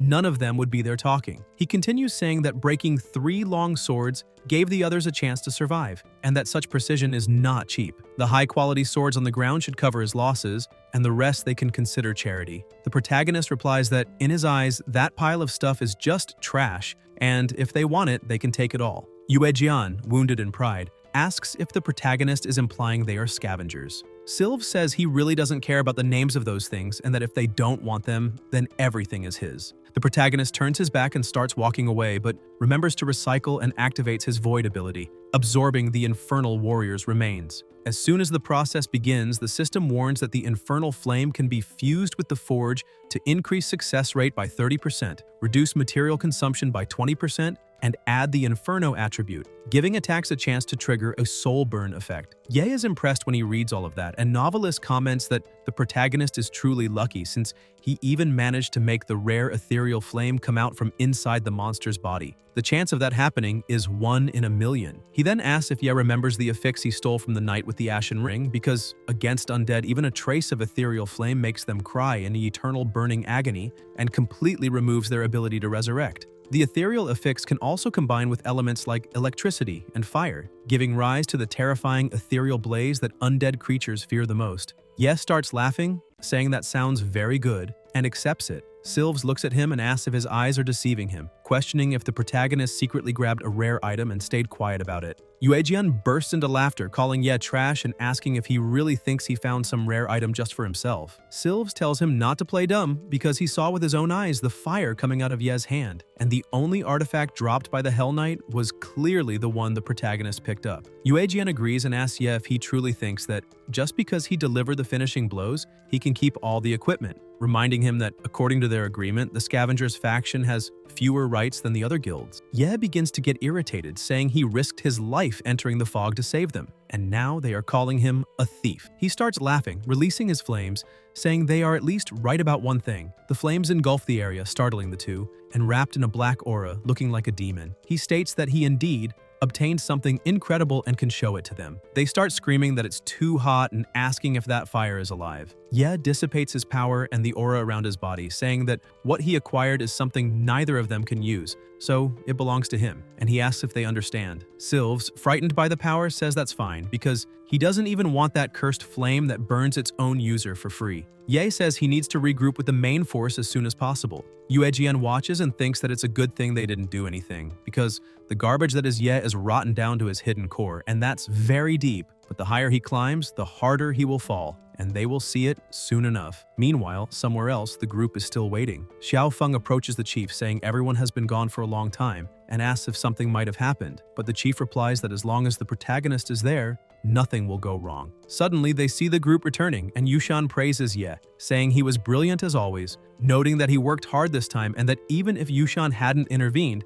Ye would have saved everyone anyway. Yushan asks Sylves not to disappoint him again. Sylves complains that he just had bad luck and must be cursed by the trash picker. With everyone gathered, they look toward the top of a small mountain, and Xiao Feng asks if that is the cathedral mentioned by the chief. He confirms that it is, and that the final ritual lies there. They approach and enter the incomplete cathedral where a heavy silence reigns. Yushan states that this is where the supreme artifact capable of purifying all curses and reversing all anomalies is kept. The protagonist observes and the bone book appears. Sylves also looks around and notices 11 dried skeletons, asking what that means, because they look like they have been there for centuries, and he questions the captain if he brought them to an empty cathedral. Yushan starts acting strangely, a dark aura emerging from his body, and Ye observes, saying he should have realized earlier, because the only survivor of the 12-man elite squad, the Raven, is Yushan himself. Yuejian is shocked and asks what he is talking about, while people begin wondering if the hunt was fake and the sacrifice real. Yushan, already in his true form, looks back saying, "This is wonderful." The Raven explains that from the beginning, the entire hunt was his ritual to collect souls and fully activate the ceremony, but he still needs 9 fresh souls. Yuejian remains terrified and the Raven continues, saying that once he sacrifices 9 more people in the final ritual, everything will be fully charged and he will use the artifact to ascend as the Lich King. Sylves, horrified, claims the plan is flawed, because counting everyone there, the 3 hunting groups have only 8 people left, and asks if the Raven forgot they lost a hunter. He insists that in any case, it cannot work and that they should pretend nothing happened, suggesting the Raven find another hunting group to fool, because they would never betray him. Yushan responds that this is truly pathetic, because they lost a member right when they entered, something he did not expect. But what surprised him most was that even though they are only 8, there are still 9 souls. the scales of fate balanced at the perfect instant. He asks if he is correct, and Ling remains silent. Shingrun asks what he is talking about, and the fire mage confirms the reasoning, revealing that this body is a shared vessel between her and her younger sister,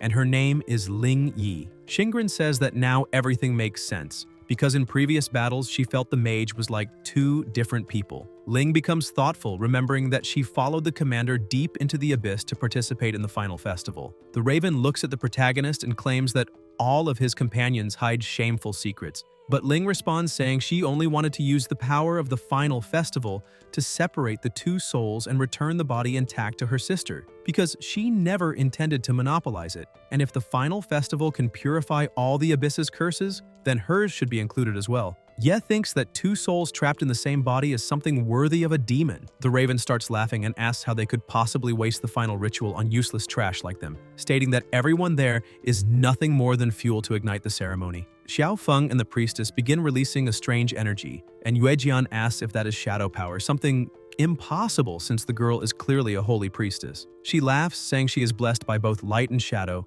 a divinely chosen priestess who appears only once every century. Sylves gets irritated and says that even with the 3 hunting groups there, they are only 3 people, and that is not enough. The priestess laughs again and claims that she alone can handle them all. She uses shadow power to attack, but the protagonist cancels the attack with ease, leaving her stunned. Ye begins to grow irritated and asks how they dare treat his companions as fuel, and the Raven replies by asking what other use they think they would have, questioning whether the protagonist actually believes he is a hero. He says they are nothing but arrogant ants, incapable of causing even a ripple in the flood that approaches, and that their souls are nothing but toys for demons, just like what happened to Ling's sister. He asks if she truly believed that ridiculous group of useless hunters could change anything, stating they are all just candles on the altar, and when they go out, not even ashes will remain. He orders them to become obedient and serve as nourishment for the final festival, because that is the only value they possess. Yushan tells the priestess and Xiao Feng that Sylves and Yuejian are theirs, while he himself will handle the protagonist. Ye, now fully irritated, yells that in that case there is no reason to hold back. The groups unite, saying they should not be underestimated and counterattack. Ye ignores everything around him and with overwhelming speed, charges straight at the Raven as he tries to attack. However, the enemy's sword shatters instantly and everyone is horrified when, in just 1 second, Yushan's head flies through the air and falls to the ground while the protagonist stands still staring at it. Yushan tries to speak, saying he couldn't even see Ye's movement, and that even if Ye was stronger, he should have at least let the others witness the difference, because that defeat was ridiculous. With a terrifying killing intent, Ye asks if anyone else wants some. The priestess and Xiao Feng freeze immediately. Xiao Feng says the boss is dead, so there's no point in continuing to fight, and that surrendering is the most reasonable option. He looks at Yuejian and comments that to activate the final festival, many corpses would still be needed, so they would probably all die just to become numbers. However, Ye begins walking forward, saying there is no need for more deaths because if it's the demon himself, the festival can be used directly. Yuejian is confused, trying to understand what he meant by being the demon himself. Ye begins transforming, saying he has already defeated the demon. Shingrun, terrified, asks when that happened. He explains he defeated the demon by accident and was struck by the world's most violent curse, leaving him with only 1 minute of life, and soon the rules of the curse would erase him entirely, and only the power of the final festival could remove it. Shingrun's eyes fill with tears as she says that if he uses the final festival to save himself, then everything will end, because they had come so far. Yes smiles and returns to normal, apologizing and saying that was indeed the original plan, but fate never follows the script, and if he could rewrite someone's destiny, he would choose Ling's. Hearing that, Ling is completely shocked and yells at her leader, demanding to know what kind of stupidity he is saying, because that was their only chance. So why waste it on someone as insignificant as her? Determined, Yes says she never truly lived for herself, because from the day she was forced to share a body with her sister, every fight she fought was for her sister. She had already done enough. From that point onward, everyone must live well, enter the abyss, and leave it alive. Shingrun begins crying, screaming that she won't let him do something like that. Ye holds the book in his hand and says he is sorry, but this time he will have to break his promise. There is only one thing he wants to ask. With the memories he will leave behind, he truly wants Shingrun to take care of his sister, because she is the one he trusts the most. He starts the invocation, saying that in the name of Yi Ling's curse, the demon rises, Then the void begins consuming him and suddenly his body disappears, leaving only his voice echoing through this cathedral, telling Ling to go and see the world she should have had, a world of freedom. Sometime later at dusk, in a cemetery, the protagonist group is gathered. They say he was truly selfish. Just to prevent the Scavenger faction from becoming a target of the World Guild, he chose to escape first. Thanks to that, the Scavenger's house reached rank D without difficulty. They lay flowers on the grave. Shingren looks at the tombstone and says that Ye died, but the moment his body fell, it disappeared completely, as if the abyss had dragged him away. She says Ye deceived everyone except her. Ming asks what she means. Shingren, holding the crystal that linked the two of them, states that Ye is not trash and that the day of the king's return will inevitably come. When he reappears, he will surely come to all of them, because she believes in that with all her heart. Guys, if you enjoyed the video, leave a like, comment, and subscribe to the channel so you don't miss new content. Thank you.